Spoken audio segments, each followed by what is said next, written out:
It looked just like Theana Eleanor and the others found in the shaft. Arcana, I've found an Ariel, I said through leaks. Soon as she responded, the silver rays of the moon of creation shone through the walls and down upon the mural. Altiert Noah appeared in the night sky depicted on the wall. Illuminated by its gentle light, the stars scattered across the sky faded one by one, leaving one blue star behind. I reached up and the stare-off creation fell out of the mural and onto my palm. Memories of the stars blink. Light of the past reaches the surface. Once Arcana spoke, her magic became moonlight that shone down on the Ariel. The star of creation started reflecting my past. Section 24. The name of the dead 2,000 years ago. The throne room of Midhaze Castle. Two demons, the sorcerer King Bamiras and Saris Valdigode, faced each other in battle. Their fight had already reached the final stages, and inside the throne room the powerful magic barriers and wards were battered and alight with crimson fire. A loud rumble erupted, and a pillar scorched by flames crashed into the floor between them, rubble and dust scattering in all directions. In the single moment their vision was obscured, Saris began running. Heck closed in on the Sorcerer King in an instant and thrust forwards Godeigeman, sword of 1,000 bolts. The blade was entangled in Bamiraz's robe until it was completely covered. The Dark World cloak, being connected to an alternate dimension, swallowed the sword and sent it into another world, and at that Saris reflexively released his weapon. I've got you now, the Sorcerer King Bamiras said, stepping back and turning into sparks of fire. Avias and Ziara. The geo-grays deployed around them formed a three-dimensional magic circle. Its heat rays gathered on Bamiraz's body, turning him into a shining crimson sun. He moved in a straight line towards Saris, but that was what Saris had been hopping for.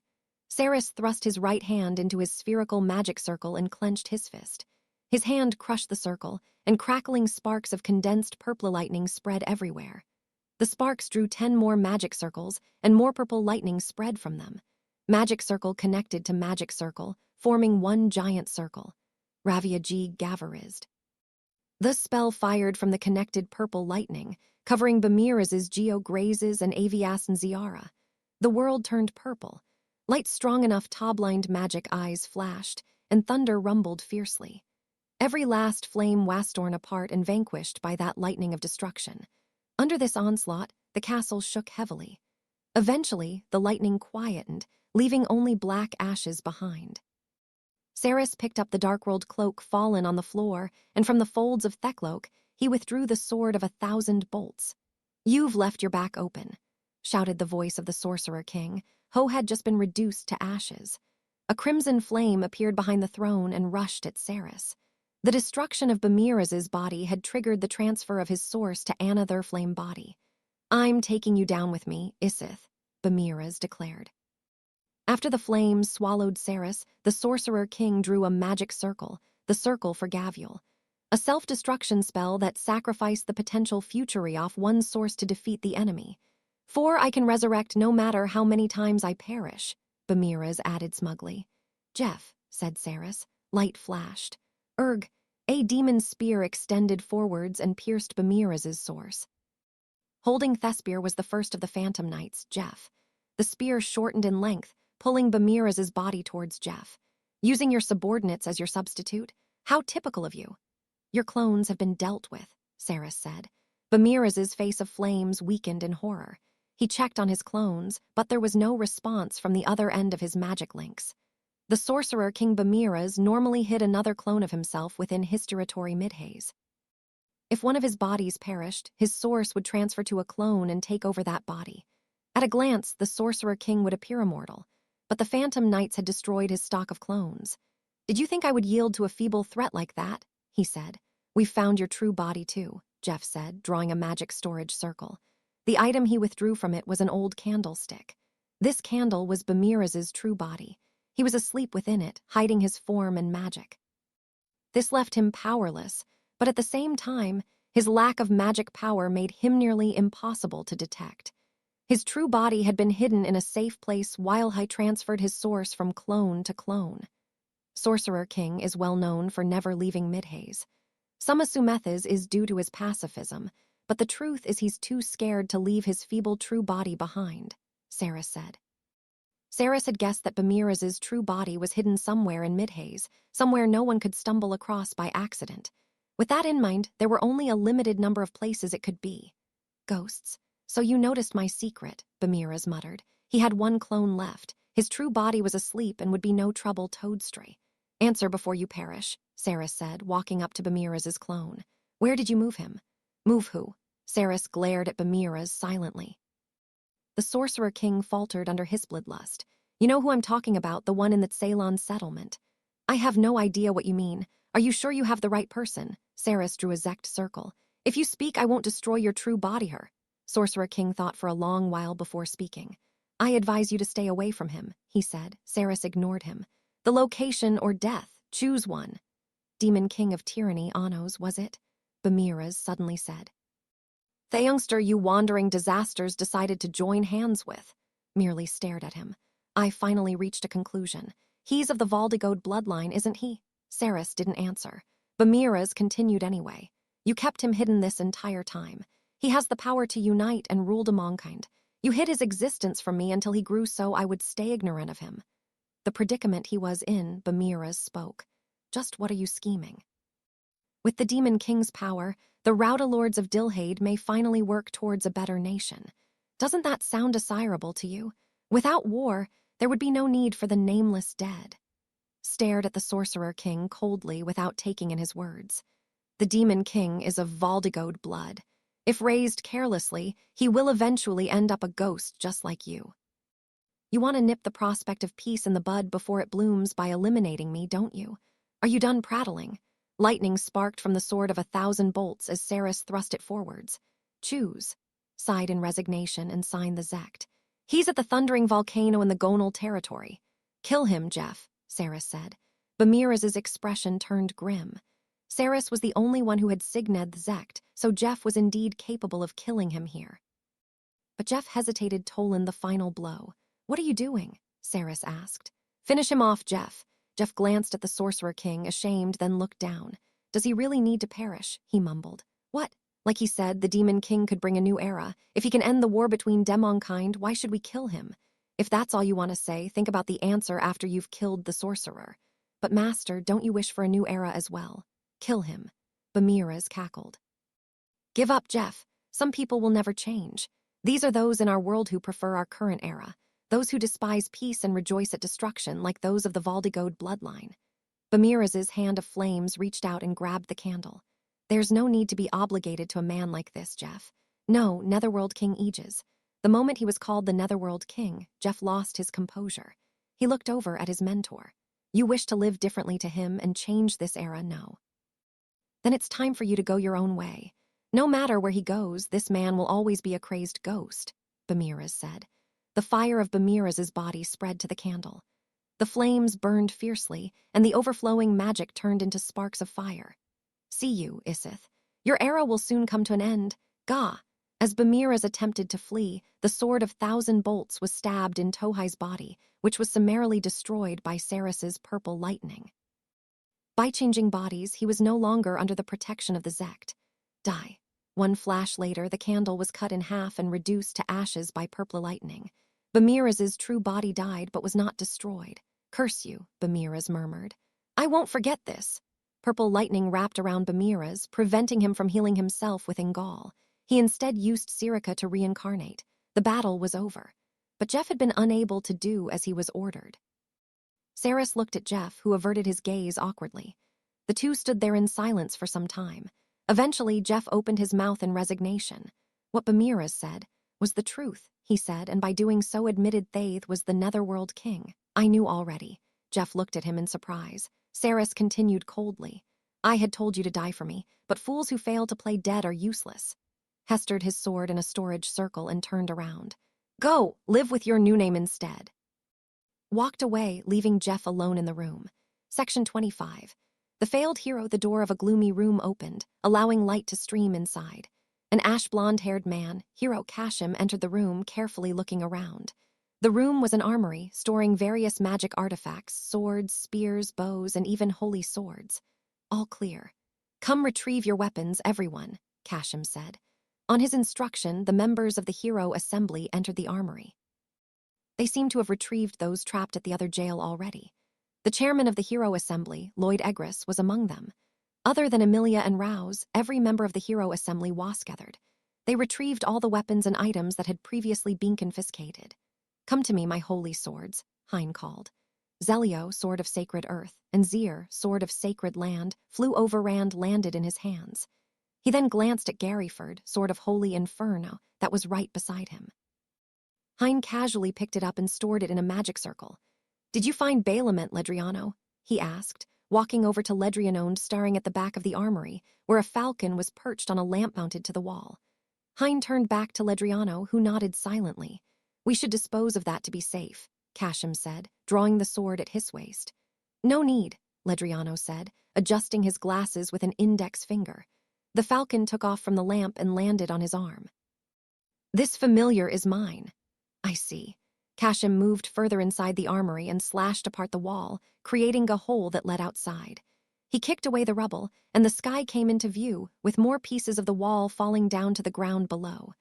"Hurry, someone will notice us soon," he said, urging the Hero Assembly to go faster. Chairman Lloyd was first to use Fless to rise into the air and leave the Sorcerer Fort. The other important members followed after him one by one, until only Casham, Ledriano, and Hein were left. "On, you two next," flew off first, followed by Ledriano. Casham left one moment later, casting Iris to repair the wall behind him to its normal state. They left the Sorcerer Fort grounds and landed, opting to run on foot to avoid unnecessary attention. After moving through the Edelthev ruined town for some time, they stopped in an empty square. "Everyone, hear me out," Casham said clearly. "As most of you here witnessed, Amelia Ludwell, headmaster of the Hero Academy, has become attraitor to Asian." Hero Assembly's faces all turned grim. Hein and Ledriano were Theon ones listening calmly. "I won't call all demons evil, but she is a direct subordinate of Anos Valdigode, demon king of tyranny, who placed her in the position of the Hero Academy headmaster. Her betrayal was clearly at the order of the demon king." Stirred with discomposure, the Hero Assembly chairman spoke over the noise to calm them. "I cannot imagine Headmaster Amelia doing such a thing. She has given Heritmost effort to Asian ever since she was appointed. Her reputation at the Academy is outstanding, and she is well loved by the students. Are you sure Thissy's correct?" the chairman asked. "Your bewilderment is most understandable," Casham replied. "But you must remember that demons are experts at betrayal, which means they are experts at gaining others' trust as well. They have all kinds of tricks and techniques to dodge us that." "Unfortunately, that applies to Headmaster Amelia too." Casham looked at them with a pained expression. "Everything shall be clear once we find the Sorcerer King. He's probably working together with the Demon King. We won't be able to return to Garrodite without defeating the Sorcerer King," pleaded to the Hero Assembly with a resolute attitude. "Heroes of today, please lend me your strength. I, Hero Casham, seek to put an end to the demons of 2,000 years ago who have failed to keep up with the changing times. And I need your help to do that." The members of the Hero Assembly looked confused. "We appreciate you for rescuing us, but we cannot trust you completely," Chairman Lloyd said. "I apologize for the rudeness, but—" He drew a Zect magic circle that forbade lies, and that obligated Casham Topramis to fully cooperate with the Hero Assembly until they returned to Garrodite. If he broke the contract, he would be restrained with magic. "Of course, your suspicion is most reasonable," Casham agreed, signing immediately. "Everything I said just now is the complete truth. As a hero, I vow to fight for justice. Hero Casham will be an ally of justice as long as breathes." Those words had been a lie. Casham would have been restrained with magic through the contract. Since nothing seemed to be happening to him, the members of the Hero Assembly exhaled in relief. But at the same time, they looked conflicted. They were probably thinking of Amelia. "Well," Lloyd looked hesitant. Then Ledriano walked up to him and whispered in Hisar. "It's hard to believe, but we have no other choice," Lloyd eventually said. "At the very least, we can cooperate until this Sorcerer King is defeated and we have escaped this place. I am most grateful, but there's one thing I'd like to address before that." Casham drew a Zect circle. "There's a traitor among us, one who has joined up with the Demon King." Hero Assembly stirred more, speaking among themselves. "No way. The headmaster is the only demon, and even her betrayal seems questionable. For there to be another spy for the Demon King in our group seems highly unlikely." Hero Assembly was formed of everyone who stood up for Asian. There would be nothing to gain from betraying everyone here. They exchanged looks of disbelief with each other, seeds of doubt planted in their hearts. It's fine if I'm wrong, but just to be sure, as a way to reassure everyone here, please sign this zect. If you are not a traitor, it is harmless, Kashim said, showing them the contract. If the person who signed the zect was at Raider, they would confess who they were working for and what they had been tasked to do. Let's see, Kashim said. Ledriano, was it? Why don't you sign it first? Ledriano glared at the magic circle through his glasses, wary of Kashim's actions. What Emilia had done in the jail was unbelievable to him too, but Heck could imagine a scenario in which, while trying to save them, she had encountered Kashim on the way and made him sign a zect to prove he was trustworthy, just like he was doing now. In which case, it was only natural to assume there was something to his zect.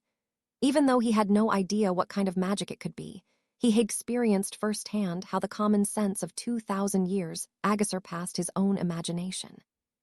But no matter how much Ledriano strained his magic eyes, he couldn't find the problem with Kashim's zect. What's wrong? Is there a reason you can't sign? Kashim asked, looking at Ledriano with suspicion. The hero assembly members around him gave him a similar look. Of course not, Hein said first, before Ledriano had a chance. We're simply annoyed that just because you're from the past you're acting like our leader. Right, my apologies for that, but I just want to get this confirmation over with. Will you two cooperate by signing? Sure, but you'll sign too, right? Kashim narrowed his eyes at Hein. I think I've already proved I'm on your side. Then why should it matter to you? It's just in case, you're a hero from 2,000 years ago, so it wouldn't be strange if you could use a magic that deceives our magic eyes, Hein said, leading him on. That case, sure. Then let's go at the same time. Ready, go. The two signed the zect at the same moment. The hero assembly members watched on with bated breaths. Then Hein opened his mouth. Awa, this is why I hate people with sharp senses. It's true. I'm the Demon King's spy.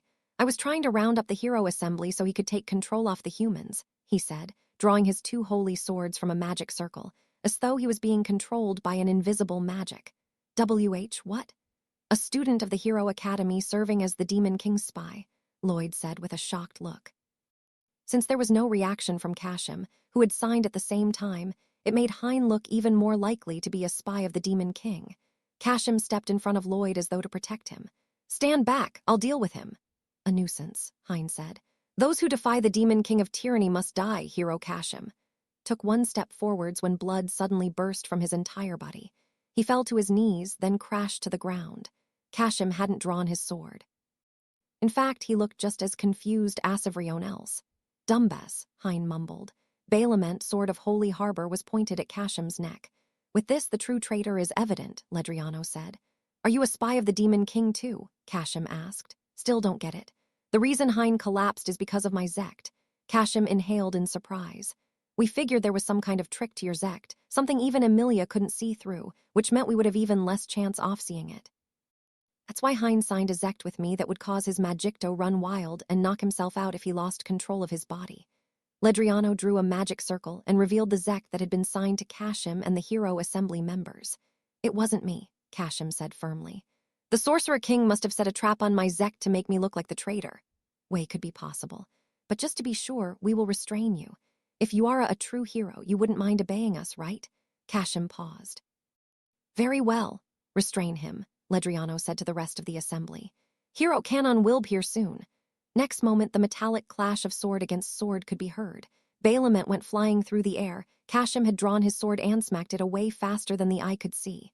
I would have spared you if you had just stayed silent, Kashim said, and stabbed Ledriano through the chest. Erg. Blood flowed as a stigma appeared over the wound. But despite the pain, Ledriano grabbed onto Kashim's arm. Everyone run, quickly, he yelled. The Hero Assembly members immediately started running. Not a bad performance. Sacrificing yourself to save others just like a hero of justice would, right? Kashim pushed his sword deeper, boring into Ledriano's chest. Gah. A large stigma appeared over the wound, causing agonizing pain. But Ledriano refused to release his hold, hopping to buy time for his comrade's toescape. Do you know what this ostentatious act of yours is commonly called? Kashim said, shaking his hand free and yanking his sword back.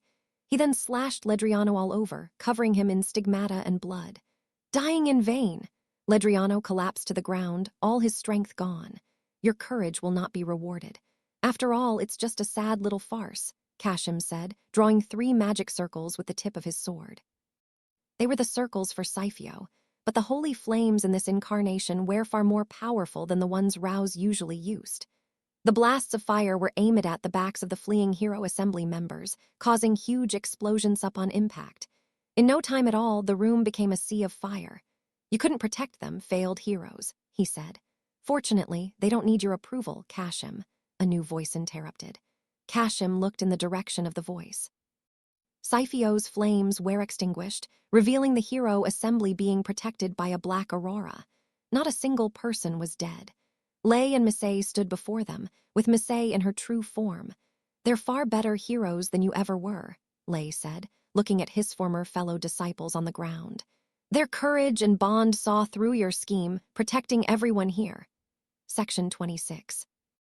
The one who wasn't chosen, Lay's piercing gaze was fixed on Kashim, who ignored him in favor off glaring at the circling falcon in the sky.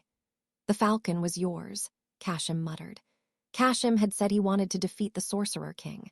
Putting the truth off that statement aside, his next stop after the Hero Assembly was rescued would be the armory, where their weapons were stored. Lay had predicted that Anne sneaked his falcon there ahead of them.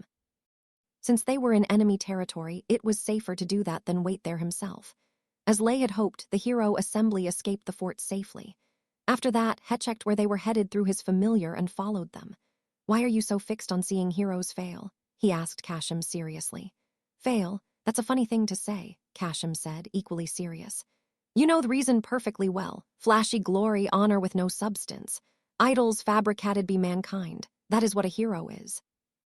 All I want is to expose that truth. I admit there may be some parts that are exaggerated or fabricated, but that is all done to protect people and give them courage.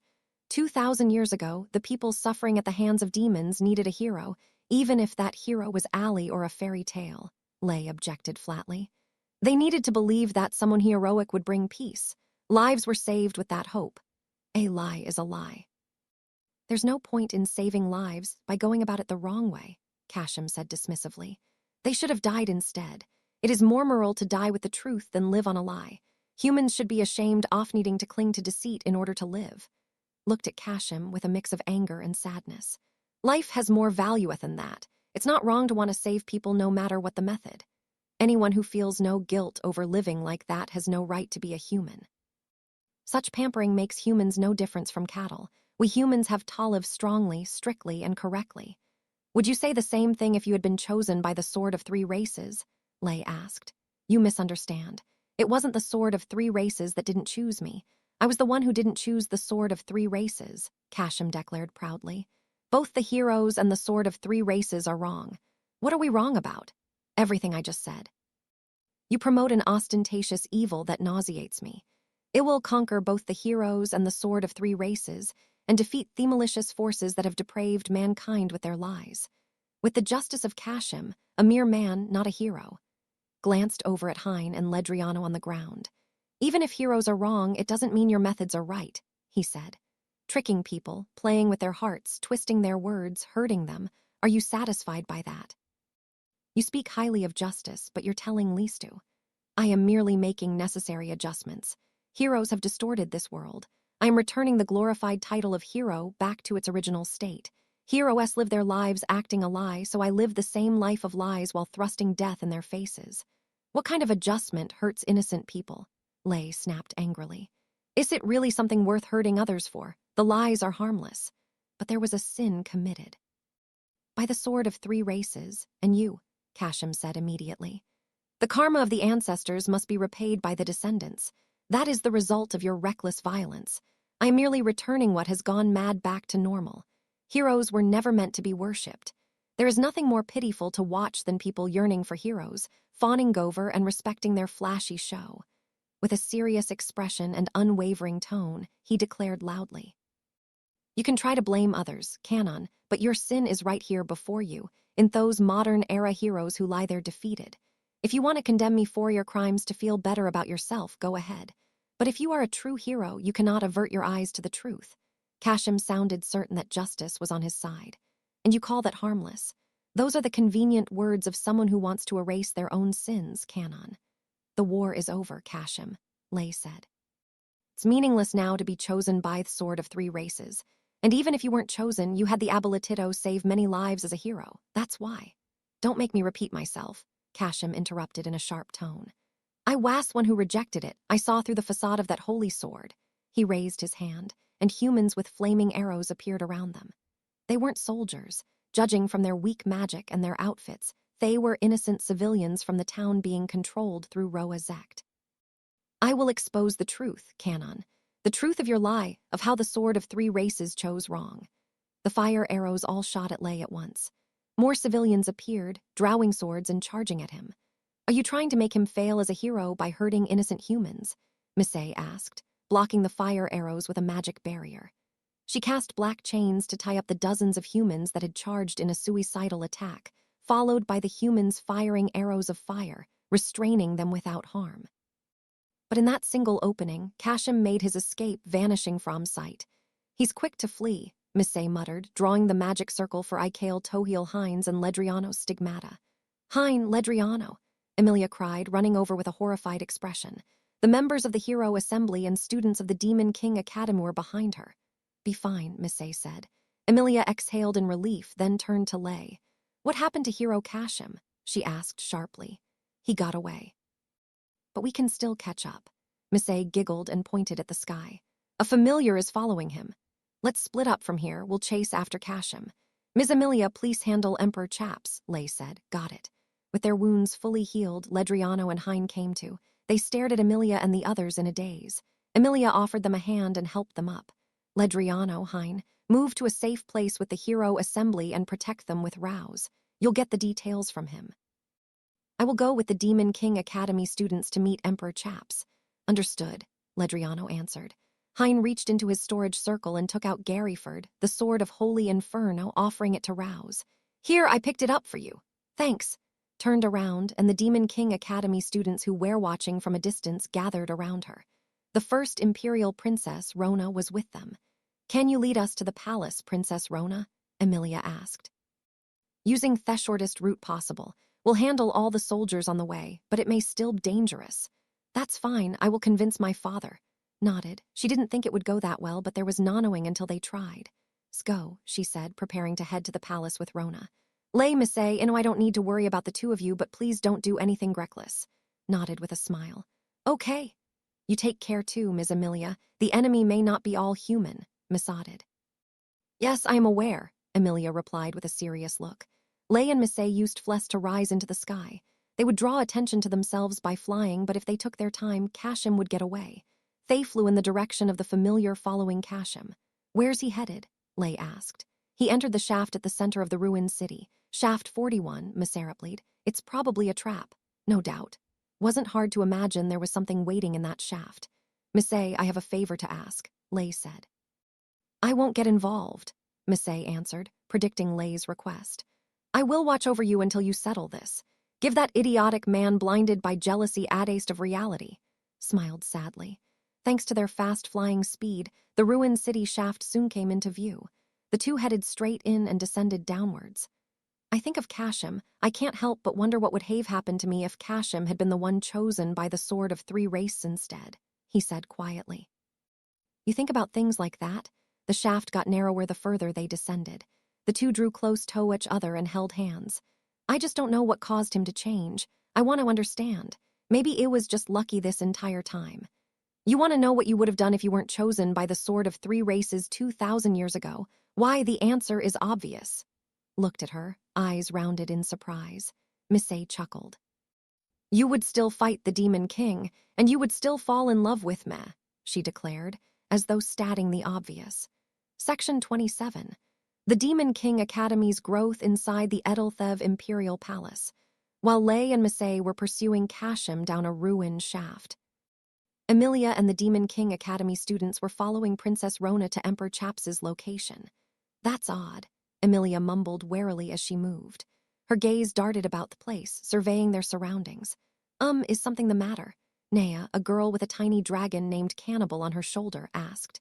There were no guards at the entrance and no soldiers on patrol. It's abnormal for things to be this quiet. Nea looked frightened by Emilia's answer. Are we in a trap? she asked nervously. Most likely, they may be waiting to ambush us somewhere. The straight corridor they were making their way down eventually came to Addern. Emilia and the others paused and proceeded around the corner carefully.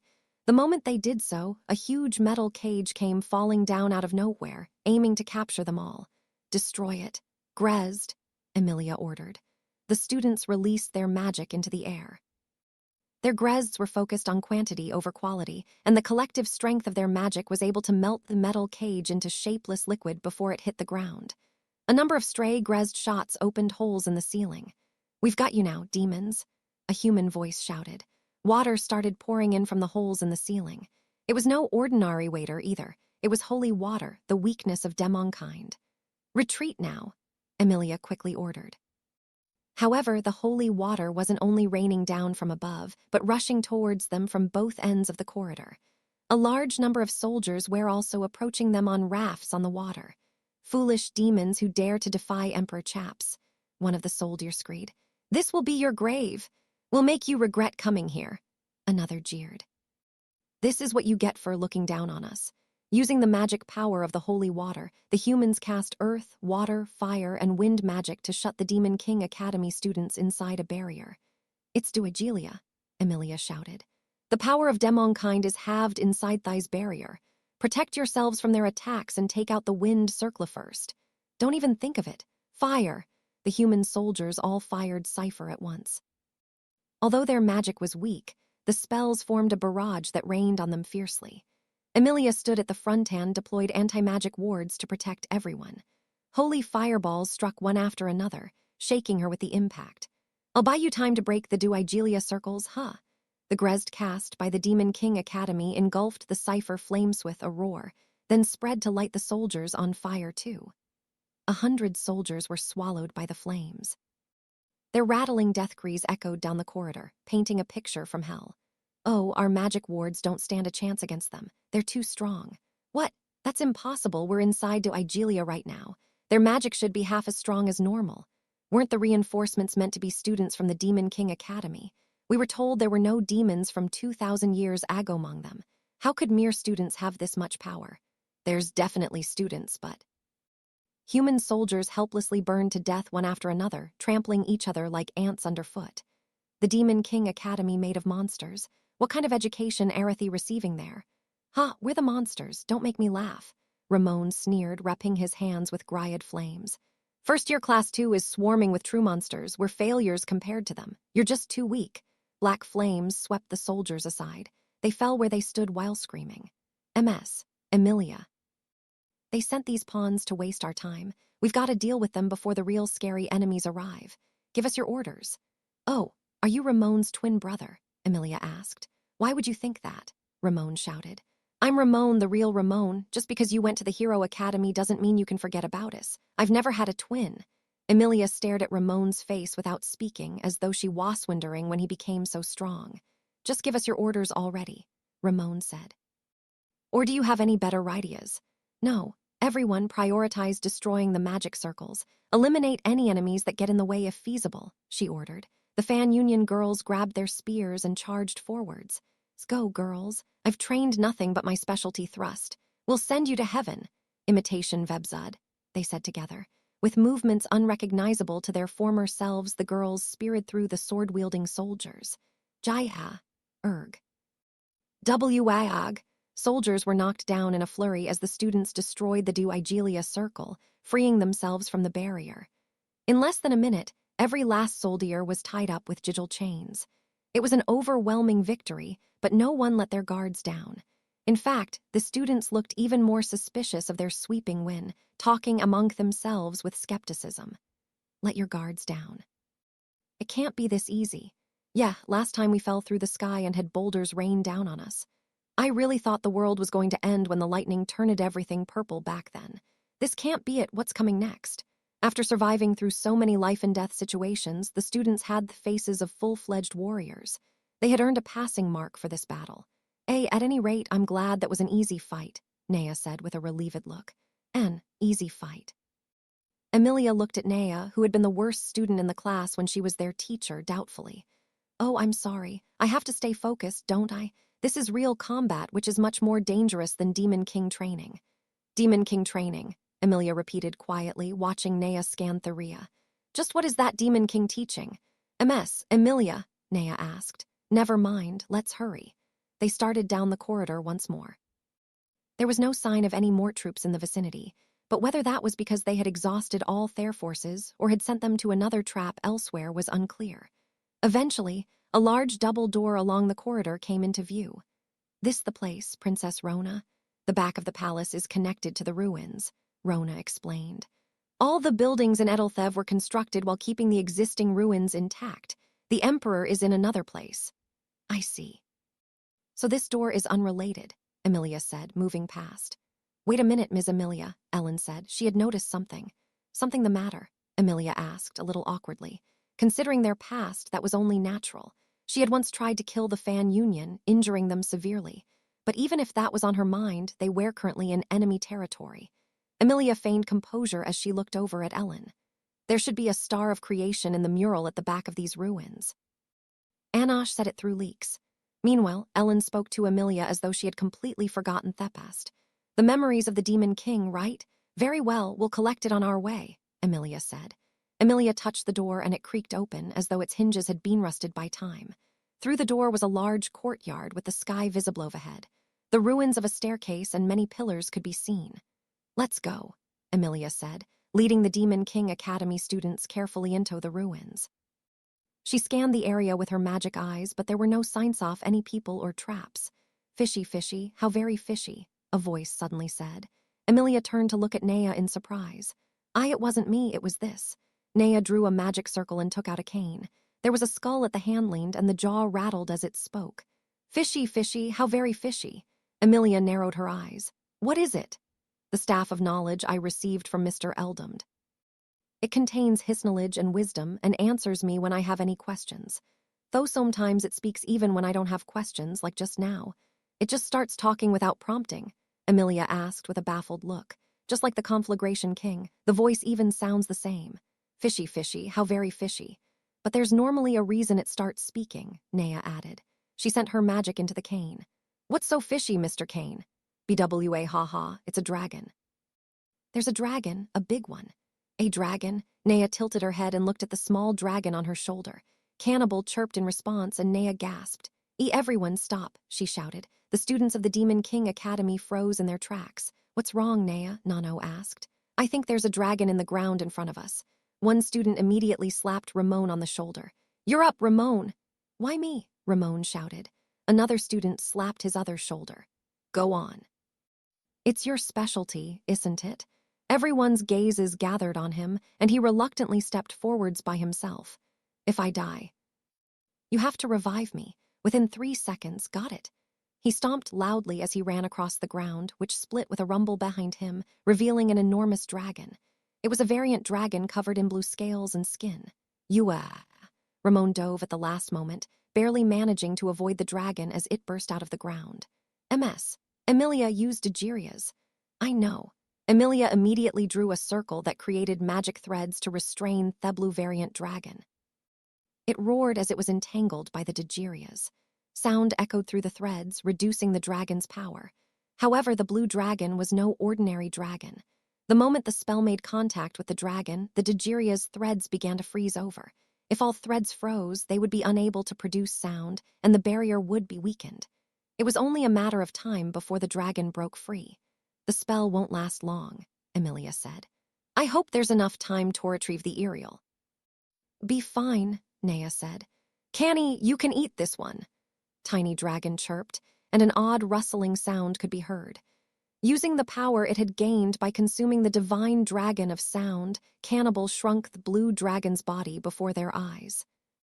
In no time at all, the huge variant dragon was small enough to hold in one hand. Ignoring Emilia's confusion, Cannibal swallowed the blue dragon in a single snap. It then burped a cold blue breath in satisfaction. Oh, Canny can eat just about any kind of dragon. This one was pretty much perfect size for a meal, Nea explained. Emilia looked dumbfounded. I see. Despite having no clue what she had just witnessed, Emilia pulled herself together and moved on. She climbed up the staircase to find a huge mural painted across the wall at the back, depicting the night sky. There's nothing here, Ellen commented. Jessica looked over her shoulder and agreed. Yeah, but there are traces of magic left. The faint remnants of Melicia's magic could be detected. The mural was nothing more than a painting. There was no magic in the night sky, no scatter-red stars forming a barrier, and no star of creation. Someone had already retrieved it. Section 28. The stolen star. After leaving Shaft 30 where Aegis had been, I stood on the roof of a watchtower in Edelthev and looked over the city. Anos. Just then, a leaks arrived from Misha. We've reached the bottom of the shaft. This should be the oldest ruins of Bergina, Sasha said. Did you find the aerial? There's a mural, but... Misha trailed off. I switched to Misha's perspective to see they were in a temple made of ancient magic stone.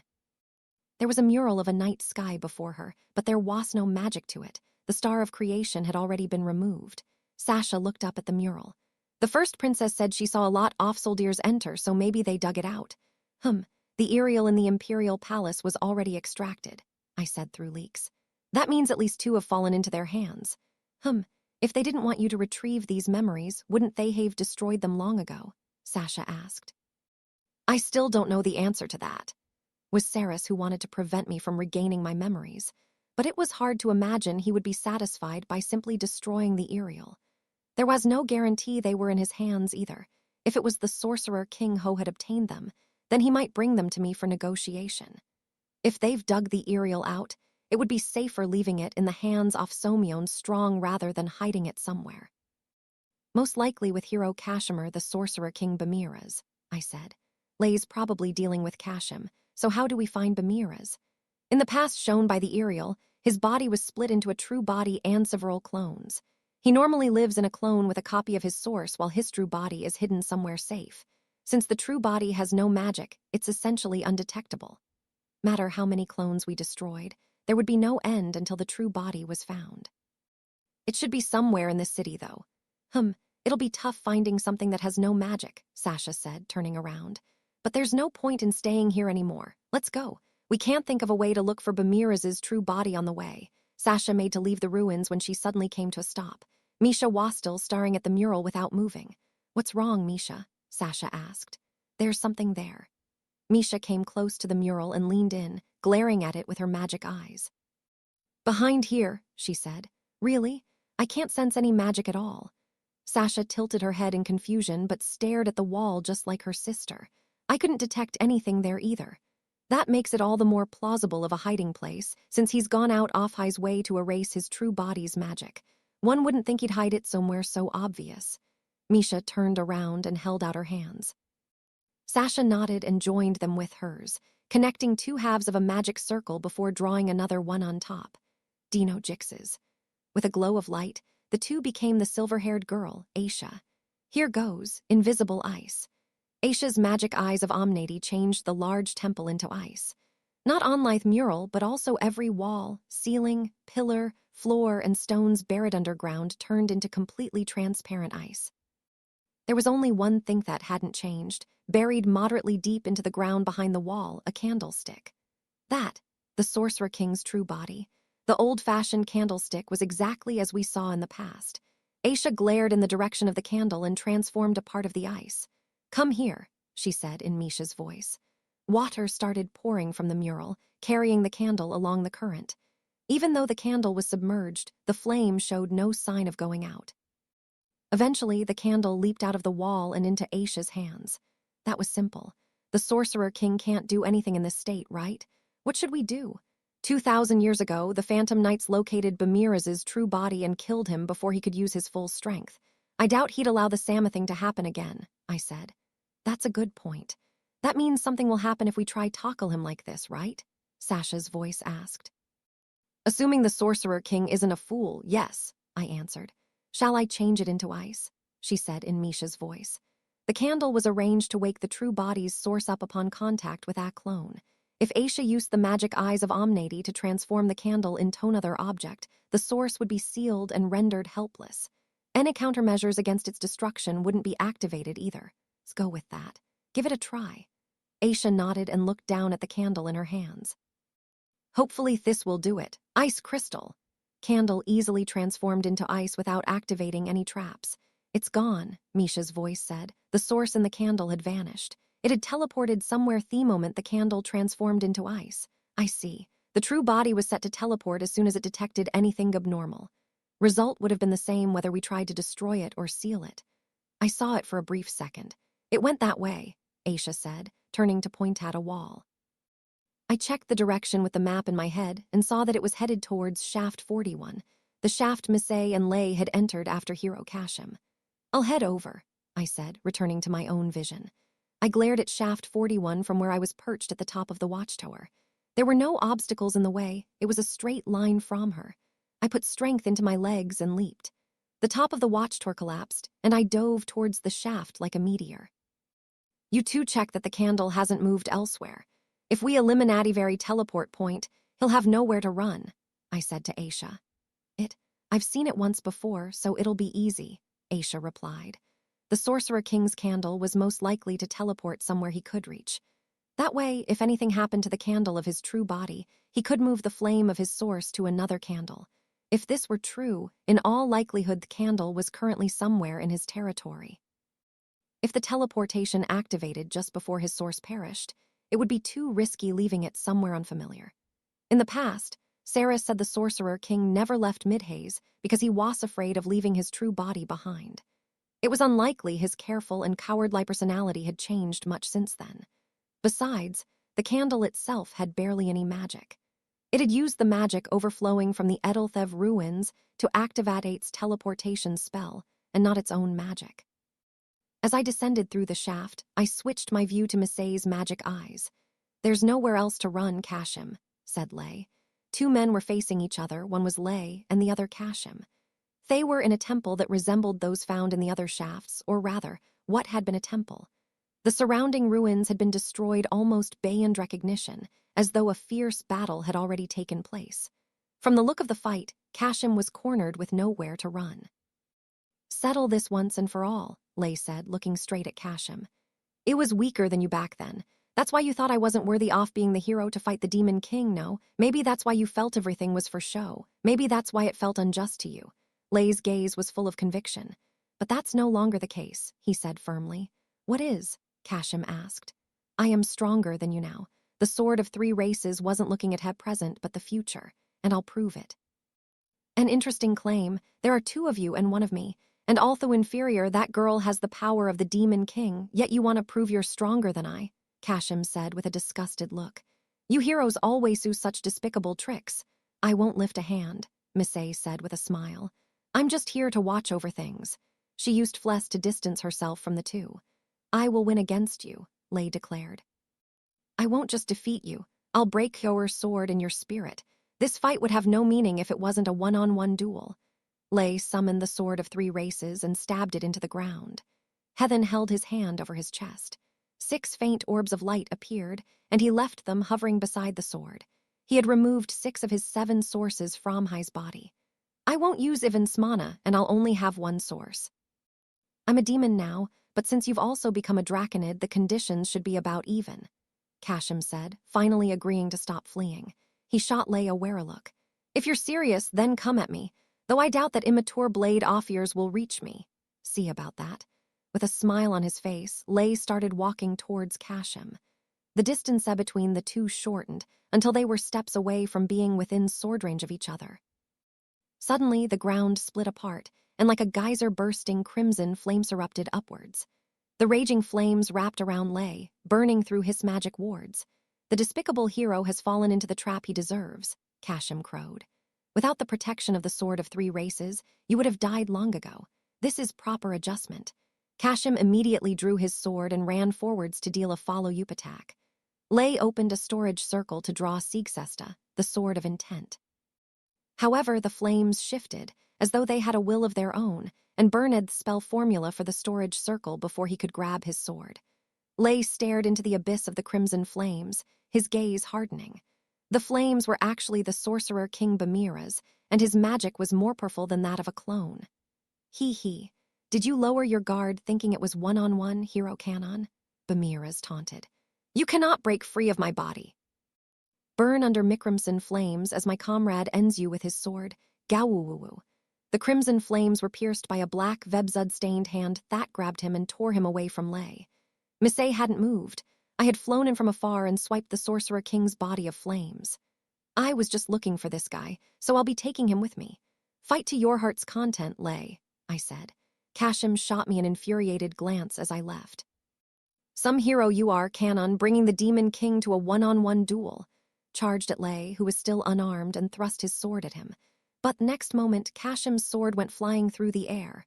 Kashim shouted. The sword of intent, drawn in the blink of an eye, was now pointed at Kashim's throat. Do you admit defeat? Lay said. After one beat, Kashim lowered his head. Fine, I can't win against you. A flash, Kashim grabbed the sword of intent, holy cloth appearing to wrap around his hand and extending to bind itself around Siegsesta's blade. What did you think I'd say that for real? Kashim said with a snort. It's Atrap. Don't tell me you couldn't tell I was going easy on you. With Gennaro keeping Siegsesta restrained, Kashim aimed a kick at Lay. Lay let go of the sword of intent to swiftly evade Kashim's feet. Let go of your sword so easily. Kashim yanked Gennaro back to grab at Siegsesta. His goal was probably toss-steal the weapon.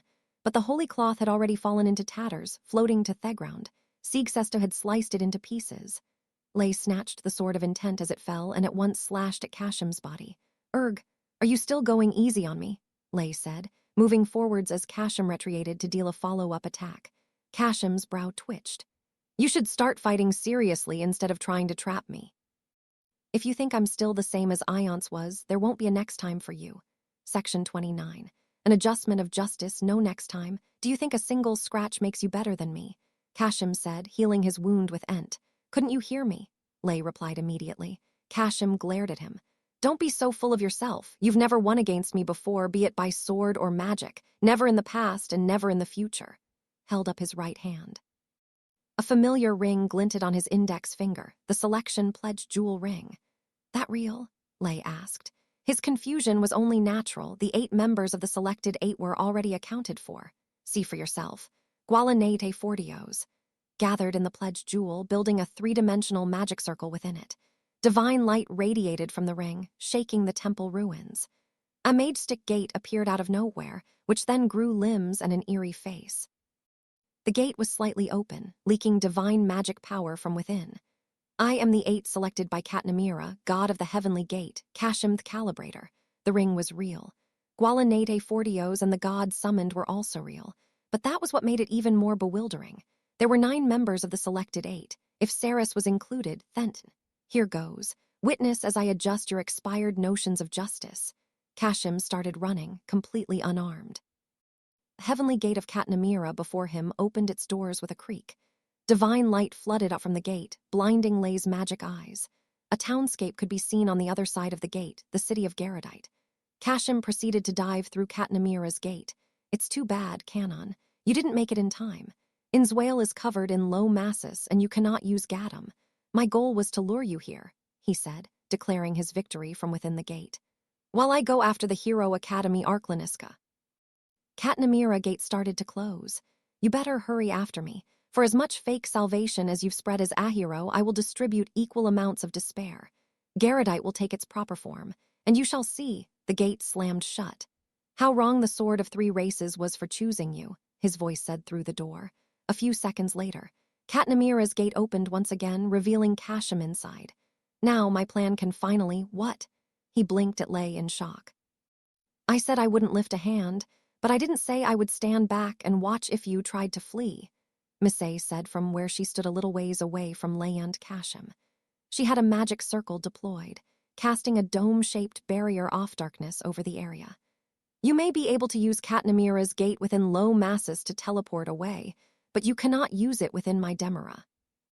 Was the barrier magic Avos Dilhevia had once cast over the entirety of Midhaze, only with its range shrunk to cover the god of Heavenly Gate and prevent its teleportation effect. Kashim had opened the door expecting to arriving Garadite, but the magic had failed to activate, leaving him where he started. You cannot run, Kashim, Lay said, walking towards him without lowering his guard. I will defeat you beyond doubt and free you from that absurd curse off yours. From you? Not from me, but from reality. You've been running this entire time, closing your eyes, covering your ears, when you yourself know best that what you're redoing is hopeless, Lay said, stopping one step out of sword range. I have never fled. I'm still fighting to this day. I have fought all this time to correct the erroneous justice enacted by you heroes. Then fight me directly, or are you too scared to accept it? Lay said, pointing the sword of intent at Kashim. That you can no longer win against me. That's quite the conceit coming from a man saved by his holy sword and 7 sources. How well you embody the vanity of heroes. Kashim extended his hand and gathered magic in his palm. Blinding light formed the vague shape of a sword. Come, sword of holy resonance, Exnaces, he said. His call materialized a holy sword twice the length of a regular sword. Kashim raised Exnaces into the sky and sent magic into his selection ring. Gualanate Fortios. Divine light descended into the tip of the holy sword. A new god had manifested in the blade, emitting a tremendous amount of magic power. Preths, Osravia. The sword of holy resonance released a radiant light. The god named Osravia had descended into the holy sword and enhanced it. And that's not all, Kashim continued, magic running wild. Azept, Katnamira. The gate of Katnamira flew open and moved towards Kashim's body. He stepped through it and the heavenly gate disappeared, the god possessing his body. Allow me to teach you. He flicked Exnaces' long blade through the air freely before resting it on his shoulder. What defeat tastes like, Lay smiled sadly. I know all too well what defeat tastes like. I've lost more times than I can count. Pointed the sword of intent at Kashim, watching his movements carefully. True defeat is to perish, Kashim disagreed. It's cowardly to remain living after defeat. You should have died an honorable death and passed the sword of 3 races onto its next owner. I could have saved people that way, Lay said. If honor was what it took to save someone, I would have done that. Meanwhile, Lay stepped within sword range of Kashim. In response, Kashim took a step back, swinging the holy sword of resonance at the same time. Thelong blade was able to reach Lay from outside of his range. Hia, Siegcesta flashed, knocking the long blade away. Lay continued moving forwards as Kashim kept retreating. Kashim held his left hand out in front of him and drew a magic circle, Teo Triath.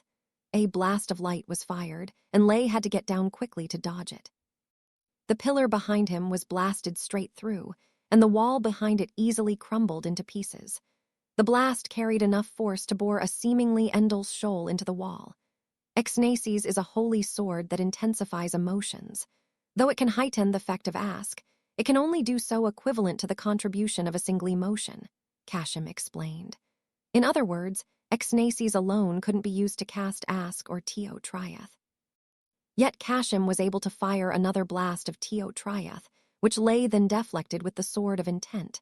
An explosion could be heard as another wall was destroyed. It the effect of the other god you summoned into the sword? Lay asked as he swiftly ran forwards. Kashim continued retreating while sweeping Exnaces sideways. Lay blocked the blow with Siegcesta, but was unable to redirect the force, locking their swords together.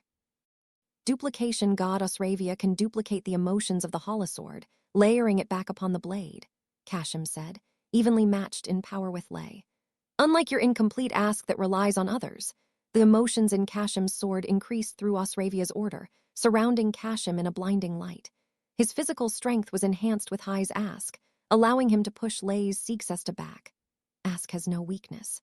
Lay had no ask activated, while Kashim was using an ask blessed by the power of God.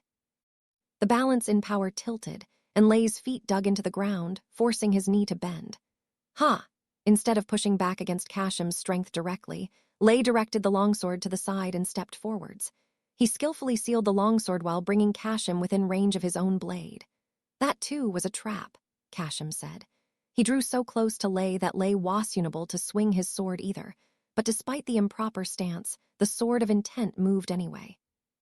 Kashim saw through that movement and sealed Lay's arm without difficulty. Matter how many times you try, you cannot defeat me. Not in swordplay or in magic, he said. Their bodies both moved forwards, passing by each other. Kashim elbowed Lay from behind and used his momentum to move behind him. The movie opened up distance between the two fighters, still with their backs to each other, and with enough distance for Kashim to use his sword again. You're wide open. Spun around and used his centrifugal force to slash at Lay using Exnaces. Lay had lost his balance and still had his back to Kashim. Hiya, the sound of metal clashing against metal screeched. Lay had blocked the longsword directed at his back using Siegcesta. What? Lay had used the force from when he was elbowed by Kashim to rotate himself, step up close to Kashim, and thrust his sword straight through Kashim's chest. Urf! Blood poured along Siegsesta, dripping onto the floor. Indeed, the sword you have now is much better than mine once was, Lay said, smiling coldly as Kashim cast Ingal. But to the right-hand man of the Demon King, this is still child's play. Section 30. Sword of Affection, Kashim clenched his jaw and glared at Lay. Assume you've seen all my power in just a single blow, Canon, Hess said. It's because we crossed swords, Kashim, that I understand you well, Lay replied, making Kashim frown harder. He dismissed Lay's words with a laugh. Matter how much you train your magic eyes and stare into the abyss, a battle cannot be decided from appearances alone. The power to overcome regardless of magic or sword ability, that is the meaning of courage. Do you think courage is enough to overturn any battlefield? Lay asked, his words still pierced through Kashim's chest. As long as his blade was there, Kashim was forced to continuously cast Ingal to stay alive. Do you think that standing up for your comrades is enough to overcome any unfavorable situation? It's deplorable that after all this time you, a so-called hero, feel the need to question such things. Our enemies also fought for the sake of someone else, Lay pointed out. We're not the only ones who fight with courage. I cannot imagine you wielding a sword of loyalty and winning against someone like the Demon King when you can't even see that. Kashim's brow twitched, but Lay continued.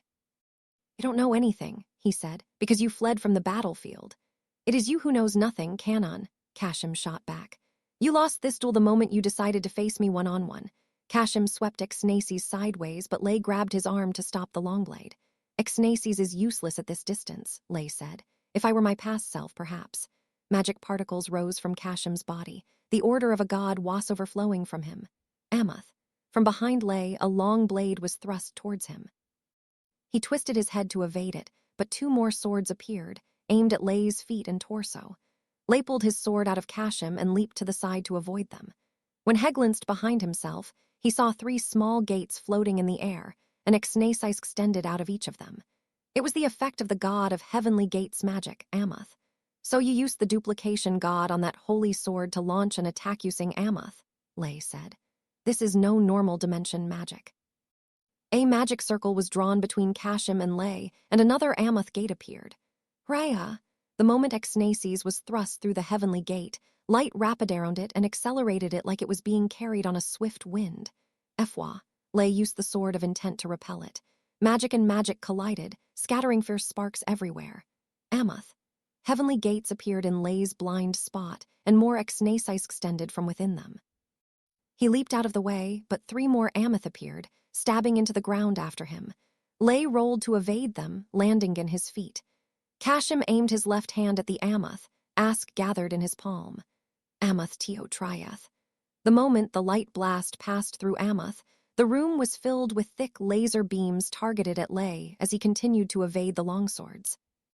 Kashim's repeated use of the Amoth, and his use of it with ask specifically, seemed to reveal that it was a magic amplification gate that strengthened Thespel that passed through it. The Amoth Teo Triath he had just cast was several times thicker than a regular Teo Triath. Sword of Intent, second hidden art, Lay said, holding Siegsesta with undivided attention. The blade was now capable of slicing even light, bisector of all, swung down on the blinding light as though it was parting the sea. All your strength is borrowed from others. You are a fake hero made up by humans, Kashim said, creating countless Amoth gates to form a dome around Lay. Without the sword of 3 races, you would be unable to cut the threads off fate. Without your 7 sources, you would have perished long ago. Without using your comrades in your ask, you wouldn't even be able to cast your magic. Yet without the god of the heavenly gate and the duplication gate, ya wouldn't be able to fight at all, Lay pointed out with a smile. But it wouldn't be right for me to say that. You're adjusting for my past of borrowing other people's strength by borrowing the strength of the gods, right? This is the only way for things to be fair to you, no? So you've finally taken a defiant stance. You've fallen so far, it's pathetic, Canon. But you know, I'd rather you go a step further. Kashim's temple twitched. What? Rather you adjusted things so that you can't come up with any excuses later. I don't want to hear anything about how it wasn't fair afterwards, flickered in Kashim's eyes. Are you looking down on me? He snarled. Starting to understand your ways, Lay corrected. I see that no matter how many times I win, you won't accept it. You won't even consider it. And it's all because you were never standing on the battlefield in the first place. You area coward that criticizes others from a safe distance. Kashim's brows furrowed in irritation. So I'd rather you use whatever you need to give yourself an advantage, Lei continued. The better for me to show you that no matter how far you tilt things in your favor, I will slash everything to pieces. With a calm demeanor, he observed the increasing number of Amoth and readied the sword of intent. You've been the loser ever since you avoided fighting the Demon King, He said. We may not be allies, but to see you be so critical of your elders is deplorable of you, Canon. Have you forgotten we share the same master? Kashim sighed heavily. There's something I learned during the tragic Great War 2,000 years ago, Kashim, Lei said. At that moment, Kashim filled the sword of holy resonance with magic power. The duplicated blade appeared from the countless Amoth gates around Lei. A wall of blades was thrust towards him in an instant. There was no Harito run. And what I learned is this. In this world, there are some people that need toe brought low, truly low, before they will understand. In the span of a single breath, Lei slashed apart all the exnaces that were thrust forwards. The copies of the sword of holy resonance were deflected, snapped, or utterly shattered, falling to the ground. Teo Trieth, Kashim said, holding his left hand out. But no light emitted from his hand. The Teo Trieth was fired from the Amoth around Lei instead. Blasts of light rained down on Lei like a heavy downpour. Lei slashed through the light using Bisector of All as he ran straight at Kashim. Stray blasts of Teo Trieth created dust clouds as they struck Theground, obscuring his vision. The blades are no longer visible. Let's see if you can pull off the same Muvino. Exnaces appeared from the Amoth once again. This time, the countless blades aimed away from Lei, stabbing into the ground just barely out of the range of his sword in an attempt to limit Lei's movements and prevent him from getting any closer to Kashim. Another 100 Amoth opened, firing blasts of light. In the narrow space he was trapped in, Lei slashed them all apart. Not a single blast struck him. Battles are about knowing how an opponent will move before they do. Yao cannot win against me by evading on the fly, Kashim said. He swung Exnaces down over his head, ask wrapped around the blade. In front of him, far above the longsword in his hands, 3 new Amoth were being formed. Amoth Teo Torgatron. When Exnaces was brought down, the blade extended up to the first Amoth gate, accelerating its momentum. That momentum increased even more when Theotak hit the second Amoth, ask swelling in size.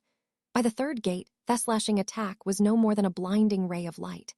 Every other Amoth surrounding Lei exploded in the shock wave of the slash. The ground of the ruins was carved open by the Amoth Teo Torgatron, but Lei was able to evade it at the last moment. The shock wave also blew away the Exnaces that had sealed Lei's movements, but he was able to avoid those calmly. That won't be enough to hit me, Lei said. I said to read the opponent before they move. Just then, Amoth gates started falling from overhead, landing between Lei and Kashim. A total of 9 gates opened between them. Kashim discarded his holy sword and held up a small blue star. This is the Iriel that was in the palace. Let's see if you can protect it. Kashim threw the star of creation at Lei. The Iriel passed through the 9 Amoth gates in a gentle curve. Amoth Teo Trieth. A blast of light chased after the Iriel, expanding several times in size each time it passed through a gate. If Lei tried to use Bisector of All on the light, the Iriel's magic would also be at risk of being sliced in half. The past stored inside of the star would be lost. Lei, fully aware of what was at risk, chose not to use his sword and instead caught the flying star in his hand, his body swallowed by a flood of light not a moment later. The 9th Amoth gate crumbled under the strength of the light as it passed through the gate, hit Lei, and opened a hole in the wall behind him. Get the wrong idea. I'm only doing what you asked of me, Kashim said, turning around triumphantly. Yet even if I hadn't gone this far, my victory was all but assured. Glad to hear that, Lei said. What? Kashim stopped walking and looked back. The flood of light gradually faded, revealing Lei, still standing with light wrapped around him. Teo Ask had created a barrier, protecting him from Kashim's Amoth Teo Trieth. Still relying on the same trick, I see, Kashim said, swinging the Ask-covered Exnaces with all his might. In contrast, Lei met his blade with the sword of intent fully wrapped in Teo Ask. Demon's sword and holy sword clashed, locking the two in a struggle of physical strength. I'm disappointed, Canon. You truly cannot do anything on your own. I see that makes you happy. Kashim, who had been chatting away fluently until then, fell silent at those words. You were looking for a reason to be disappointed, weren't you? Lei continued. Are you that desperate to look down upon others? Kashim shot back. No matter what you say, the fact you use Tio ask is an unshakable truth. Or will you claim that borrowing emotions does count? Kashim wrapped the light of ask around himself and pushed back against Lei's sword. I just want to understand you, Lei said. Understand? Such a thing is impossible with your relentless haughtiness. From the moment you borrowed that woman's help, your words and deeds became as good as dead. You will never know the despair I felt seeing a hero with such a shallow. Sent Lei and his demon sword flying, then thrust his long, holy sword in pursuit. Lei used Siegsesta to prevent Exnaces from reaching his heart. Oh, how many times I've wished you were a hero. A true hero. If only Yao were a man I could believe in. Blade clashed with blade, but Lei easily slashed away the long holy sword. I get how you feel, he said. The holy sword snapped and the tip spun through the air before stabbing into the ground. Kashim clenched his jaw angrily. Forcing my surrender with your sword won't allow you to understand me. There's no need to fight further when the answer is clear. There is a fundamental lack in you, something that neither sword nor magic can fix. Kashim discarded his broken holy sword and gathered magic in his right hand. A new duplicated sword of holy resonance appeared in his hand. You, who cannot understand the feelings of others, are unworthy of being a hero. Haya. Kashim swung Exnaces down, but it was soon sent flying through the air once again. After disarming him, Lei pointed his demon sword at him. Do you think the duty of a hero is to merely defeat enemies? Kashim asked. Will it satisfy you to cut me down here without understanding how I feel? If all you want to do is trample on others, you will be no different to Thievel Demon King. I understand now, was all Lei said. Kashim sighed in disappointment. There's no need to be so far in denial. You should take a closer look at the abyss of my Tio ask. That won't change anything. Kashim went along anyway with Lei's suggestion and looked at the aforementioned abyss while he duplicated another Exnaces behind himself. He was clearly waiting for a chance to turn the tides. These emotions. However, Kashim's expression changed. They don't belong to that woman. That's right. Misay's emotions weren't being used in Lei's Tio ask. Kashim cast his gaze around. Then where are they coming from? He asked. If you are a hero, then you should know what kind of love magic this is, Kashim. This Tio ask is from your love, from the twisted affection you have for me, which I now, finally and sincerely, understand. Kashim looked at Lei in disbelief. Rial ask. The light of Tio ask transformed into a white kale flower, blowing petals everywhere. Though you devoted yourself to being a hero, the sword of 3 races did not choose you. The people who praised you until that point now turned their backs on you, hurting you deeply. You began to believe the lie that no one needed you anymore, since being a hero was your pride and meant everything to you. Like I said already, it wasn't the sword of 3 races that didn't choose him. I was the one who didn't choose the sword of 3 races, Kashim yelled. I have no need for something so unjust, no matter how much power it. Grabbed the duplicated Exnaces and swung it sideways. Lei blocked it with the sword of intent, petals from the kale flower dancing around him. That was the beginning of your mistakes, Lei said.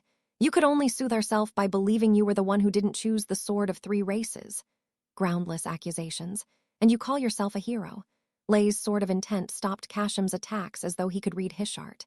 You can lie all you want, but I can feel your heart through your sword. This is what the sword of intent is capable of, he said. Lei had learned how to communicate as a result of his many battles with Shin. Now, he was diving even deeper into the abyss of the sword of intent. In Hai's current state, he could pick up even the faintest emotions of his opponent through his sword, including what true sentiments those emotions might have been trying to hide. You twisted your sense of justice by convincing yourself that you were Thiene who didn't choose, not the sword of 3 races. You told yourself you were correct, and the heroes and sword of 3 races were wrong. Yuan Tedto defeat the Demon King without the holy sword to prove that idea.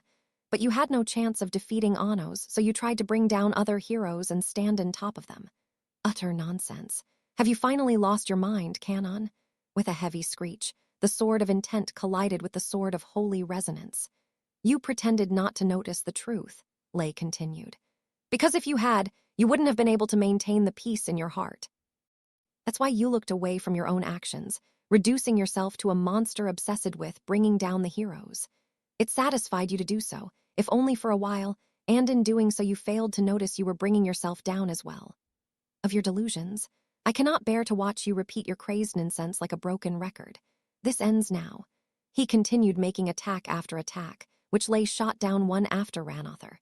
With each strike of their swords, another kale flower bloomed. You'll never accept it. I know how it feels, Lay said affectionately. But there's nothing you can do about this kale flower reflecting your heart. Kashim, if I didn't understand you, this real ask wouldn't have formed. Never understand. You who receive help whenever you want it will never know these feelings of mine. Hearing you say that with such assurance disappoints me more than anything. Sword collided with sword, and kale flowers, flowers of understanding, burst into a shower of petals. You should be disappointed in yourself before you're disappointed in me. Pretend all you want that you know the real truth, but deep in your heart you'll recognize how worthless you've become, Lay said. Something like fear flashed across Kashim's face as he glanced at the scattered petals. He immediately looked away from them and glared at Lay with a look full of hatred. You've noticed that you're a fool no one accepts. That's why you try to act disappointed in others first, so that you won't be disappointed in yourself. Sound of clashing swords continued to ring out. Petals flew everywhere in a far greater mass than before. Shut up, Canon. I will not listen to you. I told you I will defeat you completely. Your twisted heart will surrender Tomi's sword of affection. There will be nowhere for you to run, physically or mentally. Changed tactics, swinging his sword offensively. Kashim moved backwards while deflecting him, but there was another faint grimace on his face. A large number of flower petals were flying through the air. You are no calibrator. None of that matters. You failed to reach what you so aspired to be, so you tried to drag your aspirations down to your level for your own peace of mind. But even then, you knew, no matter how much you drag others down, you yourself have never changed. Lay's sword of intent slipped past Kashim's long sword and pierced his shoulder. The blood that burst from the wound also transformed into kale flowers. You're a mediocre human with no potential, far from what you wish, Tobe. I said I don't want to hear it. Kashim swung Exnaces with all his strength. The sword of intent blocked Idacele, sending more petals dancing. Quit your nonsense, Kashim screeched. Lay caught Kashim's blade. More kale flowers burst from the impact, burying their feet in petals. What would you know? Kashim yelled, accusing. Lay said nothing. Fierce swings of the holy sword continued to attack him relentlessly. You don't know me. As he swung his sword, Kashim created 3 Amoth gates overhead. He skillfully used his sword to methodically back Lay into a corner. After exchanging 3 blows, Lay was standing where Kashim wanted. No, it would be more accurate to say Lay had moved there on his own.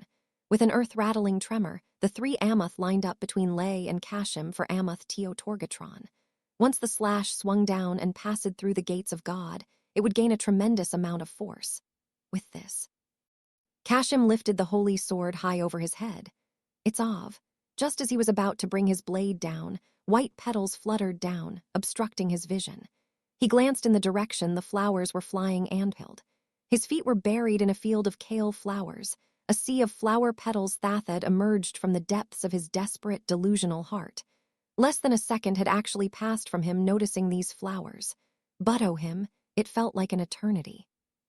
Exnaces slipped out of Kashim's fingers, sinking into the sea of petals without a sound. Stop.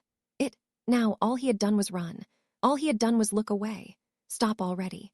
For so long he had clung to an ideal, a delusion that allowed him to look away from reality while allowing him to still carry his twisted love. But he couldn't run anymore. No matter how much he ran, his sins were lined up before him as kale flowers. There was nowhere he could look that wasn't covered in those petals of understanding. Pity me.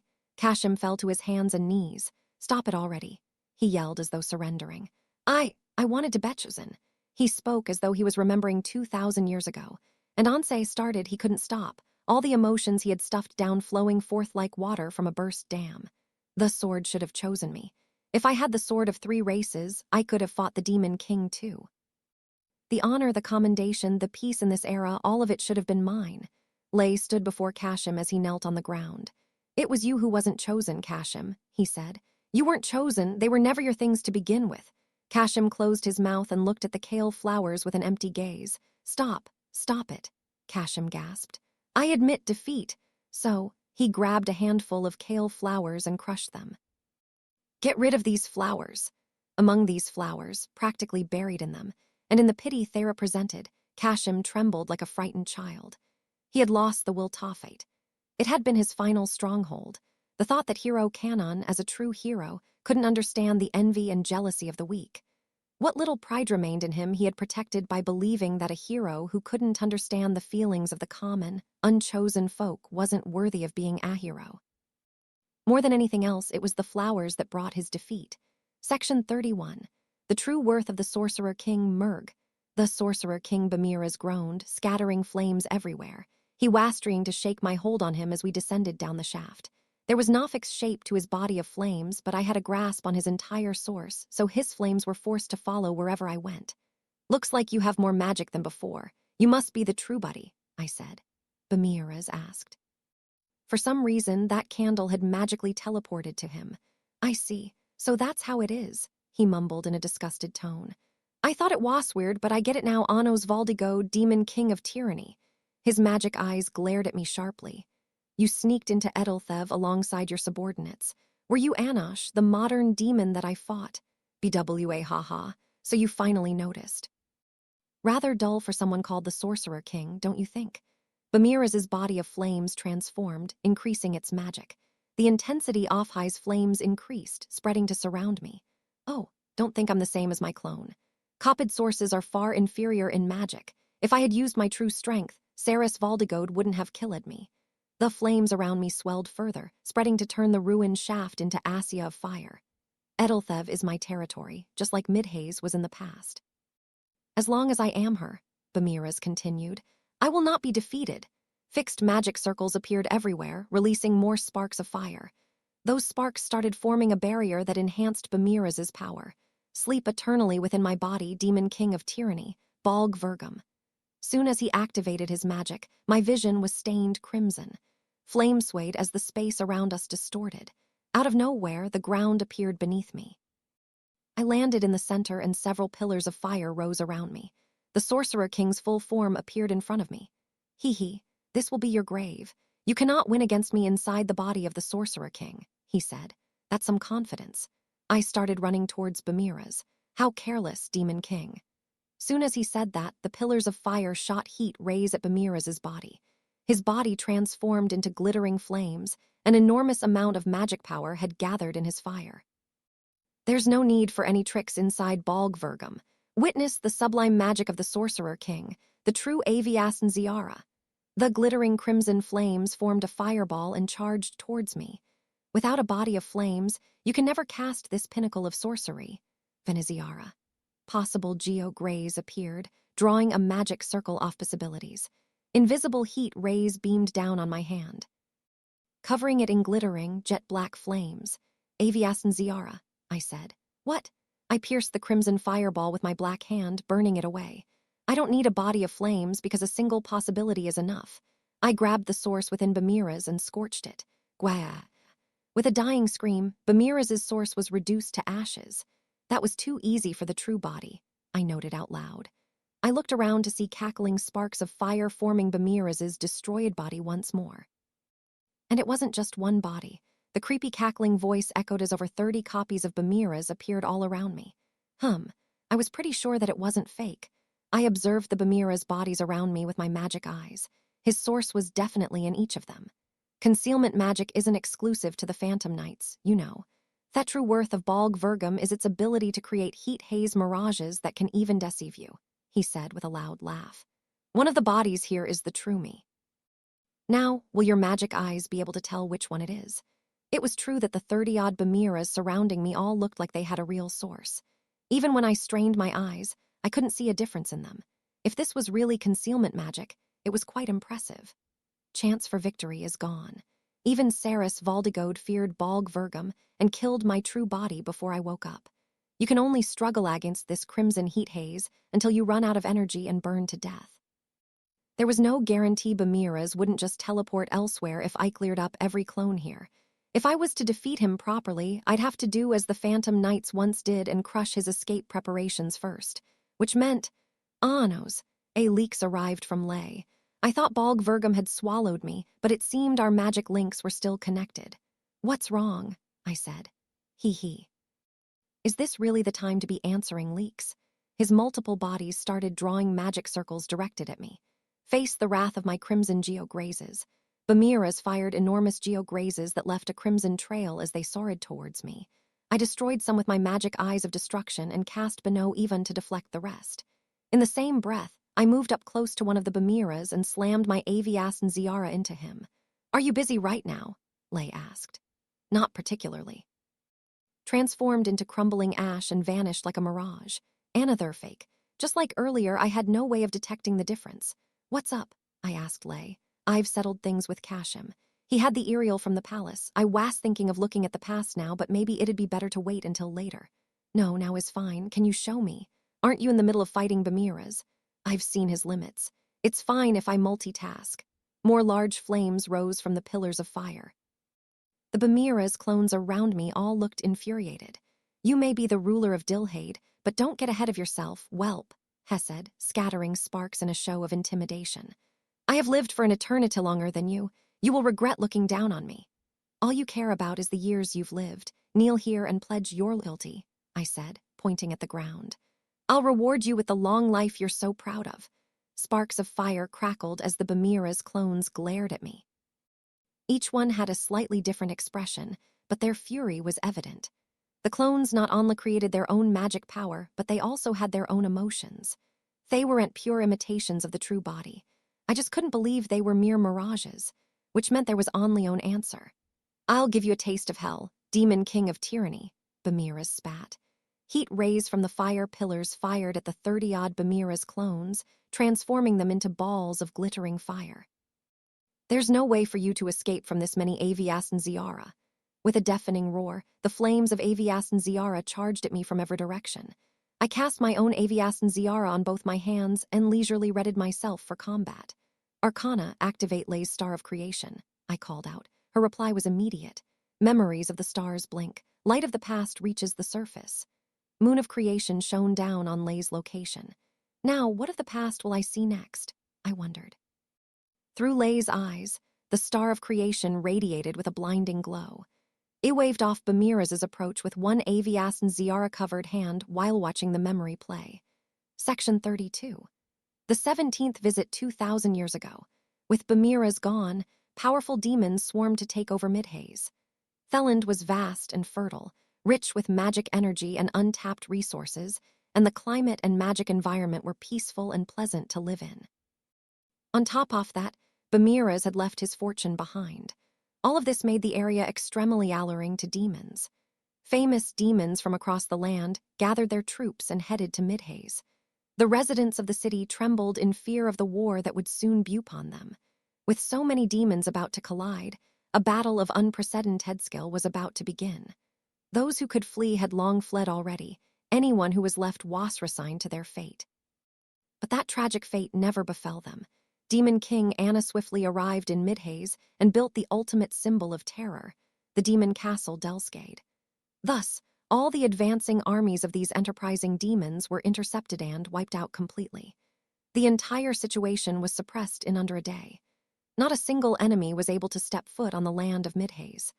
The Demon King army led by Anos proved to everyone that it wasn't paralleled in Dilhade. The terror its name instilled resounded across the nation even more strongly than before. The day the war ended, Anos was standing in the throne room, unmoving. Perhaps he was offering a silent prayer for those who had fallen in the line off here. After some time, the Demon King broke his silence. Shin, Demon King's right-hand man, knelt behind him. Many lost their lives on the way here. More than just a few perished for all this and were unable to reincarnate, Anos said. All he had done was live. People were drawn to him for sticking to his own path, and he accepted them all as his followers without discrimination. Hedifiated the demons he didn't like, repelled the humans that attacked him, and kept doing as he wished. But as he gained more people to protect, Anos became colder and crueler. Before he knew it, across Dilhade he was feared as the Demon King of Tyranny. He believed that was for the best. If his bad name spread, fewer people would oppose him, making it easier for him to protect his followers. Yet opposition was still quite fierce and varied. There were demons who refused the emergence of Iung King, humans who plotted to remove Dilhade from the control of the Demon King, spirits who cooperated with the humans, and gods who wanted Toare's Anos for disturbing order. The goddess of destruction has fallen. The sun of destruction will never shine in the sky again. As Abernew wished, the order of destruction is gone, Anos said. Shin remained kneeling as he listened to his master speak. Gaining control of Midhaze, over half of Dilhade is now mine. I thought thys would satisfy me. Hadn't gained all of this because he wanted to. Some offered him Thair territory in order to gain his protection, while other territories he had stolen after Thair rulers had enraged him. Anos had become king because he was unable to abandon them all. In the feuding lands of Dilhade, owning over half the land was the equivalent of ruling the nation. Now, everyone feared and respected him as Demon King Anos. I've changed my mind. First, I'll bring down the 4 evil kings. Then I'll force the remaining demons in power to surrender and unite Dilhade under my control. As you wish, my liege, Shin replied, head bowed. I will be your right hand, your sword that cuts down everything that stands in your way. Anos turned back to look at him.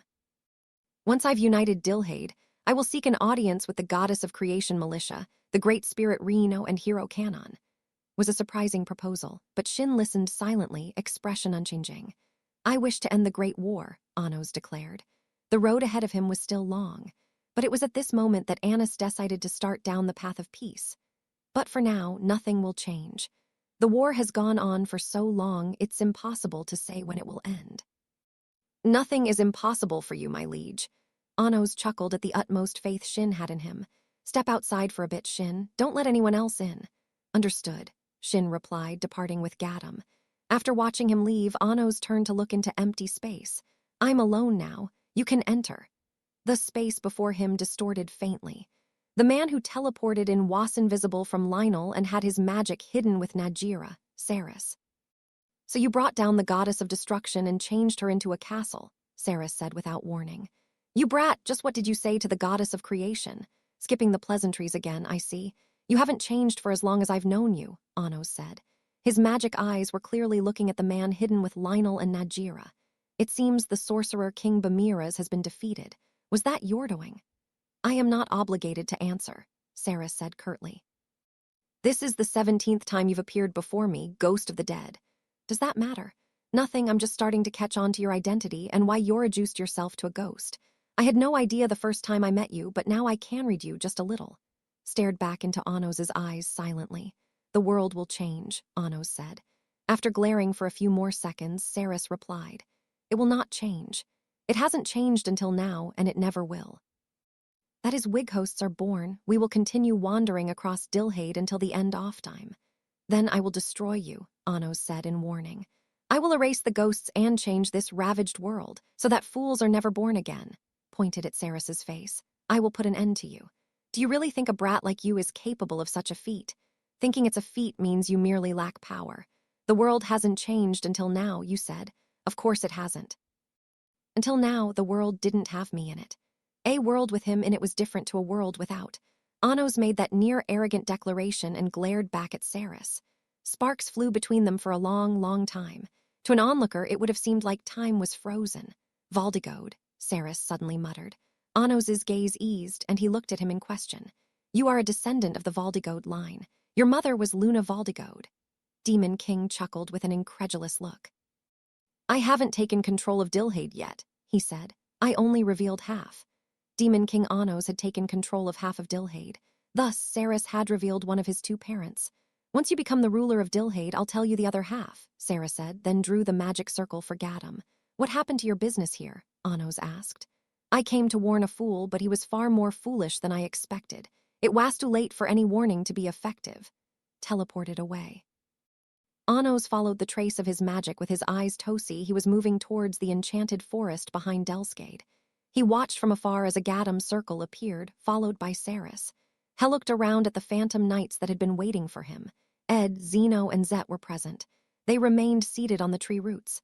What did the Demon King say? Ed asked. That he would destroy the ghosts and change the world. They all laughed at Saris's answer. I'd like to see him try, Zeno said. The dead will always be dead. Nothing will change that, Zed agreed. It's just the 3 of you left, they nodded. Let's go. This is our largest prey yet. Be it demon or human, we will seek blood to the bitter end. Let's teach that naive brat the true ways of this world. The 3 phantom knights slowly got to their feet. With Saris in the lead, they left the enchanted forest. Section 33. Negotiating with the Sorcerer King, the surroundings melted away as the past stored in the Aerial faded from my vision.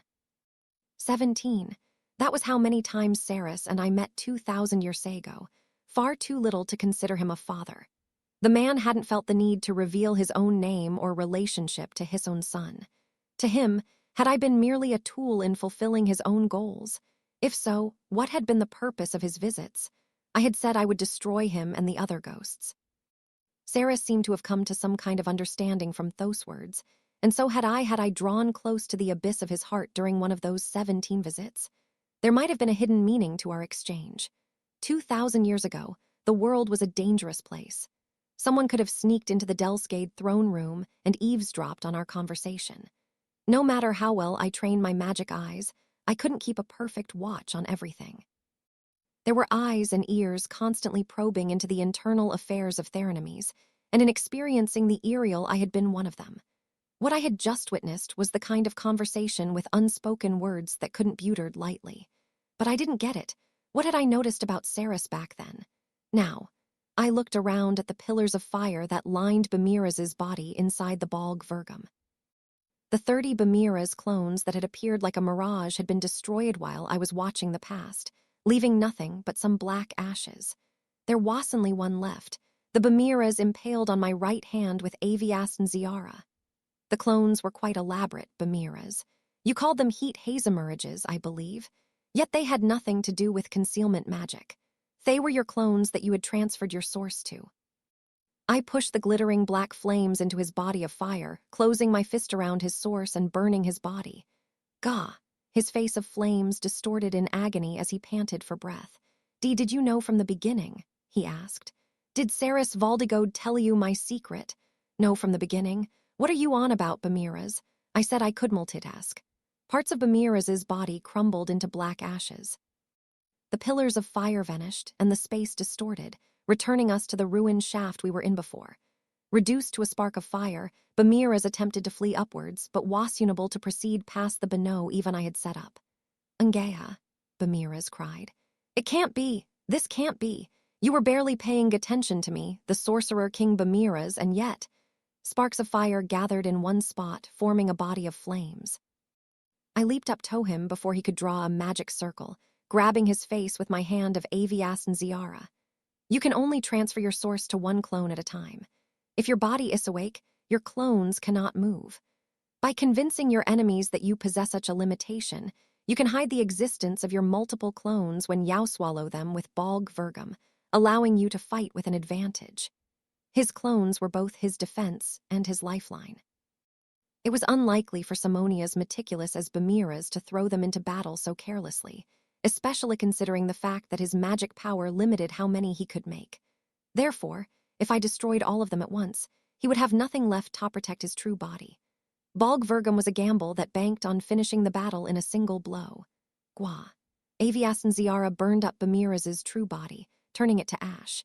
His face off flames glared at me with a look of pure hatred. Did you think that looking at the past would prevent me from seeing you? I asked. Curse the Valdigode lineage, he muttered. I should have known you were that ghost's descendant. Even though he was turning into ashes, Bamiraz's flames grew in intensity. Like a candle burning its brightest before going out, his flame glowed brighter to conquer its destruction, extending the magic of his source beyond his limits. You claim to seek peace when you possess enough power to squash me, the Sorcerer King, like an insignificant insect. Could you be any more shameless?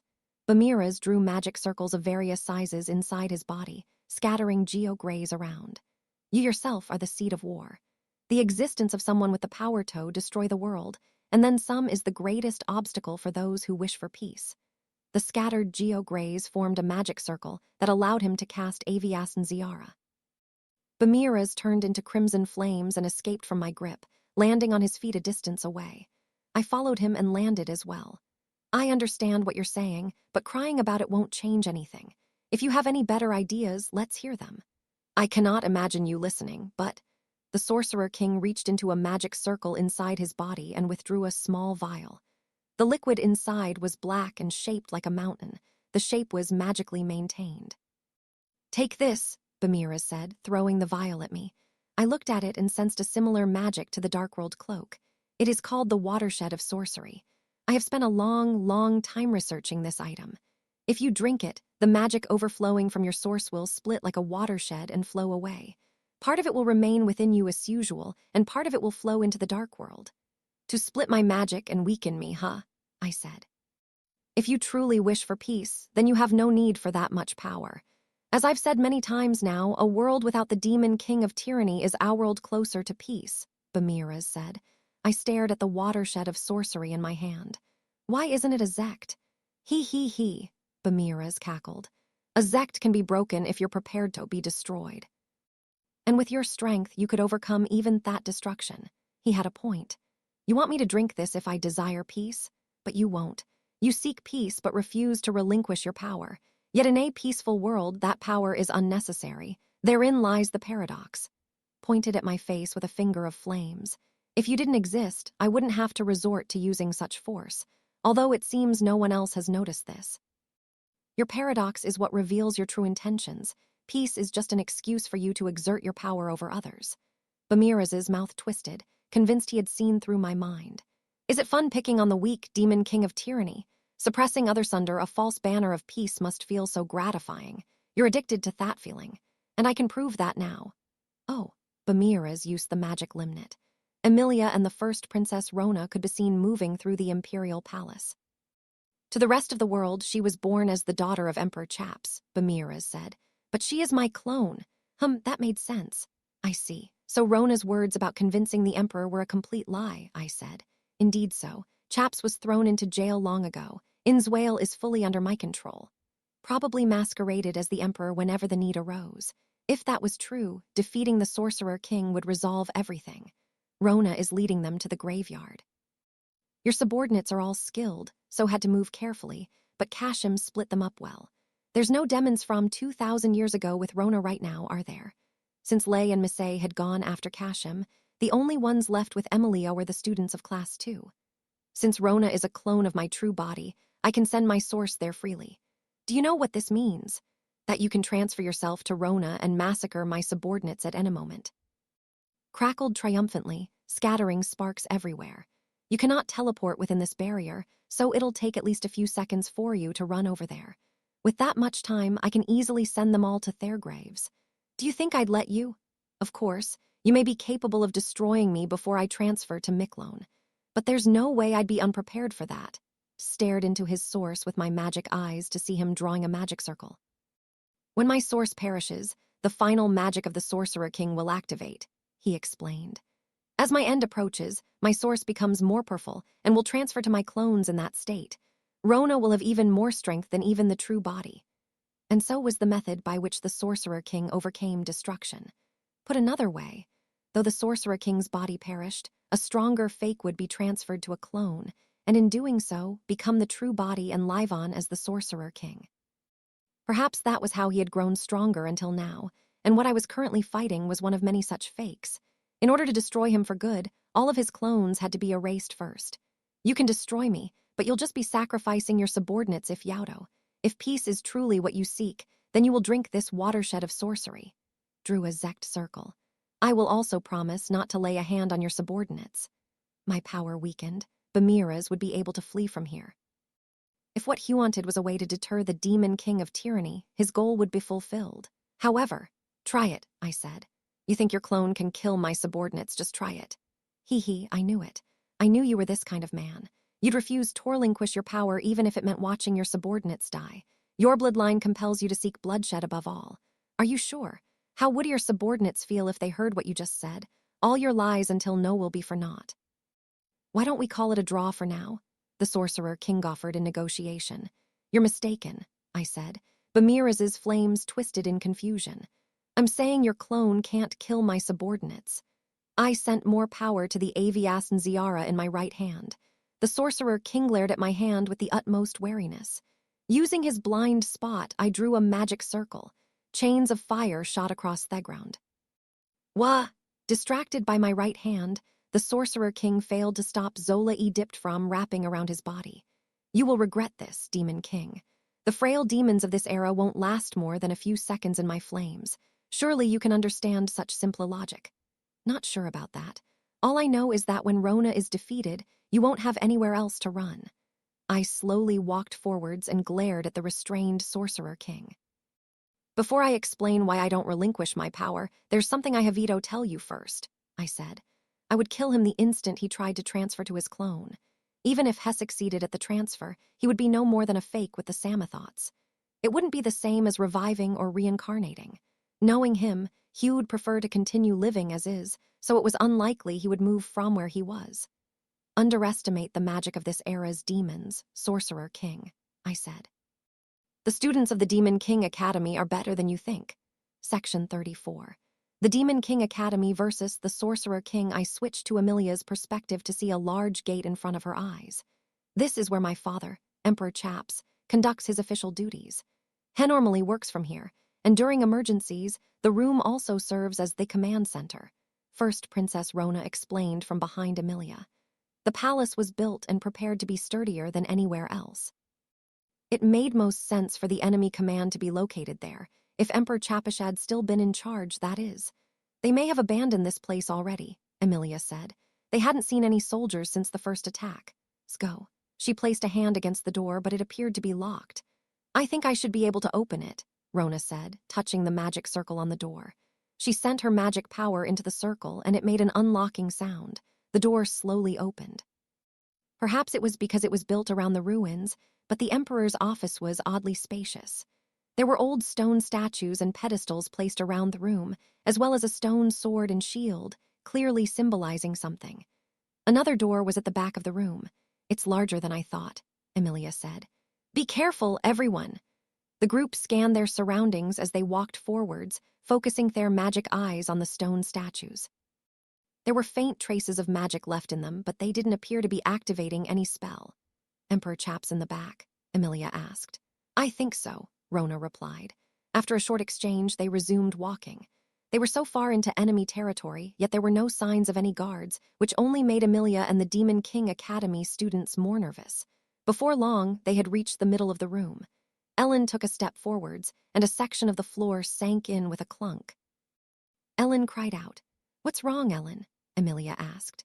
Sorry, I stepped on something. Watch out. A tremor rumbled through the palace loud enough to drown out Ellen's voice, shaking the room fiercely. At a glance, the old stone statues, pedestals, and the stone sword and shield were vanishing one by one. But they were actually falling. The floor to the Emperor's office was crumbling apart and falling into the earth. Ellen looked into the large hole that opened near them and shouted. It's hollow below here, like Lord Anno's. Shouted. You mean you can't see the bottom? One of the students yelled back. Stop using weird metaphors at a time like this. Another said in complaint. Everyone, fly up, Amelia shouted. Fless! Amelia tried to rise into the air, but she was unable to take off and lost her balance. What's going on? From what I could see through her magic eyes, the magic field had become turbulent and heavily disturbed, preventing the use of Fless. Not even the demons of 2,000 years ago could fly here.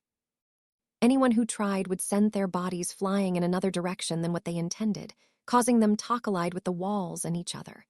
Prepare yourselves for the fall. If you try to fly, you'll risk breaking formation, Amelia said. The rest of the floor finally fell away, leaving Amelia and the students in fear. Like Ellen had said, the space below the floor was hollow and reached so deep, the bottom couldn't be seen. Perhaps it had once been a mine shaft itself. Amelia and the students prepared their magic wards and barriers for the impact of landing, and the trap awaiting them below. Princess Rona, give me your hand, Amelia shouted, somehow managing to cast a weak Fless to move herself. But Rona gazed vacantly into thin air, making no attempt to grab Amelia's hand. Princess Rona, are you okay? Amelia asked. Amelia slowly moved through the air towards Rona. Run away.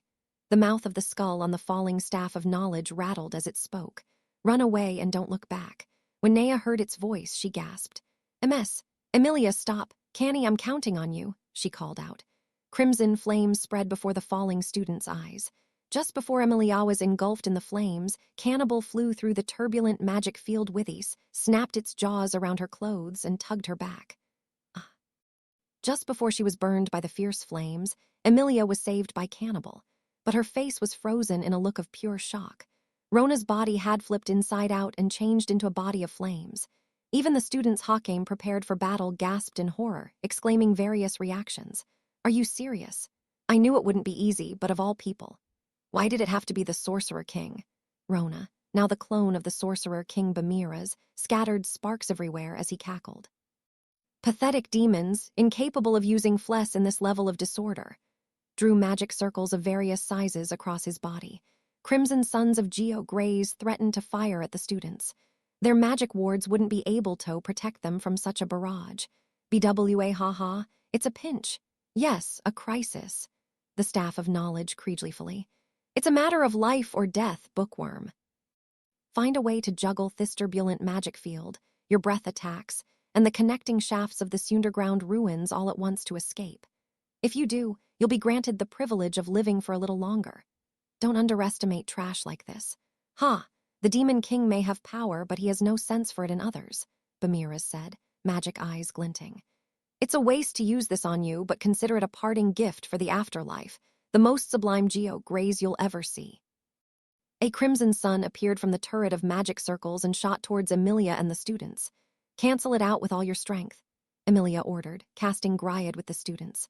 Their fire magic focused on the same point and synergized to form a larger fireball. But Bamiras' Geo Greys easily swallowed it. Despair flashed across Emilia's face. Canny, use your breath to flip the magic field over, Nea shouted. With a chirping cry, Cannibal opened its jaw wide.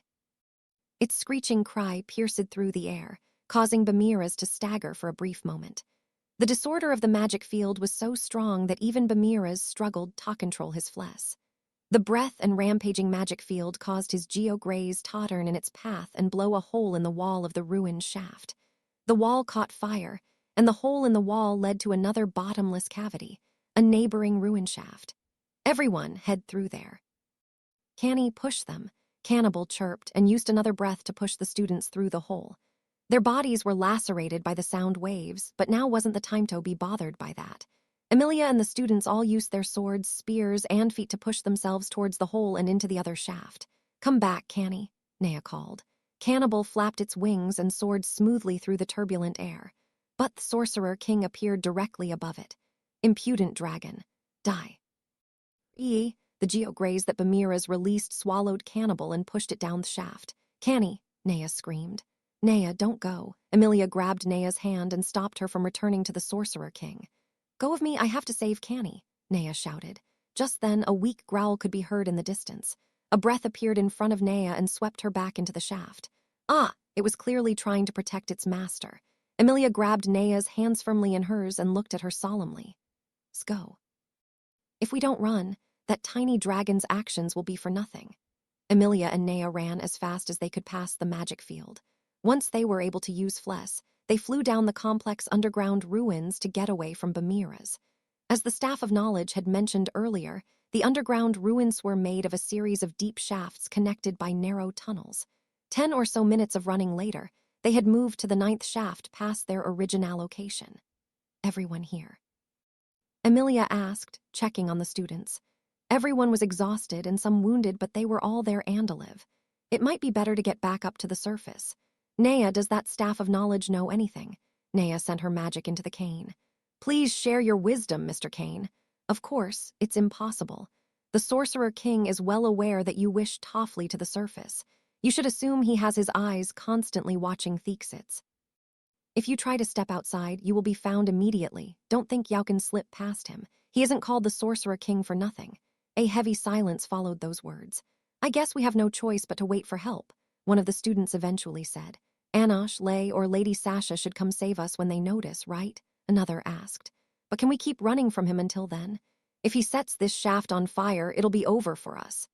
Staff of Knowledge opened its mouth again. Correct, that is correct. Full marks. Since you avoided his first trap, his next plan will be to smoke you out. While you're standing around here, your escape routes are being closed off one by one. Your only options will be to burn to death or face the Sorcerer King at the exit.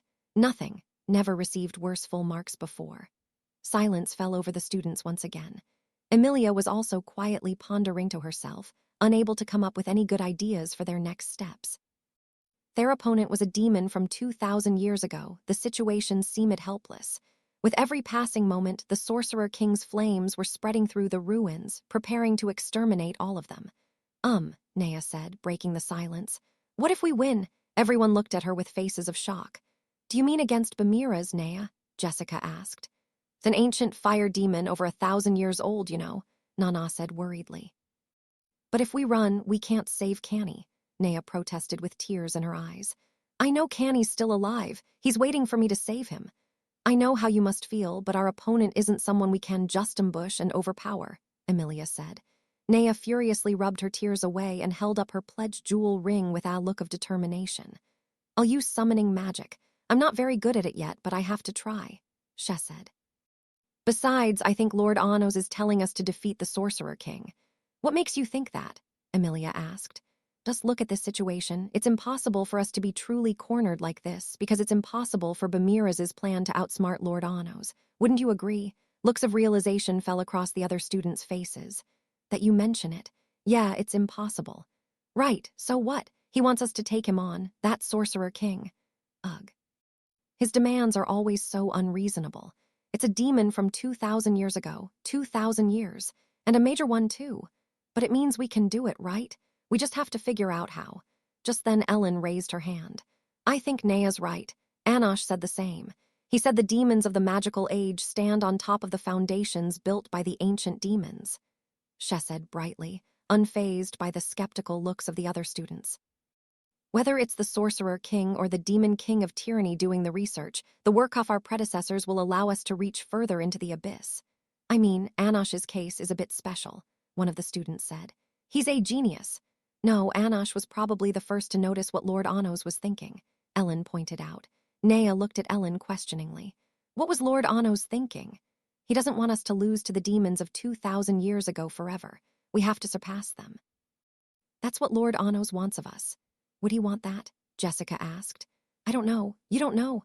I mean, he must have some deeper reason, a deeper reason that none of us would ever be able to imagine. Shot Ellen an unimpressed look. Anyway, Ellen continued. What matters is that Lord Anos is placing his hopes in us. That's why he taught our classes in person. Nano looked down and thought, that might be true. That's why we'll meet his expectations. Don't worry, Ellen said. If Lord Anos isn't saying anything, then he must believe we can do it ourselves. We can win this for sure. All the students considered her words carefully. You all have a point, but I cannot allow you to march into battle without any chance of winning, Emilia said. So let's strategize first. You've all grown far more than I expected. We may be able to come up with a way to overcome this situation if we combine our strengths. Ellen's optimistic ideals helped relax Emilia's mind, allowing her to think more positively. Their victory didn't seem as hopeless as it had before. Tell me the full range of your skills, Emilia said. The students nodded, and then began explaining the spells and abilities they had learned to Emilia. Section 35. The Demon King Academy's secret strategy in a shaft in Edelthev. Stone pedestals and stone tablets were lined up in dense rows. A large mountain of rubble was piled in a corner. Swords, harps, hats, shoes, and other objects made of stone were displayed on top of the pedestals, but most wear-broken beyond recognition. The solemn stone carvings were tombstones. This place was an ancient cemetery, built far more than 1,000 years ago. The Fan Union girls glanced around at the tombstones and squared their shoulders. The area was vast. They had come here in search of the widest spacing the shaft. It smells like smoke, Jessica commented. The smell of something burning had wafted over from afar. The Sorcerer King probably released his fire somewhere, like Nea's staff-off knowledge said. A Fan Union girl replied. Right. The ruins below the Imperial Palace were a network of shafts connected binary tunnels. As a whole, they spanned quite a large area, and there were plenty of places within which one could hide themselves. With so many students off the Demon King Academy to chase around, the Sorcerer King had probably decided it was easier to burn entire areas with geograys instead. As time passed, more black smoke filled the shafts. The path to the surface was already a sea of fire. In order for the students of the Demon King Academy to survive this encounter, they had no choice but toad-feet the Sorcerer King Bamira's. The Fan Union girls positioned themselves with their backs to each other and watched their surroundings warily. A red flame flickered at the top of the shaft. With a deafening sound, a crimson-red sun burned far above their heads. A laughing body of flames appeared in a shower of scattering sparks. You were all hiding in the cemetery. What a fitting place to die. Sorcerer King descended to the ground, flames flickering. His magic eyes glinted at the girls who faced him with their spears held out. Where did the others run off to, he asked. Only the 8 girls of the fan union were present. There was no sign of any author student in the vast cemetery. Where do you think? Maybe they've reached the surface by now. Are you sure you shouldn't be looking for them? The girls all said their taunting remarks one after the other. But Bomberas remained composed. Even if the world flipped upside down, you will never be able to flee from, he said. Long ago, it was well known among demonkind that to step into my territory would mean to either surrender to me or perish. Pointed his fingers of fire at the girls. Tell me where the others are. I will wait 10 seconds. The first to speak will have their life spared. Looked at Ellen. Having lived during the Great War of 2,000 years ago, Bamiras was a battle-worn veteran. A bone-chilling bloodlust could be seen in his eyes. Well, he said, I refuse. Ellen answered immediately, easily shrugging off his bloodlust. So you believe your comrades won't betray you, but trust is a fragile thing that crumbles easily before the Sorcerer King. Looked at Jessica searchingly, an unspoken threat of death in his gaze. Tension spread from his body of flames, engulfing the area in a heavy air. I refuse too. Her response was also instant. The threat of death was nothing to girls' halact common sense. We'll see how long that show of courage will last. Sorcerer King next looked at Nano. What about you? He asked as though he was applying pressure from above. It was all up to him whether she lived or died. Bamiras understood that well. There was no doubt he was in control of this situation. The Sorcerer King stood before them with the same aura of the conqueror who'd ruled Midhaze and that 2 millennia ago instilled pure fear straight into the hearts of countless demons. Me 4, Nano shouted. You mean 3. Me 3. Don't skip a number. Jessica chided. Why don't we all say it together since we're all refusing anyway? Ellen suggested. Because he insists on asking us one by one, Jessica replied. Right, Ellen said, considering. We might as well buy some more time while we're at it. I refuse Ato, one of the fan union girls shouted. What does Ato even mean? Bamiras sighed, clearly annoyed. The fan union wasn't taking him seriously, and it was a source of real anger for him. Enough of this. You are standing at a cliff's edge. Your lives are at risk, yet you show no awareness at all. The epitome of carelessness. Bamiras closed his eyes and sighed while shaking his head, spraying sparks off fire with his breath. If it were 2,000 years ago, you would already Bedia. We refuse, Vebzud. The fan union girls suddenly turned on him and charged with their spearsout. Gewog. 8 spears stabbed into Bamiras' mouth. If it were 2,000 years ago, you'd already be dead, no? One of the fan union girls said. That's right. If that was Lord Anos's real Vebzud, you would have binkled, added another. The demons of 2,000 years ago lower their guard as soon as they mess around. They're not used to the vibe of modern demons, are they? The next moment, 8 burning arms sprouted from Bamiras' body off flames and grabbed the spears, snapping them in half. Kaya, the girls screamed. At the same time, fire attacked the girls. The girls were sent flying back and fell to the ground, their bodies burning. Despite everything, I am a compassionate person, Bamiras said. Thus, it will ask you one more time, where did the others go? If you do not speak, Yao will face the agony of burning alive as I slowly kill you. Well, don't look down on us. One of the 8 girls fallen before Bamiras struggled to their feet. It was Ellen. We won't be defeated so easily, she yelled with a sharp glare. While the other 7 girls were unable to stand, they raised their heads, the intent to fight still strong in their eyes. Here we go, girls. Yup. The girls drew a magic circle and placed their hands in the center. Their next weapons appeared before them. As any demon of 2,000 years ago would, Bamiras immediately stared into the abyss of the weapons with his magic eyes. But even though he had sworn not to lower his guard a second time, Heck couldn't hide his disdain at what he saw. After all, to him, they were mere sticks. Plain wooden batons that were sold in any old city of Dilhade, the Anos rod. He. He ha ha ha ha. Disdain soon changed to fury, which spilled from his mouth as dark laughter. Insolent to the core. No one has ever dared to disrespect the sorcerer King to this extent before. They were not demon swords, magic artifacts, or even bladed weapons. This was probably the first time in Bamiras' life that he was being challenged with such items, and so it was expected that he would view such a challenge as a gesture of disrespect. Enough. I was going to do this after your capture, but you are the Demon King's choir. students who have received the Demon King of Tyranny's favor. If I were to destroy each of you one by one, the Demon King may be inclined to negotiate. Bamiraz's body swelled to double its size, scattering flames everywhere. By the time I'm done with half of you, he may feel like listening to me. His gaze landed on Ellen, the only one standing up. I will begin with you. Bamiraz's hand of fire burned fiercely, swelling to 3 times its size. Ignoring the wooden stick in Ellen's hand, he swung his arm with the intention of scorching everything he could touch. I will not drag Lord Anos down, Ellen shouted, thrusting her Anos rod at Hef flames. At that moment, a furious pillar of fire rose. Burn in these crimson flames. You will dearly regret ever insulting the Sorcerer King. The Sorcerer King paused in the middle of his triumphant speech. A black stain had appeared in the pillar of crimson fire, rotting the flames. He muttered. The pillar of flames decayed away completely, revealing Ellen standing with her Anos rod still raised. There wasn't a single burn on her, and her rod was covered in a glowing black substance. A stick-like that can be snapped like a twig. Bamiraz's fiery hand grabbed the Anos rod with great strength. Snapped like a twig. Absolutely not, Ellen shouted. Absolutely not. The girls all yelled in unison. Bamiraz placed a stupendous amount of physical strength into snapping the weapon, but the black light spread to his hand instead, causing it to immediately begin rotting away. That's impossible. How can you inflict a wound on my body with such pathetic magic power? Bamiraz made the instantaneous decision to release the Anos rod and step back. He then stared at the abyss of the girls with his magic eyes. This is the ask of the heroes. Do you think we couldn't use love magic just because we're demons? Ellen said. Ellen wrapped the Anos rod with sticky black light and charged forwards. Imitation Vebzud. Nuarg, fearing a direct hit, Bamiraz created a cavity in his body of flames to evade her and swung his right hand. But Ellen's Anos rod struck his flamed hand and decayed the fire. You think you're so clever, when you're just worthless trash.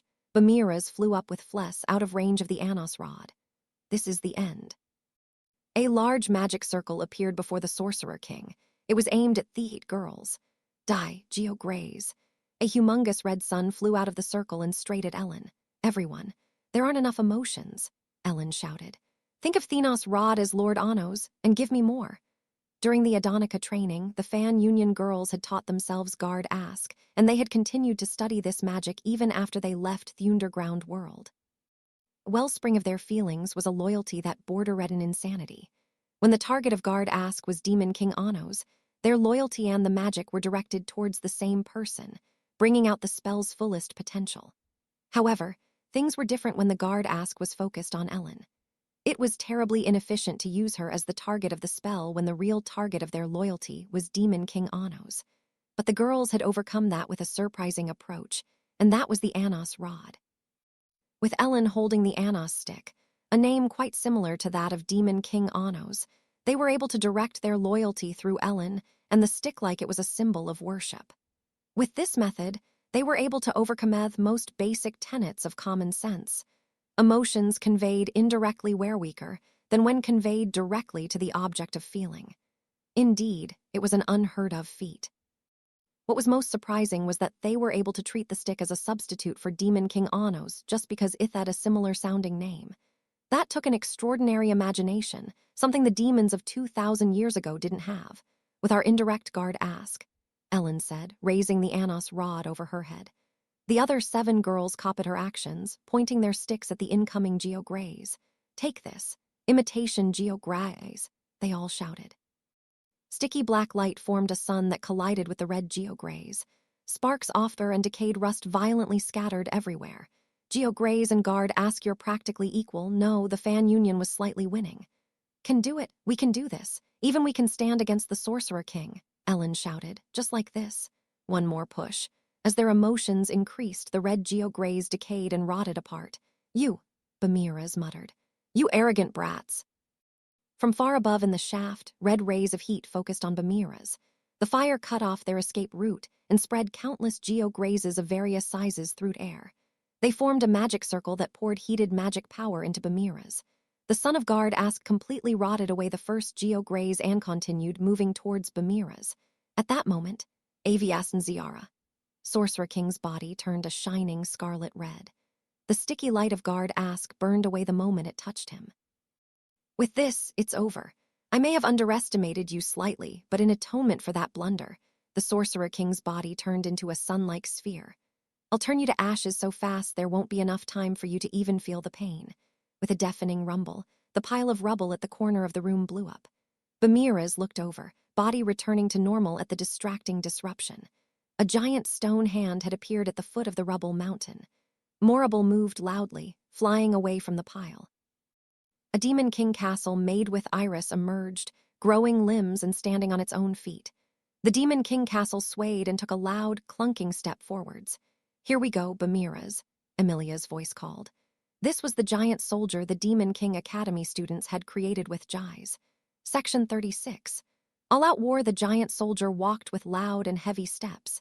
Bamiras glared into Thebes of the moving Demon King castle. That is no impromptu castle. How did you hide the magic power behind such an iris? Bamiras asked. Although it had been buried in the rubble, there was no way Bamiras's magic eyes would have missed such a spell being cast, especially if Emilia and the students had been pouring their magic into the Demon King castle the entire time. How did we hide? That should be obvious. We've been fighting monster after monster all this time. Of course we'd focus our magic training on running away. One student shouted without any shame. Through Lord Anos's Adonica training, I learned my specialty is Lionel magic. I trained for 8 full hours after school, another student said. I practiced Najira for 8 hours. Ever since we returned from Thunderground, my daily schedule has been Najira training in the morning, Najira training at lunch, and Najira training at night. We can't turn invisible or completely erase our magic like Anosh, but we figured we could work something out by hiding beneath magic stone rubble. After all, we don't have much magic to begin with. We aren't that much different from magic stone. Wahaha. The 2 students laughed like they didn't have a care in the world. Najira was more effective when cast by people with weaker magic. The students had used that to their advantage and slowly constructed a Demon King castle without the Sorcerer King's notice. By burying themselves in the magic stone rubble, they'd made their presence even less noticeable. Although it had been weak, Bamiras hadn't expected them to be able to use Najira at all. He had placed too much confidence in his magic eyes and overlooked the students entirely. And just what do you plan for this moving scrap heap to accomplish? Have you forgotten? I am Sorcerer King Bamiras, the man who ruled Midhaze 2,000 years ago, Bamiras said, drawing a magic circle to cast Geograze. Their sun soared like a meteor trailing fire as it moved towards the giant soldier. Deploy magic barriers, Emilia ordered. The students quickly started casting magic, calling out the steps of their work as they did. That, deploying first layer. Deployment complete. A huge graphite board appeared before the giant soldier, deploying second layer. Behind it, countless hexagonal pillars made of graphite appeared, packaged there without any gaps. It looked just like a beehive, deploying third layer. Deployment complete. Huge board appeared behind that, sealing the hive. Deploying vacuum layer. Deployment complete. An anti-magic vacuum was deployed in the hive between the graphite boards. Canium told. Thanks to the division of the spell formula, the students were able to cast everything nearly instantly. The result was a casting speed that rivaled that of the demons of 2,000 years ago. The spell they had cast was the multilayered magic barrier, Canium told. The burning red sun struck the graphite barrier. However, the Geograze the Sorcerer King boasted, as Sublime was unable to burn the Canium tolt and stopped in its tracks. The multi-layered magic barrier excelled in repelling fire and was highly adept at withstanding strong impacts. In other words, it was a shield that specialized in defending against the Sorcerer King. But merely blocking the Geograze wasn't enough. The Canium tolt was slowly being pushed back. Shift, Emilia ordered. The Canium tolt shifted diagonally. The red sun moved along the surface of the barrier. By doing so, its trajectory was minutely adjusted, enough so that it ultimately struck the wall behind the giant soldier. A loud explosion resulted. Insolence upon insolence. The Sorcerer King, floating in the air, glared down at the Fan Union girls. While some of the students had been constructing the barrier, 3 of them had run over to heal the Fan Union girls. "Hey, he's noticed us," one of them said. "Go, Ramon," said another. The 2 of them slapped Ramon on the shoulder, forcing him to run. "Ha, the Sorcerer King Bamiras is more pathetic than I thought," hailed. "He's so scared of the Demon King castle that he didn't even notice we weren't inside anymore. He. Fool, I won't fall for such cheap taunts." Terms of strength, the Fan Union girls were a higher priority for him total with. The military magic Jais raised the magic of a group. If the Fan Union girls were able to relocate inside the Demon King castle, Bamiras would have to fight a much stronger enemy. He ignored Ramon and drew a magic circle directed at the girls. "Do you see this collar?" Ramon called out, undeterred by Bamiras' dismissal. "I'm the personal dog of the Demon King. The dog. How does it feel to be outsmarted by a mongrel? Here, Sorcerer King, come fetch."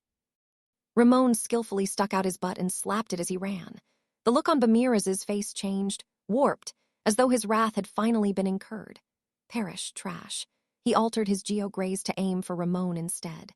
"Counting on you, Nednally," Ramon exclaimed. Ramon used Zect. The contract was with himself and promised he would return to the resistance as a royalist if he couldn't evade this attack. The Nednalias around his neck started emitting magic to drag him into the dream world. Nednalias had been placed on Ramon back when he was a member of their assistance.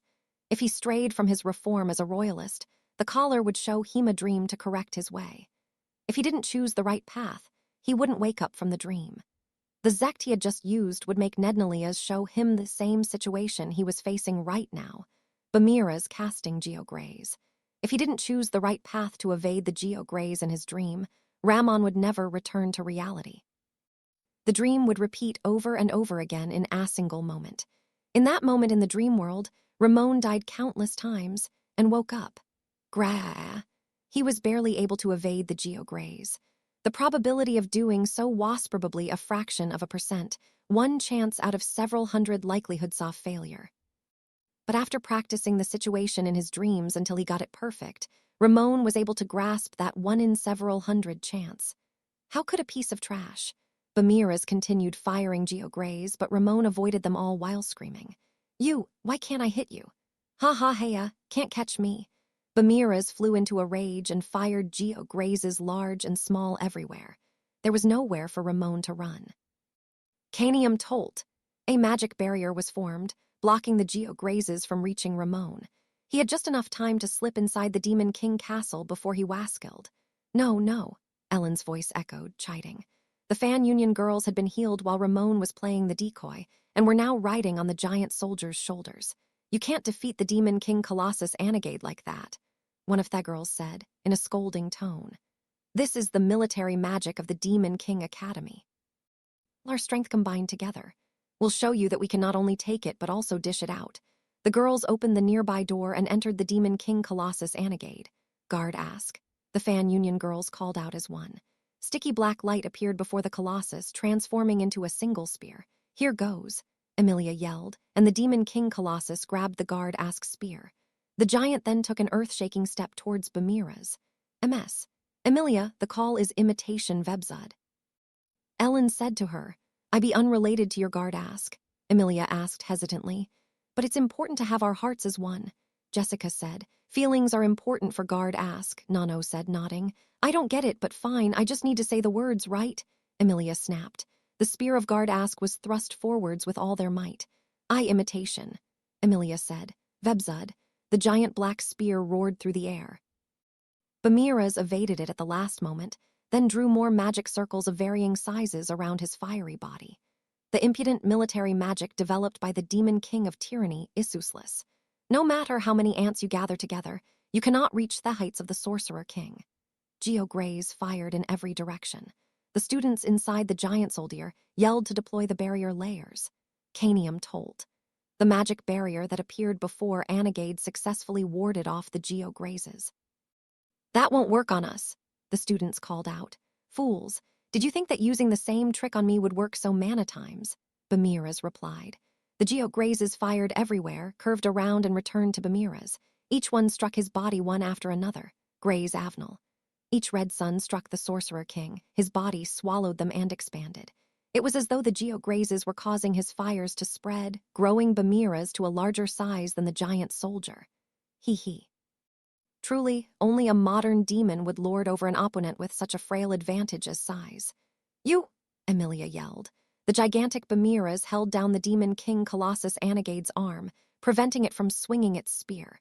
With his other hand, Bamiras attacked. The Demon King Academy cast Canium Tolt to defend against him. Ziara. Heat rays rained down on them from above, giving Bamiraz's huge body off fire a crimson shine. His right arm burned through canium tolt and grabbed the giant soldier's shoulder. Red flames roared, scorching Anagade. The Guardian students inside desperately worked on repairing the burnt areas of the castle, while the mages focused on extinguishing the fire. But the flames kept spreading, and eventually the outer wall of the giant soldier burned away. Hee, Bamiraz cackled. This is the end. Now, Miss Emilia. I know. Emilia's call, the Demon King Colossus Anagade, body wrapped in the sticky black light of guard ask, charged at Bamiraz. Take this. Anagade's arms burned and fell away with a loud thunk, but Emilia continued making the soldier charge without a care.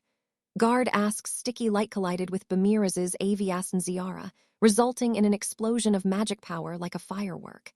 Everyone, give it your all, Emilia shouted. Rhea Iog. Anagade proceeded to push Bamiraz back with the last of its strength, embedding him into the wall with a crash. The wall melted from Bamiraz's fury body in no time at all. That all you've got? Your do-or-die attack was unable to even harm me. That guard ask cannot last for long. The moment your magic runs out will bay your end. Indeed, as Bamiraz said, guard ask was weakening already. The black light off guard ask was slowly beginning to be swallowed by glittering crimson flames. Nea, it's up to you now, Ellen shouted. Bamiraz's face of flames twisted with a look of suspicion. Nea then appeared at the head of the Demon King Colossus. You'll either win or lose or lose or lose. Which will it be, Bookworm? The Staff of Knowledge said, skull rattling as it cackled. I want to save Canny, Nea replied, raising her pledge jewel ring. Lightled. Divine light filled the area as 4 keepers appeared. The abnormally long-haired girl with 2 staves, Nutradu Hiana, the keeper of restoration. The winged centaur woman, Riaisna Isle, the keeper of sky.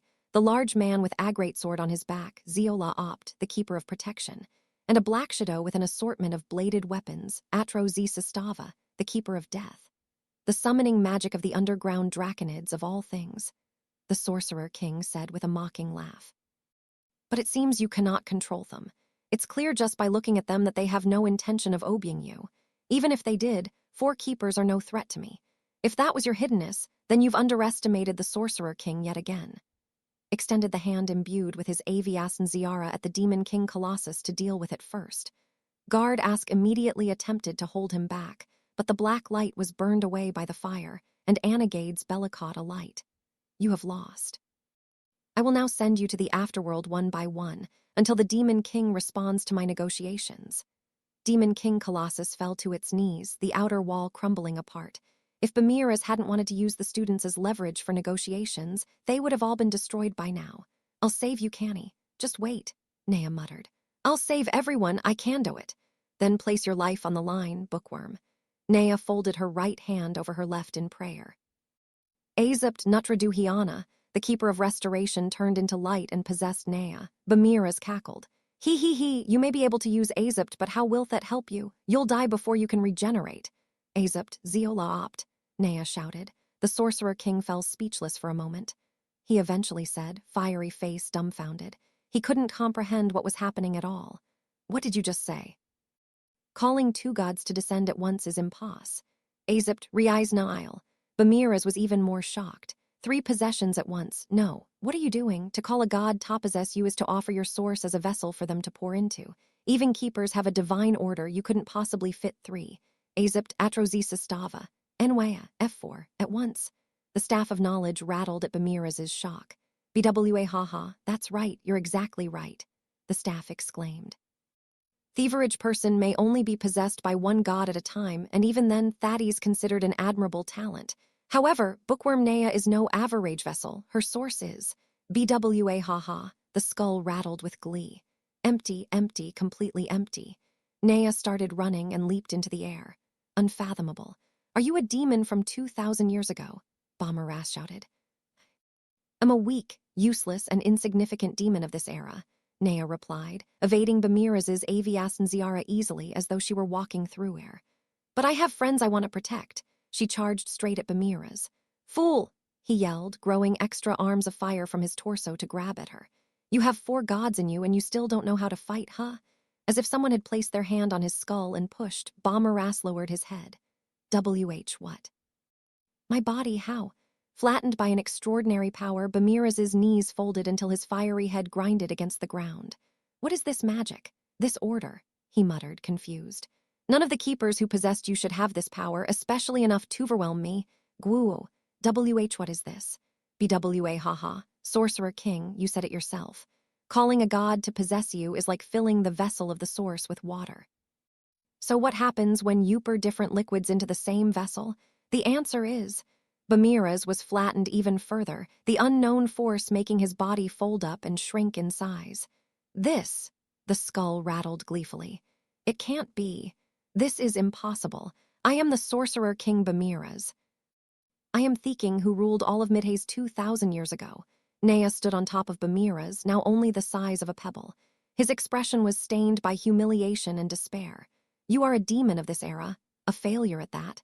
Yet, I will save everyone, Nea murmured. Yet she stared at Bamiraz with vacant eyes. She had reached her limit. With the last of her strength fully depleted, she staggered and fell forwards with a crash. The Sorcerer King observed her unmoving body for a moment and then relaxed. Hee, that's right. I am the Sorcerer King and I will finish Yao off. Now, a shadow fell over the Sorcerer King. Bamiraz slowly turned his head, the movement rickety and fragmented like that of a rusted magic doll. Above him, casting its shadow, was Cannibal, beaten and burned. But to the current Bamiraz, the dragon was a giant. Cannibal opened its jaws. Wait. Gua Cannibal swallowed the Sorcerer King in a single bite, burping a red flame shortly afterwards. With its burns instantly healed, it turned to Nea, chirped, and licked her cheek. Nea slowly opened her eyes. Canny, thank goodness, you're safe, she murmured. She lifted a shaky hand and touched Cannibal. Couldn't you have eaten him a little sooner? Cannibal chirped. Section 37. The path for the Demon King Academy impossible. My clone. A dazed murmur echoed through the ruined shaft. How could the Sorcerer King Bamiraz be defeated by these modern weaklings? Restrained by Zola Dipt, Bamiraz's face of flames twisted. His expression was a mix of anger, humiliation, and shock, a fitting look of submission. Like you said, the power I hold is unsuitable in peacetime, I said, clenching my right hand several times around the particles of magic in my palm. A deterrent is needed. That is why I attend the Demon King Academy. I turned my magic eyes to Bamiraz, who flinched. It was no exaggeration, his life was now in my hands. They've grown enough to destroy one of your clones. Lei, Missei, Misha, Sasha, Arcana, Eleanor, and Zeshia have all started to match me in their individual fields of expertise. Was no need for any lone individual to be an equal match for the Demon King. But by joining their distinct strengths, my companions needed Tobe able to come close to my power, whether they liked it or not. That is the goal of the Demon King Academy, to be capable of deterring the Demon King of tyranny. Held his tongue in thought for a few seconds. That sounds like an excuse, he eventually said. In the end, they're all your followers. This is just another excuse for you not to relinquish your power while bolstering your own forces. An excuse, huh? I glanced lightly at him with my magic eyes of destruction, and the flames off his body were gradually extinguished. Guh. Very well, you have a point. I opened the watershed of sorcery and brought it to my mouth, tilting the contents of the vial down my throat. Once finished, I tossed the now empty vial to the floor, the vessel rolling with a clatter. Satisfied? I asked, dispelling Zola Dipt and undoing Bamiraz's restraints. I held out a hand at him. We should have no reason to fight now that I've relinquished my power. We may have our own opinions on how this peaceful era should work, but we can come to a compromise on such things without violence. Stared at me in confusion, then looked relieved. Finally, I've been relieved of my burden, he mumbled with a faint smile in his face. He chuckled, sparks beginning to scatter everywhere. I can finally discard the burdensome title of a pacifist, glared at me and sneered. Fool! Then immediately launched into a rant, as if finally given permission to vent all of his suppressed frustrations. Fool, you great moronic fool. You've been deceived. Fire gathered around his hands, and a ring appeared, a selection pledge jewel. I am the monarch Bamiraz, the selected aide of the god of conquest, Jehidovich. The watershed of sorcery you drank was actually the melted Formoth, the god of conquest, he said, laughing triumphantly. So that was the true reason he wouldn't agree to Zekt. Jehidovich will conquer your source and offer it to me, the monarch. What would normally be impossible with my natural strength is now rendered a simplict by the magic power flowing into the dark world through the watershed of sorcery. And with that magic, I am able to conquer your source, he explained it enthusiastically. As though in response to his words, something inside my source pulsed naturally. I see. You borrowed the god of conquest's power to create a magic strong enough to steal my source, I remarked. Such a thing couldn't have been developed overnight. Grinned. There's nothing to hide anymore. Consider this my parting gift to you, Hess said gleefully as he looked down on me. I've waited a long time for the opportunity to obtain a source of the Valdigode bloodline, for over 2,000 years long before you were born. So your first goal was Saris? I asked. Correct. I approached him pretending to be a pacifist, all the while waiting vigilantly for my chance to strike. Unfortunately, he saw through, but that fool Aegis fell for it just like you. And thanks to that, I survived Tothai's day. He must have been talking about that scene from the past, back when Aegis was still called Jeff. Back then, Jeff and Saris had tried to finish off the Sorcerer King, but because he believed the Sorcerer King's pleas, Jeff had failed to deliver the final blow. There was probably more to what happened there, but there was no helping it. The Sorcerer King constantly played the part of a warm and compassionate ruler, and was just genuine enough that those around him believed him not different from any other mild-mannered ruler. It wasn't enough 2,000 years to survive simply by being strong. Being too obstinate and stubborn in one's values back then only brought Yaukloser to destruction. And so, in that era, everyone was like an actor in a tragedy, playing their role in order to survive. The Sorcerer King was no exception. Now that you have my source, what will you do? You should know already. Your power is extremely dangerous in the hands of others, but in my hands it's a different matter. With the power of the Demon King of Tyranny, the power to destroy gods and rule all demons, I will become the monarch of this world. Spread his arms and raised his voice. I will be the Demon King of Tyranny. And what about deterrence? I asked. Still don't get it. Such a thing will only get in my way. Everything that could defy me I will destroy in advance. Cunning schemes, buttering up potential foes, none of those things will be necessary. Raised his voice once more, reaching the peak of his arrogance. I will dominate this world to my heart's content. Demons, humans, spirits, draconids, and even the gods will be at my fingertips. Everything will go exactly as I wish. I've never felt so elated. This is true peace. A truly peaceful world Ison that exists for me. He reached towards my chest with his hand of flames. He drew a magic circle and stuck his hand inside of it. Now, you should be at your limit, Demon King of Tyranny. No, Anos. Now I shall receive the sublime source that was born with destruction. Using the magic power of the watershed of sorcery and the order of the god of conquest, the Sorcerer King grabbed my source and drew a magic circle on it. He then yanked his arm back, a leer plastered on his face. It was at that point that I was unable to hide my disappointment any longer. It's people like you that make it impossible for me to relinquish my power, I said. Gah. The hand Bamiras pulled back rotted and fell off his arm in quick order. Watershed of sorcery, god of conquest, I repeated back to him. Did you really think such toys could dominate my source? The flames of Bamiras's face distorted in confusion. It can't be, he muttered in shock. That cannot be possible. Even your father was wary of me. The magic I designed to steal the Valdigode source should have been perfect. You thought perfection was enough to avoid failure. I took a slow step towards Bamiras, and at once he backed away, trembling. I cannot discard this power so easily, I said. If I hide it somewhere, ruffians like you will go after it, and so, as long as I'm alive, this power won't be going anywhere. In fact, I gently grabbed his face. Even if I perish, there's no guarantee this power will actually go away. Just like how Kaihilam's source carried curses and Aegis's source carried Hispor to control blood, my source contained destruction. The closer I approached destruction, the greater that power increased. So what would happen if I actually perished? The magic could swell infinitely and remain afterwards, beyond even my existence. That was the feeling I had about it anyway. Vebzud. The hand I had grasped around Bamiras's head turned black. Looks like this time it's my loss. Kill me then, he said, putting on a brave front in spite of his fear, as though he would have a next chance. Why do you think I spent so much time playing with you, Bamiras? I asked. The flames of his face frowned in suspicion. Misha, Sasha, tell him. That moment, the leaks reached us. We've found all the candles of the Sorcerer King. Changed them all to ice crystals. Sasha's and Misha's voices could be heard one after another, causing the Sorcerer King's face to fall in disbelief. They couldn't have found all of them in such a short time. Want to bet on it? If they found all of them, it's my victory. If they've missed even a single candle, it's yours. Of course, the bet will be on your life. Stared back silently, true despair writ large on his face. Make that face. It's as good as admitting they've found them all, I said. I clenched my hand slightly, and my Vebzud-stained fingers sank just to bite into his fiery face. W8, I get it. I'll tell you about what Saris Valdigo did 2,000 years ago. That's what you want to know, right? He asked, pleading. I'll tell you everything, so please spare me. Drew a Zect contract. It was an agreement to let him go if he told me everything about the Saris Valdigo of 2,000 years ago. Right. If you speak, I'll spare you, I said, signing his Zect. Saris Valdigo. I crushed his face and his source in my fist, erasing him without leaving any traces. If you can speak, that is. Since there wasn't much Bamiras could actually tell me, signing the Zetch meant nothing to me.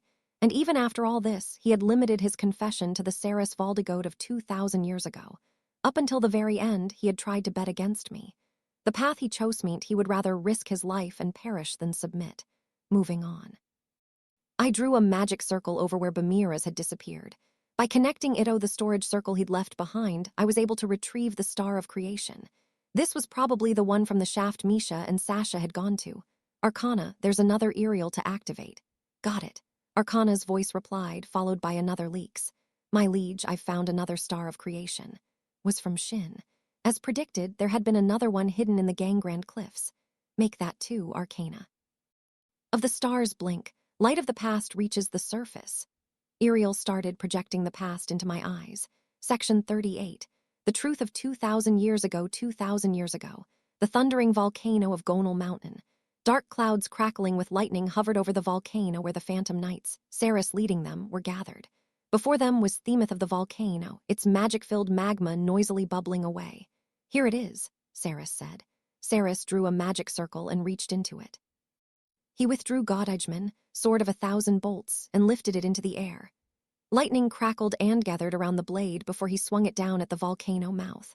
Purple lightning struck the magma, over and over again, as accompanying thunder clapped fiercely. Red fountains of magma shot upwards where they were struck by the lightning bolts and evaporated. In no time at all, the volcano mouth was-drained. The inside of the mouth reached quite deep. When the Phantom Knights looked within, they found a fixed magic circle at the bottom. With the volcano-drained Saris and his men leaped into the volcano mouth and landed on the fixed magic circle. Once activated with magic, their bodies sank smoothly into Theground. Beneath the mouth of the volcano was hollow space, a dark cavity with no lighting whatsoever. Soon a nasty scent reached their noses. It was the scent Offblood, as unpleasant as it normally was when they encountered it. The Phantom Knights proceeded through the cave while glancing about the darkness. Eventually, a light came into view. The source of the light was glowing moss growing on the walls of the cave. When the knights strained their magic eyes, they discovered rows of corpses also lining the walls. They were corpses of the 4 races: humans, demons, spirits, and gods. Almost every single one had evidence of their bellies having burst open. It was practically the same scene as that at the Ceylon settlement, except these corpses still had their heads attached. Someone must have been researching magic. Show yourself, Saris called into the cave. Footsteps echoed from the other side of the darkness. A man with a spear appeared. Jeff, Ed mumbled. Saris took one look at him and furrowed his brow. What are you doing? What is this place? Jeff asked. Saris glared at Jeff sharply. I'm the one asking the questions. You are no longer a ghost of the dead. What are you doing here? Despite everything, I owe you for taking me in, Jeff said, staring straight back at Saris. I wish to understand you, that and I cannot abandon you. Both things I am sure of, even if it means living as a ghost against my will. You'd choose to walk the path against your beliefs. The sharp question left Jeff silent for a moment. That, I don't know. And yet you still dare to appear before us so brazenly. Brat, you lack resolve. Jeff, Saris looked around the cave. He was probably searching for traces of the person who had conducted the magic research. Isith. Jeff tried to press more, but Ed tapped him on the shoulder. I didn't think you'd come back, he said. He then began to search the cavey as well. Jeff watched him for a bit, then pulled himself together and joined the Phantom Knights in their work. This his research lab? Jeff asked. Probably, Zeno answered. What kind of magic was he researching? Sirica. It's the trick to how he survived after perishing. How so? Zeno shook his head as though to say he didn't know and looked at Saris. Saris kept his gaze glued to the fixed magic circle in the cave as he replied. When I beheaded him, I cast a decapitation curse with my purple lightning. That should have been enough to destroy him, but there are some people on whom the curse doesn't work. Jeff thought for a moment. Like demons without heads, he asked. That's right, Saris confirmed. And among them, the Ceylon family appear to have heads at first glance, but are actually unaffected by the curse. This is because their heads are borrowed from others and can be replaced. But he isn't even a demon, much less one of the Ceylon bloodline, Jeff pointed out. He must have reincarnated with reincarnation magic using a specificum. Saris glared at the magic circle drawn on the bellies of the corpses. Sirica magic is ambiguous in regards to the reincarnated body, Saris explained. By evolving the spell and using a womb, he was able to be reborn as the existence he wanted. It seems the spell was incomplete, though, as he had Todak the Ceylon settlement and used the women's wombs to be reborn as a Ceylon demon. A grim look flashed across Saris's face. He took in the Ceylon blood and gained the ability to be headless, but he was born as a different species. A monster that cannot be called a demon. That was why Saris had been unable to activate his curse of decapitation when he beheaded him.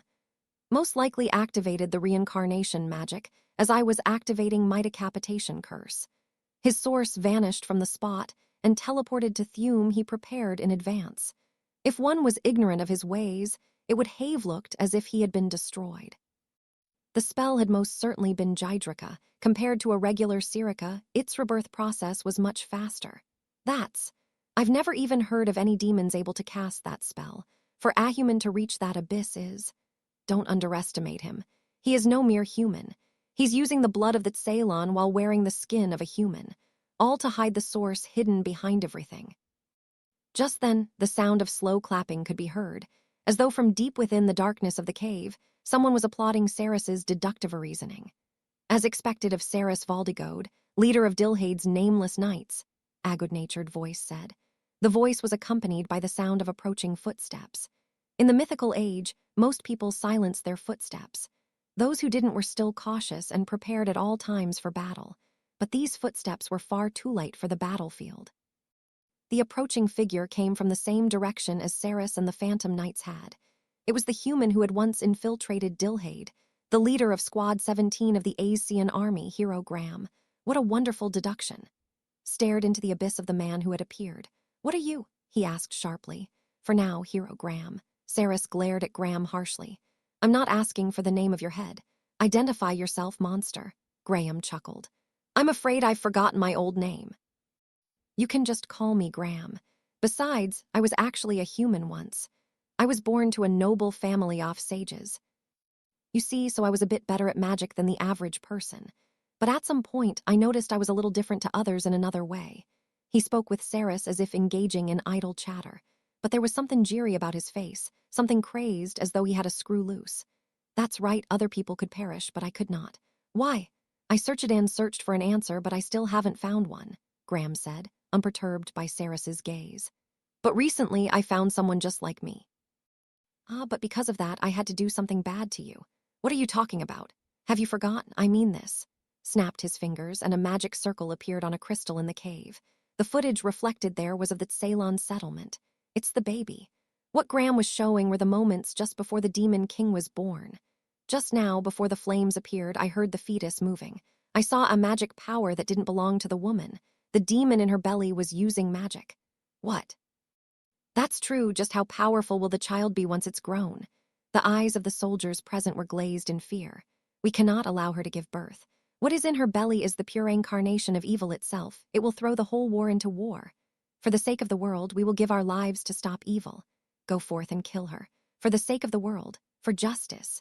The human soldiers all rushed at once, brandishing the holy blades in their hands. But the next moment, the fetus shifted. They were engulfed in jet-black fire. I can't erase this fire. That can't be the demon-sealing barrierus. What is this sinister power? Gwea. In no time at all the humans present were reduced to ash. Wonderful, a man said in a light-hearted voice. The bloodline of Valdigode, the power of destruction. It's almost like the rules of this world don't apply. Wasn't the goddess of destruction in the form of a little girl there? It was Graham. Looks like his magic power increased when he sensed the womb nearing destruction. His magic eyes were fixed on Luna. but black flames appeared before her, forming a wall between them as though he was protecting his mother. "It's okay, Anos," Luna mumbled. "It'll be okay. Save your strength for your birth. I will bring you into this world." Beautiful, the love of a mother protecting her child. "You'd give birth to him even if it cost your life, wouldn't you?" Graham said. "Once the womb perishes, he gains life. He will be born carrying the destiny of destruction." Moment the black flames vanished, Luna ran towards Graham. Hesmalden bowed like he was at a curtain call for a play. "Thank you," spread through the surroundings. Galian. A darkness that blocked all light appeared between them. "Troubling. I can't see anything like this," Graham said. A fatal squelch could be heard. Graham's hand had slashed open Luna's belly. Luna fell to her knees and collapsed, keeping her hand over her abdomen protectively. "The rest is up to you, dear." The next moment, purple lightning shot from the darkness. Godijmon pierced through Graham's heart, with purple lightning rampaged wildly throughout his body. Saris aimed his strongest destruction magic at Graham's source. Ravia kneeled Galvarizon. His source was erased under the endless bolts of lightning. "Well then. See you later," Graham said cheerily, as though he was heading home after a day out and not currently impaled by a sword and consequently perished without a trace. No, he had probably used Gydrica to reincarnate just before he was destroyed. But Saris ignored that and slowly turned towards Luna on the ground. That was when the footage stopped. "By the way," Graham said cheerfully, "do you remember her final words after this?" Saris didn't answer him. He merely stared at Graham without moving. "Was happy." "Touching, don't you think? Should I skip to that moment?" Purple lightning flashed, shattering the crystals showing the footage. "I don't care," Saris said coldly, holding the sword of 1,000 bolts ready. "You are a worthy opponent for a ghost of the dead. You said you cannot be destroyed. Let's test if that's true." "I know, Saris Valdigode, you aren't truly a ghost." Smiled as though he could see through Saris's heart. "You pretend to be dead, suppressing your heart and dedicating yourself to a lonely fight no one else understands, supported only by the few comrades Yauhave. Beautiful, is it?" He drew a magic circle using both his hands. "If I get rid of all that too, will you show me your true face?" Section 39. The fight of the nameless knights. Graham retrieved a set of spear-like weapons from magic circles positioned on either side of him. Divine Scythe of Disorder, Beffing's Dogma. Joined the two handles together and made one long weapon. He spun it and slashed apart the magic circles, revealing a large scythe with tremendous magic power. "Careful," Saris warned the others, readying his sword of 1,000 bolts. "It has divine power," pasted a friendly smile on his face. "He's right, you should be careful." He held his scythe sideways and looked at the phantom knights. "Or it'll be over in a second." Swung Beffing's Dogma at Jeff in what was essentially a flash of death. Imminent silence approached, the blade rushing forwards without sound or light. It was a blow that even Jeff, the netherworld king of the 4 evil kings, couldn't react to in time. But Saris was able to stop it with his sword of 1,000 bolts. "I should have expected as much," Graham remarked. "You're the first to ever stop the divine scythe of disorder. However," sprayed everywhere, soaking Saris. Zeno, who had been nowhere near the trajectory of the scythe, had been decapitated. His head hit the ground with Athunk and rolled. "This divine scythe is the power of the god of frenzy, Aganson. The order off frenzy can send fate itself into a frenzied rampage. This is a scythe of disorder. Once Beffing's Dogma is swung, no one knows what kind of fate awaits why." In the middle of his words, Graham coughed up blood. With their existences completely erased using Lionel and Najira, Ed and Zet had sneaked up on him and attacked in a pincer move from both the front and behind. Source-slaying demon swords were embedded in Graham's chest and abdomen. "You talk too much," Ed said. "Now die," Zet echoed. The two dug their demon swords into Graham's source. Graham swung Beffing's Dogma down in counterattack, but Ed evaded it easily. The next moment, it was Graham's head that went flying as he was beheaded. Ed and Zet watched the head's movement warily. "I said it could send fate itself into a rampage, no?" said Graham's head, from where it was still rolling on the ground. "This time the divine scythe of disorder missed. That's why my head went flying instead." Just then, more blood sprayed as Zet's head went rolling. This was the power of Beffing's Dogma. Fate was completely out of control, making it impossible to predict anything. It was truly a scythe of disorder. As Graham had said, even he didn't know what would happen when Hess swung the divine scythe. There was no way, then, for the phantom knights Tano either. Now. Graham's headless body moved. Grabbing the demon sword, Ed stabbed into him roughly. He squeezed it and snapped the weapon with his bare hands. When swung the divine scythe of disorder down again, cuts appeared all across Ed's body. The disorder affected even the wounds itself, making healing magicine effective. Ed fell to his knees. HMPH. In the opening after the scythe was brought down, Jeff thrust his demon spear forwards. The tip extended and branched into 10 ends, piercing Graham's body. Gah. Rag! Jeff's demon spear continued to extend until it pinned Graham's body to Thewol of the cave. His arms were stabbed into the wall, sealing the divine scythe-off disorder. Good grief, Graham muttered, moving his pinned arm anyway. Blood poured out as flesh was torn, but he continued to lift the scythe without a care for how the movement was carving off a piece of his own arm. Well done, Jeff, Ed said, standing before Graham with his broken sword. An immense amount of magic power was gathered at the tip of the broken blade. The energy of all his future lives was collected there, glowing with thelite of pure life. For a brief moment, Ed's gaze flickered to Saris. "Isith, was I a ghost of the dead?" he asked plainly. "Ed!" Jeff yelled, but his voice didn't reach Ed. "You go first. We'll talk the night away in hell, Ed," said Saris. Ed smiled contentedly. Then he stabbed the broken demon sword into Graham. Gavial. The light of the explosion cast the entire cave in white before blowing it apart entirely, gouging out half of the barrier that was the thundering volcano with it. The source explosion magic was far more powerful than the average spell. Death would have been inevitable at the epicenter. However, sacrificing life to take out the enemy, a fighting style fitting for the dead.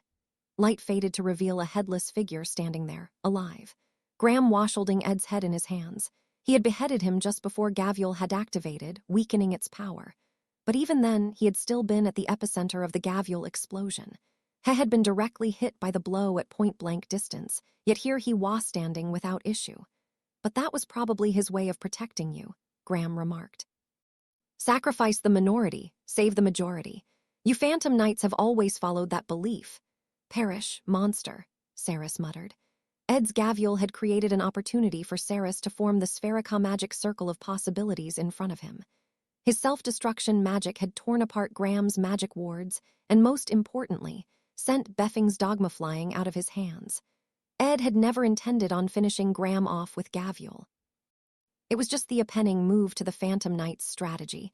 He had given his life to create a chance for Saris. Veneziara stabbed the spherical magic circle with the sword of 1,000 bolts.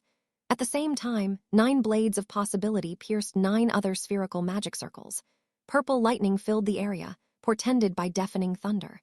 The sky roared, the earth shook, and the remaining barrier of the thundering volcano was instantly swallowed by purple lightning. That's right. "You can't afford to show any weakness. Not for a single moment," Graham said casually, watching Saris's greater magic. "If you don't keep your wits about you, if you don't remain heartless in Dilhade, others will prey on you." Purple lightning attack spread across the ground, carving a magic circlane to the crater created by Gavial. "There can be no justice through the sword," Graham proclaimed. "The eyes and ears of strong demons are everywhere, constantly on the lookout. You never know when someone is watching or listening. Erasing one evil only begets more evils that will eventually erase you. It is only by becoming a bloodthirsty ghost that you can protect your bloodline from danger." Saris formed a barrier to protect the nation from destruction, and slowly adjusted his grip on the sword of 1,000 bolts. "You couldn't protect your loved ones in the end," Graham continued. "Saving them would only reveal them as your weakness. They would immediately become the target of other bloodlines, and so the Phantom Knights acted as crazed ghosts, not even speaking to each other, defeating evil demons and humans alike with their swords of justice." Took a step forwards. Saris Valdegoed. He vanished and appeared before Jeff. Before Jeff could swing his spear, Graham's fingers pierced the left side of his chest. His hand closed around Jeff's source, whose body flinched in response. "Was one time you failed to hide your heart." "Gah. Ah." Jeff struggled against Graham, but was pinned easily. "Even when he ceased to be one of the dead, you were unable to erase him." "So what?" Saris asked coldly, staring at Graham. He showed no concern for Jeff, as though the only thing he cared about was thrusting his sword into Graham. "It means you were unable to abandon him, the foolish disciple that failed to notice your intentions until the very end," Graham said, giving Saris a pitying look. "Am I wrong? You and your people claim to be nameless knights, wandering like the dead. But why do you call yourselves knights? Simple, because it implies that what you do is in the name of justice. Comparing the meaning of this word to your actions makes it easy to see what your goal is. His spell was already prepared, but Saris made no move to swing his demon sword of purple lightning. He merely glared at Graham, who was using Jeff as ash shield. Only those who realize the goal can become a nameless knight of the dead. Even if you cannot save everyone, you strive to make this nation better in whatever ways you can. You've destroyed, and destroyed until now. Continued speaking with a mocking smile. You discarded yourselves.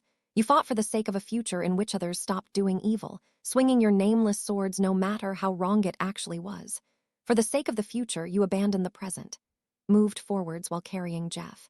The only exception to the Phantom Knights is the child you adopted, Jeff. He stayed in your company without knowing anything. You were so focused on acting as the dead that you couldn't tell him the truth. You hoped he would realize it himself, and it was guilt that made you falter and fail to kill him. Flashed him a carefree smile. Not a bad guess, right? Jeff, Saris said, ignoring Graham. I told you once that if you didn't change your mind, I'd ensure you died a worthy death. The agony of having his source grabbed, Jeff managed to find his voice.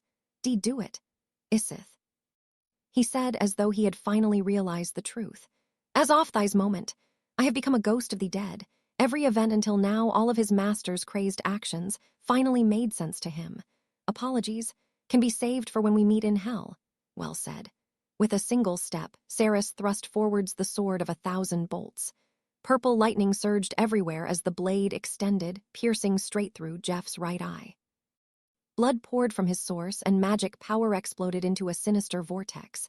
Jeff's source was about to demonstrate its true worth. Within was a magic that could control dimensions. What? Jeff muttered. You see now, he's incapable of abandoning you. Saris's attack hadn't been the destruction magic of Ravia-Neeld Galvarizon, so Graham was able to hold up a hand and summon the divine scythe of disorder back to his grasp. Now, what will be cut next? Graham asked. He swung the scythe with all his might. Saris's left arm was sliced off, falling to the ground. Isith! Jeff yelled. For the first time, Saris looked at him with a gentle expression. Jeff, Saris said, times are changing. The dead are not needed in a peaceful world, but you can still live on as a king. Response to Godedgeman's magic power forcing Jeff's source closer towards destruction, his power awakened. Blood overflowed from his body, coiling in the air to form an orb that wrapped around him. The era may be changing, but nothing will be different, Graham said, swinging Beffing's dogma once more. This time his own left hand was sliced off. Missed, huh? He swung the divine scythe of disorder a third time, and Saris's right leg was cut off.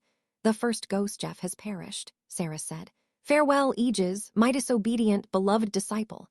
Issy, Jeff's words were swallowed by time and space, disappearing with his-raging orb of blood.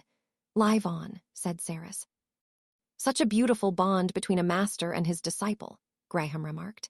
With his right leg gone, Saris had fallen to his knees. Graham stood before him and raised Beffing's dogma. The divine scythe of disorder swung at the same moment the purple lightning of the sword of 1,000 bolts struck the heavens. Saris thrust his blade into Graham's stomach. You've made one mistake, Saris Valdigode. The dead have no need for names. Carve this name into your head as Euperish. I am the commander of the Phantom Knights, Isith. Greater magic that activated with his words was Ravia-Neeld Galvarizon. A massive bolt of purple lightning fell towards the sword of 1,000 bolts. His aim wasn't Graham's source, but his body. Before his eyes, flesh turned tosh and crumbled away. Trying to prevent me from using the divine scythe of disorder first? Graham asked. The next moment, the falling bolt of purple lightning was slashed apart, roaring thunder silenced at once. The divine scythe of disorder had severed the possibilities of the sword of 1,000 bolts. How lucky. You should have aimed directly for my source, Saris said, sending all his magic into Godedgeman. Veneziara! As long as you refuse to give up on Jeff, that doesn't change the fact that I've won, Graham said. Graham's blade directly touched Saris's neck, cleaving straight through, and his own head came off as well. Saris tried to use Ingal as his head soared through the air, but was unable to cast any magic. With his nearly disintegrated hands, Graham grabbed Saris's head as it soared midair. I've finally obtained it. You were a tough one. It was a real pain toadstring you without harming your head. Connected Saris's severed head to his headless body. Magic particles covered his neck, closing the wound and connecting the flesh. With this, I have become Saris Valdigode. Magic power filled his body and purple lightning shot everywhere. Graham's crumbling body gradually healed with every passing moment. He tilted his new head from side to side, checking its flexibility and range of motion. He then held his hand out and drew a spherical magic circle with purple lightning. But his control was slightly unstable. Does it take some time to set in? If this continues, I'll be noticed soon enough. Picked up the sword of 1,000 bolts on the ground, retrieved 3 heads of the phantom knights, and drew a Gaddam circle. Now, what shall I play with until then? He said, then teleported away. All that was left at the scene was the headless corpse of Ceres Valdigode. Night had fallen at some point, though it seemed that just minutes ago the sun had been high in the sky. In the sky was one moon as normal, but now another mystical moon was floating beside it, Altiert Noah. Its silver moonlight shone down into the volcanocrater as glittering lunar snowdrops. The petals transformed into a little girl with long hair that reached down to her ankles. She had a silver glow to her eyes and wore a pure white dress. She was the goddess of creation, Militia. She held her hand over Ceres's corpse, and lunar snowdrops fluttered down around him. With the power of creation, silver light restored Ceres's missing head, healing his entire body simultaneously. Ceres weakly opened his eyes, the goddess of creation. "What do you want?" he asked from where he lay on the ground. Even though his head had returned, he no longer had the strength to stand. "You are about to perish," Militia said in a quiet voice. "The source left in your body is only your consciousness. He took everything else with him. Once our consciousness perishes, you will vanish." Ceres was silent. "All you've done until now was for the sake of a peaceful world. For that, you would like to grant your final wish," Militia said. "What do you desire?" "To die as a true ghost of the dead. Erase my existence," Ceres answered immediately. "Erase me from this world, from Anos's memories." Militia stared straight into Ceres's eyes. "Why? He's clever.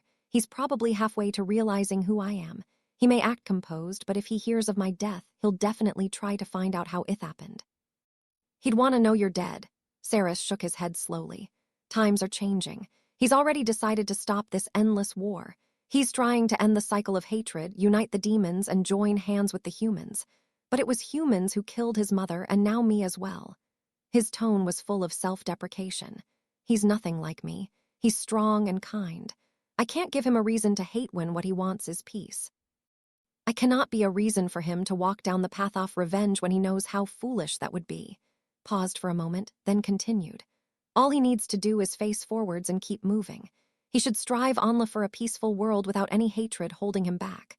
Silver light surrounding Ceres weakened as his body began to disappear. His source had reached its end. The Demon King doesn't need regrets. He doesn't need to know anything. He never had a father. This nameless ghost of the dead will vanish without ever being named. "About that man?" Militia asked, referring to Hero Graham. "He will be no enemy to Anos. Anos can destroy him without knowing anything." Militia nodded. "I shall grant your wish," she said. The moon of creation cast its light, reverting the thundering volcano back to its previously untouched state. Militia then drew a Gaddam circle for Ceres and herself. Their surroundings shifted, and they found themselves on the hill that overlooked Midhaze. "His castle is visible from here." "That's nice," Ceres muttered, magic power on the verge of disappearing. A gentle breeze blew. The goddess of creation's hair swayed in the wind. "Anything you like to say?" she asked kindly. Ceres didn't reply. "No one is listening. You can speak your own words for the last time." Clenched his jaw, then opened his mouth. "I wasn't a good father," he muttered, as though physically needing to suppress the emotions that rose with his words. "I used my sword for the next generation and murdered in cold blood to protect others. These bloodstained hands of mine have no right to hold him." A lifetime of living as a nameless ghost flashed before his eyes. I had given up on this violent world. Maybe if I had his strength, his ability to dominate everything before him, and above all, his strong desire for peace, things could have been different for me. But I chose the wrong path. Ceres grabbed a handful of the sand gathered on the hill. The grains slipped through his fatting body, falling back to the ground. Did all those lives lost really bring us closer to peace? Did all those murders truly make the world a better place? So many times I gave up without realitrying. In the act of being like the undead, perhaps all I did was become a truly bloodthirsty ghost. Clenched his fists as tears welled in his eyes. I did nothing but watch as his mother died. I killed her. I took her from him. There will never be a man as foolish as I. He had clenched his fists so tightly that his nails broke skin, blood spilling from his palms to the ground. A fool hiding from being a father, unable to call him by his name, always strict, never loving. His body shook. Light rose into the air as his soul slowly ascended to the heavens. I couldn't do anything for him as a father, but I wanted to see what kind of peaceful world he would make, Saris said, uttering his wish sadly. Regret seeped through his words. He punched the ground with his clenched fist. That won't happen, he said, hitting the ground once more weakly. It's fine. It just means that I was wrong and he was right, and since he's not like him, he won't fail as I did. Militia shook her head. He calls himself the demon king of tyranny in order to protect those important to him, just like how you took on the role of Thethed. Saris's eyes widened. Father and son are very similar, she said. We're not. You haven't failed. He'll follow in your footsteps. The world will become a peaceful. All the days you spent fighting, she said, are connected to the peace he'll create. He will connect them. Saris exhaled quietly. I wish. The white light covering him burst apart and his body changed into particles of magic. I wish that I could have held him in a peaceful world. Saris's source was completely destroyed, leaving nothing behind. Section 40. The name of the ghost, the glow of the star of creation faded. Like an illusion, the days-long past vanished from view, and the ruined shaft came back into focus. For it is already over, huh? The words I muttered were from the message Militia had carved into the wall off Everast Zeta. What was over? Was it truly over? When I first read those words, all I wanted to do was understand their meaning. My father, Saris Valdigode, had perished on that hill. Graham had taken everything from him, leaving only his consciousness in his source. Did that mean Saris Valdigode's source was still in the head he'd stolen? No, that wasn't possible. If it was, Graham would have split into two sources when his head was separated from his body. But that hadn't happened. The Ceylon bloodline was probably capable of connecting the stolen head with their own body, replicating the source in a way that allowed them to gain full control of the newly combined body. The head was a mere catalyst for the spell to activate that power. In the first place, a source split into two couldn't exist on its own for long. That's why the source with only my father's consciousness had perished on that hill. But had it truly been destroyed? What if the weak source had merely flown off somewhere? No. I clutched my head in my hands, sinking my Vebzud-stained nails in misculp. A sharp pain radiated from my nails, blood flowing from the broken skin. No matter where that faint source flew, it would have vanished shortly afterwards. There was no point in losing myself to sentiment. Militia had said it herself. It was all over. What I had seen were merely the facts of what happened. I shouldn't be thinking of the past, but the present. I needed to keep that in mind. The man I had met in the underground was the human pretending to be Saris Valdigode, Graham. Even that was a stolen name, but who he truly was didn't matter. What mattered was that Graham stole my father's head and the blood of the Ceylon to pretend to be Saris Valdigode of the Phantom Knights. But I had destroyed that fake Saris Valdigode with Giganuvenuns by beheading him. Anos, Lay called through leaks. I tried to calm myself as much as I could before answering. What's wrong? Kashim's saying he wants to be left alone for a while. Left alone, huh? Considering how much he had humiliated himself, I suppose that was understandable. Or was it? Thinking of agreeing, but watching him in secret, he may be up to something. That made sense, however. Canon, I said. Lay's magic power trembled in surprise. Can you let me handle it from here? There's something I have to ask him. It's urgent. Lay paused. Then I'll leave it to you. I floated up the shaft with Fless. Kashim was moving away from Lay. He guessed where he would go and moved ahead of the route, ending up in a side cave far from the temple ruins. I hid myself with Lionel and Najira, and before long, Kashim arrived. He turned around to check that Lay and Misay hadn't followed him, then took a holosword out of a magic circle. He muttered. Then, with a look of determination, he stabbed the holy sword into his chest. A stigma appeared as the blade went through his heart. The magic circle for Sirica was drawn within his body. How contemptible. It's no wonder the sword of 3 races didn't choose you. Kashim looked shocked. What? Destroyed his Sirica magic with my magic eyes of destruction, then cancelled my spells and revealed myself. I pulled out the holy sword in his chest and threw it to the ground. The demon king of tyranny. I healed Kashim's wounds with Kale. He stumbled back, picking up Hishali's sword and gulping nervously. If you don't use Sirica in front of Lay, he will never know if you have her incarnated or not, I said. To him, it would seem like you died unnaturally after losing to him in battle. You want to leave your mark in his heart, don't you? No, Kashim said. I just want to start over. I just want to get rid of who I am as Kashim and live like a proper hero in the next life. I pointed a finger right at his face, and he looked at me in confusion. It's just as I suspected, I said. You're hiding something. You knew if I caught you that you'd be unable to hide it. That's why you tried to reincarnate without memories. Kashim trembled faintly as a sadistic smile gradually crept over his face. Think carefully. Is what you're trying to hide truly worth your petty jealousy? I asked, staring at Kashim coldly. Answer me. Why you've got it wrong. I really just want to do things over again. That's all. Disappointing. I stared at him, silently and without expression.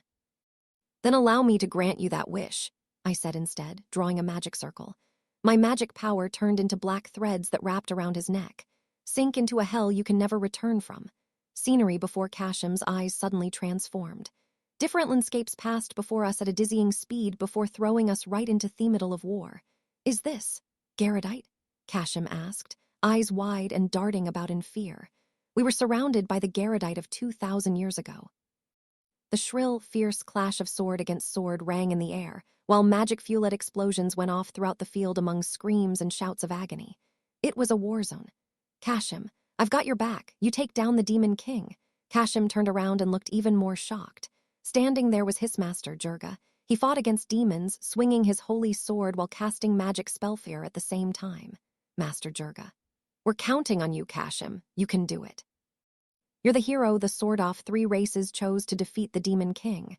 The hero. Kashim looked down at the holy sword in his hand.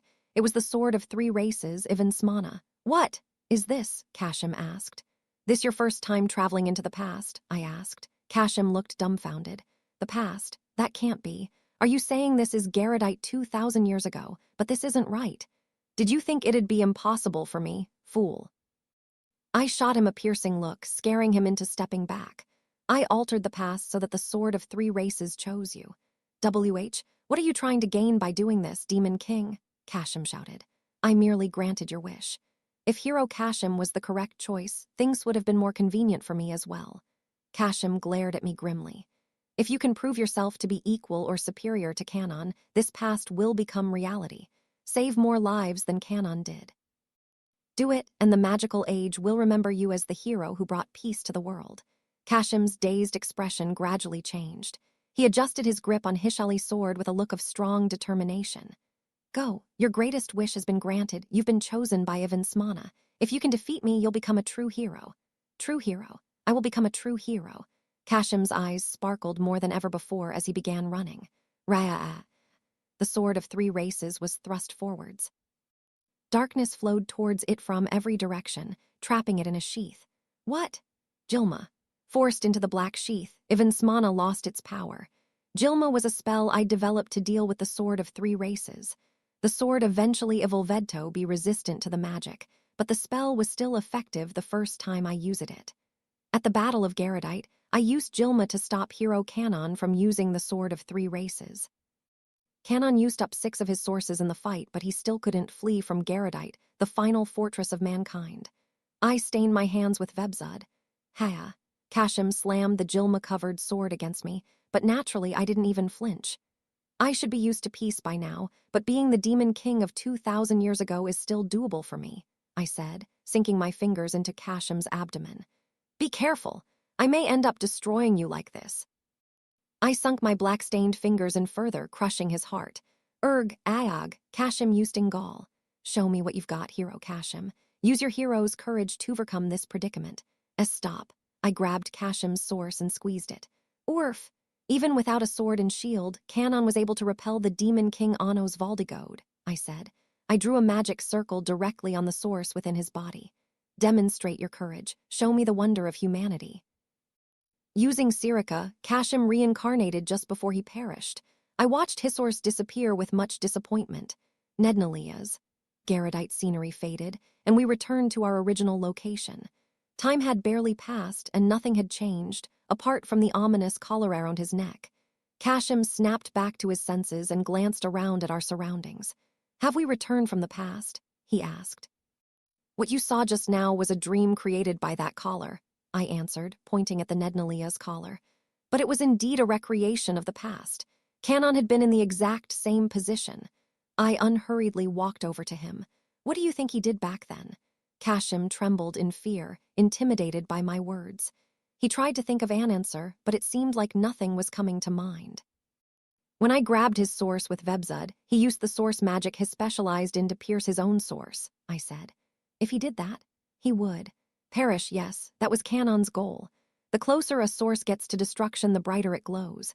Just before he faded, he used that increased magic power to use Gavial. Kashim's body trembled from the realization, his face stuck in a look of disbelief. Cannon's self-sacrificial Gavial was too much for me to handle. Executed, it would have resulted in an enormous number of my subordinates' deaths. It took all my might to suppress the spell and cancel its activation. I had no choice but to retreat after. Kashim looked at me in a dazed silence. Get it now? I asked, glaring back from point-blank range. That is what a hero is. Having fought against him so many times, I know the strength of Hishart better than anyone else. Cannon taught me how miraculous humanity could. Without him, this peace wouldn't exist. Able to hold back the anger rising within me, I glared at Kashim. Thurald possessed countless fools, but I also knew that not everyone was a fool. Jealousy, I scoffed. What pebble feels jealous of the sun? Know your place. Particles overflowed from my body, scaring Kashim into falling on his backside. I leaned down to look right into his face. This is the last time I'll say this. And since I'm unfortunately a little annoyed right now, even I don't know what I'm willing to do to find out that truth. Flowing particles I emitted alone were enough to send tremors through shaft and the entirety of Edelthev. Speak, I said. Kashim parted his trembling lips. The aerial I took wasn't from the mural in the palace. As I thought. According to Militia's message, there were 5 stars, but now I knew that wasn't right. Most of the past had been revealed, including Graham's existence and how dangerous he was to Dilhade. However, none of the stars of creation had anything about Aberniu's past. I still couldn't remember anything about her. Suppose Militia had taken my memories at the request of my father and replaced them with her created memories. It most likely would have happened while I was pouring all my magic into creating the wall that separated the world. And while I was doing so, she took my memories of Aberniu too. But why? Thinswer was unclear, but there was a high chance those memories were sealed in the aerial, making it reasonable to assume there were other stars still out there. Militia's message had been left by the Order within Arcana using the Moon of Creation. But Graham had obtained the power of the God of Frenzy 2,000 years ago, so there would have been an opportunity for him to meet Arcana after she became a proxy. He might have altered the message Militia left behind at that time, for example, by changing a number from 6 to 5. The place where you fought Lay was terribly dilapidated. You hid the mural there, didn't you? Is that where you got your aerial? Kashim nodded. Who has the last star? I asked. The Netherworld King, Aegis. Your Roa Zect shows a different contract through the power of Aganzan, doesn't it? He nodded again. But the god of frenzy isn't here now. You didn't use it in the fight with La either. It can't be your selection god. Whose is it? Cesaris Valdigode. Got it. I turned my back on him. You can deal with the rest, Lay, I said to Lay, who had appeared at the scene, and descended down a nearby shaft. Once I reached the very bottom, I used Deas to split open the earth and dive deeper. Where would Aegis go with the star of creation? Although I had beheaded Graham with Giganuvanunts, he should still be live. His body was the same as those of the headless Ceylon bloodline. Decapitation had no effect on demons that had no heads to begin with. Using Jydrika, he had reincarnated while making it look like he had perished. When a source perished, it vanished into nothing, making resurrection impossible. The phenomenon of reincarnation also involved the source finishing, so on the surface, it looked no different. There was no other way to determine what had happened to a source other than knowing the events leading up to its vanishing. As long as the magic circle was hidden from my view, it wasn't impossible to deceive me. Having the god of frenzy, who could alter reality, on his side no doubt helped as well. There was no doubt Aegis's goal was to get revenge for his master. Where was Graham right now, and what was he up to?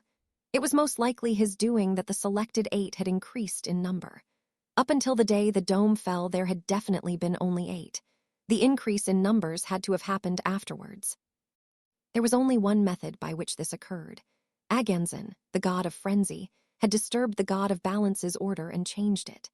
Since I was with Arcana, he had no means of reaching the proxy for the god of balance, so had gone after the remaining half of Elrolarium's order. The god of balance was said to only appear before the victor of the selection trial, but it seemed that wasn't the case anymore. Did it have anything to do with militia's actions to stop the selection trial? It didn't know the answer, but if the god of balance existed somewhere in Thunderground, then there was only one place I could think of. I continued digging through the earth until I reached the underground world and the divine-looking castle of Everastin Zeta, Institute of the Gods. The god off balance's order had to affect the Holy Seat Hall where the names of the selected 8 were recorded. In other words, it was where the god of balance would always have to be. He would be there. Graham, the man who stole my father's head. Section 41. Blades from that day are. The sound of my footsteps echoed about the corridor as I made my way through Everastin Zeta to the Holy Seat Hall. Upon opening the hall doors, I saw a circular room with seats set at even intervals from each other, with a blinding light shining down upon them like a veil. At the center of the hall with his back to me was a demon with a large eye patch, the Netherworld King Aegis. He had long realized I was here, but his single eye was fixed on a point before him. A light-hearted voice said. At the top of the staircase leading to a wide mezzanine floor, a magic circlet for Gadam appeared. A single man teleported there, Graham, the man with Saris Valdigode's head. Looks like the cast is all here, he said, raising a hand. The light shining down on the seats suddenly changed direction and illuminated the wall behind Graham, where the Overlord Vflare was pinned to a large cross. Her eyes were open, but her gaze was vacant and haggard. An outrageous amount of magic power could be detected from the abyss of Herabdomen. She had been impregnated through Jydrika. The magic of the fetus was so strong that it was gnawing away at the womb itself.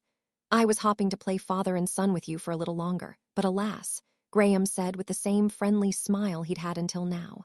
The terribly ugly, repulsive smile. That look on your face looks like you've seen the past already. He pointed at me and laughed. You know, Anos, for 2,000 years from the day you were born, no. From the moment you were in your mother's womb, no, from long, long before then. He narrowed his eyes. I have been waiting for you. Those words were awfully shallow for someone seemingly obsessed with me. There's so much we have to discuss, but I have a prior matter to deal with, he said, taking a slow step down the stairs.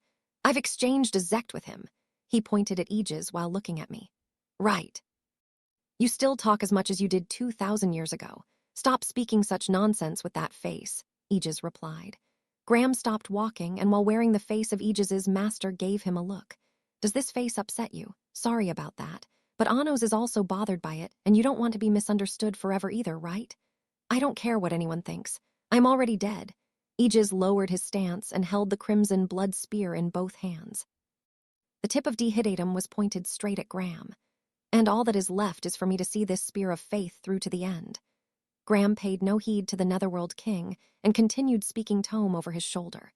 I'm sure you've realized why the Netherworld King is cooperating with Mebi now. Yes.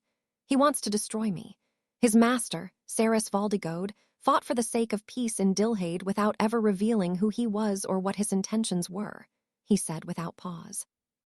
Meanwhile, Aegis glared at him, refining his magic power within his body. Ash did so. That was the case 2,000 years ago. So naturally, no one in Dilhadeno even knows who he is.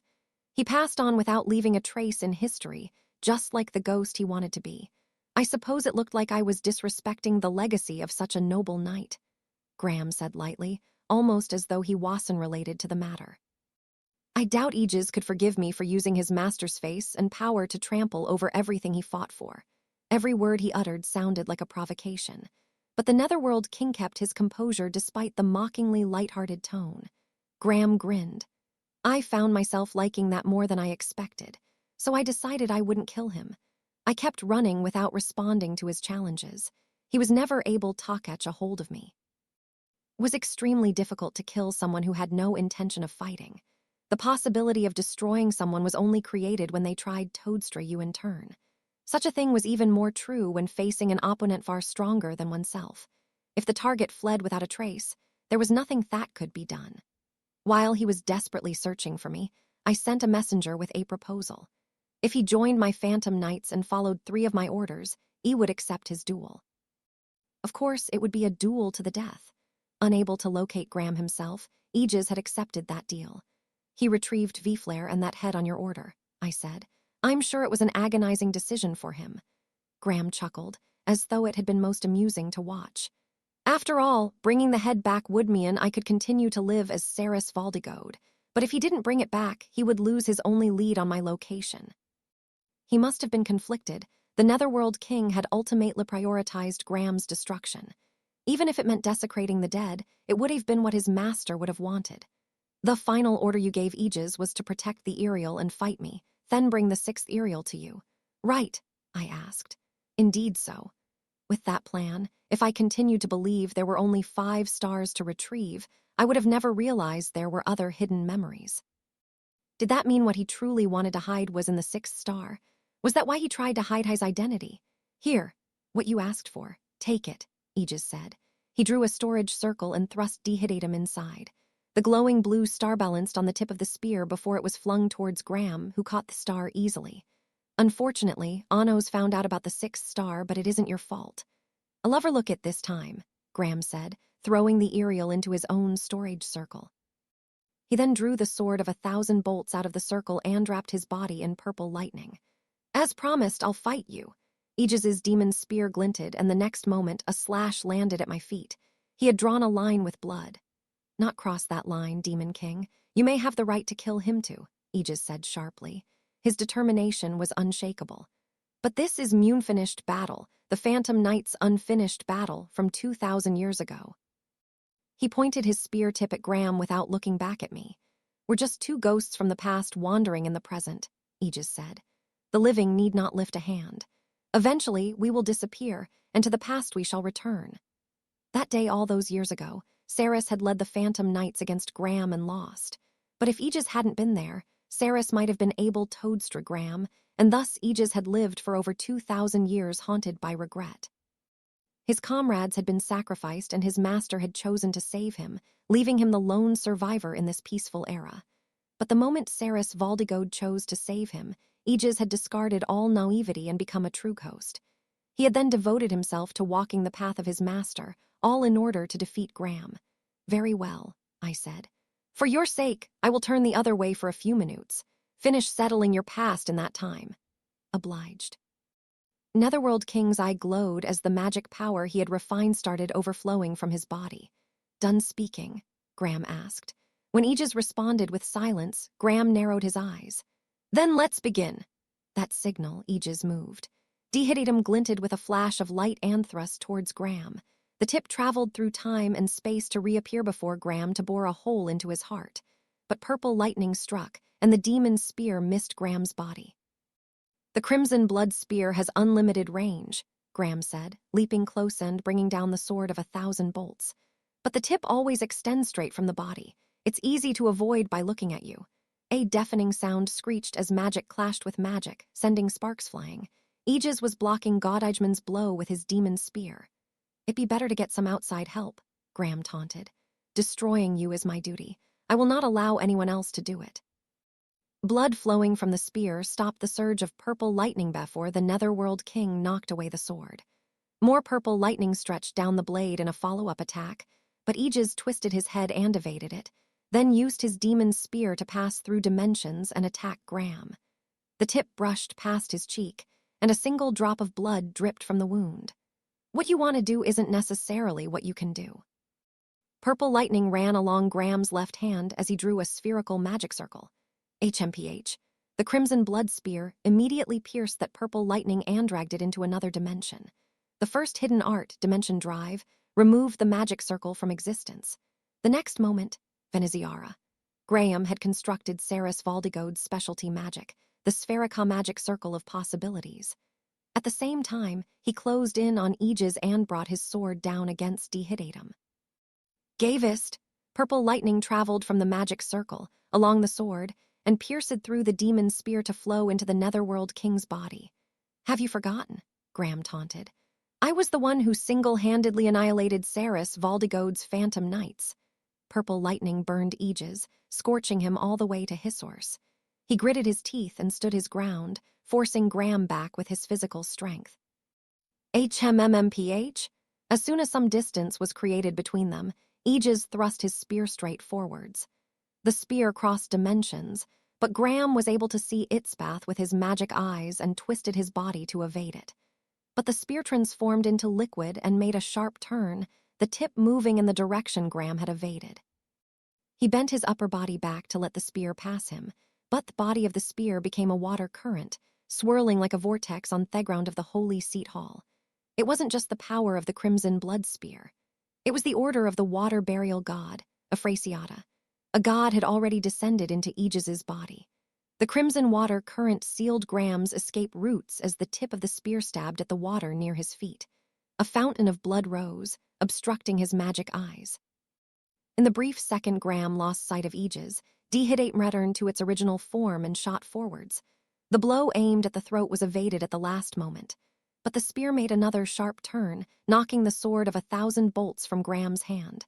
The fountain of blood died down, allowing the two to exchange looks once again. "It's rash of you to think they've been destroyed. Our blades from that day are still here," Aegis said. Section 42. Funeral procession, the sword of 1,000 bolts soared out of Graham's hand and clattered to the ground. Though he was now unarmed, Graham was unshaken, a bold grin across his face. "Are you sure about that? Even if they were here, their blades were snapped long ago," he said. "And we would still cut you with those broken blades," Aegis replied. His hand moved like a blur, thrusting his demon spear forwards faster than the naked eye could follow. Then the sound of clashing metal rang out, and Thespir came to a halt. I focused my magic eyes on the magic power to see a faint figure. Even Aegis had to stare hard to keep sight of what was hidden behind the Lionel and Najira. The crimson blood spear had been stopped by a cloaked ghost wielding a sword-slaying demon sword, a phantom knight that Aegis knew very well. Ed. A sword flashed in a brandishing gesture, and Aegis quickly drew back. Buth misjudged the reach of the concealed demon sword and was slashed across torso, up to his shoulder. Two more faint ghosts appeared to the Netherworld King's eye. "Zet, Zeno," Aegis murmured. Their figures were barely visible through Lionel and Najira, but the former phantom knights were standing in front of Graham as though to protect him. "See, your blades are broken. They don't even remember why they fight," Graham said. "Stealing their heads and making lookalikes won't help you," Aegis replied. Zet, Zeno, and Ed attacked Aegis together, but he dealt with them all with High's crimson blood spear. "You merely used Gydrica to create demons with the same Ceylon blood as yours," Aegis said. "You stole Ed's head and powers to recreate vanished phantom knights." The three launched a fierce attack with Ed facing Aegis head-on, Zed at his back, and Zeno at his side. "They have long perished. I am the only heir to their blades." Heavy clashes later, 3 demon swords were sent flying. We were knights with no names. Faithless, empty blades will never reach him. A fountain of blood rose at Aegis's feet to completely conceal him. Ed strained his eyes, but Aegis was completely enveloped by Afrasiata's order, making it impossible to see through the blood. Crimson blood spear, first hidden art. The red spear drew a circle. Water burial execution. From the fountain of blood rose a blade that neatly sliced off the heads of all 3 phantom knights. More blood from the fountain formed 3 more dehidatum that fell towards the knights and pinned their bodies to the ground. "Depart," Aegis said. Crimson blood flowed from the pierced phantom knights, forming a puddle at their feet that swallowed their bodies like quicksand. No matter how much they writhed and struggled, the crimson blood spears pinning them in place prevented their escape. The water burial god's order and the blood drowned them, destroying their bodies. Aegis then turned his single eye towards the 3 heads that had flown through the air and fallen to the ground. His magic activated, wrapping blood around the heads in a bubble and lifting them up tohover at eye level. "Ed, Zeno, Zet," Aegis said, calling out to his former comrades. "You have waited a long time." His demon spear flashed 3 times. All 3 heads were pierced through and melted out of existence. "Did you learn nothing from 2,000 years ago? That kind of sentiment will be your downfall, Jeff." Aegis turned to look in the direction of the voice. Graham slowly held up his right hand, in which he had gathered the power of absolute destruction, condensed purple lightning scattering everywhere from his palm. In the time it had taken Aegis to deal with the Phantom Knights, he had drawn 10 magic circles. The purple lightning connected them to form one enormous greater magic circle. If you hadn't decided to bury your comrades first, you might have been able to block this. Held his fingers out at the Netherworld King. Ravia G. Gavarized. The connected magic circles of purple lightning roared, shooting through Aegis and surrounding him within a barrier made of lightning. The barrier of Ravia Jeeg Gavarized prevented teleportation from within and left no room to evade the purple lightning. Even the dimension-traveling crimson blood spear was unable to penetrate this barrier. Aegis immediately realized he was unable to evade and held Dehidatum in front of himself like a shield. Purple lightning flowed into the space, barring its fierce fangs and staining the entire Holy Seat Hall with blinding purple light. Thunder roared fiercely and eerily, marking the arrival of the lightning off destruction. Raining down towards him was a bolt that looked as if it could end the entire world in one strike. Echoing through the Holy Seat Hall was the sound of wards being torn apart. The divine order in Aegis's body rapidly faded. As soon as it did, a wall of water surrounded him on 4 sides. A figure appeared within the walls, Afrasiata, the water burial god that had possessed Aegis. Water burial shield. The figure flipped upside down within the walls. The newly erected barrier was capable of cutting off the lightning of destruction, but the water burial god's magic was weakening with every moment. To protect the pact it had made with Aegis, the god had created a powerful shield by sentencing itself to a water burial. But the shield could not last for long. Nugida!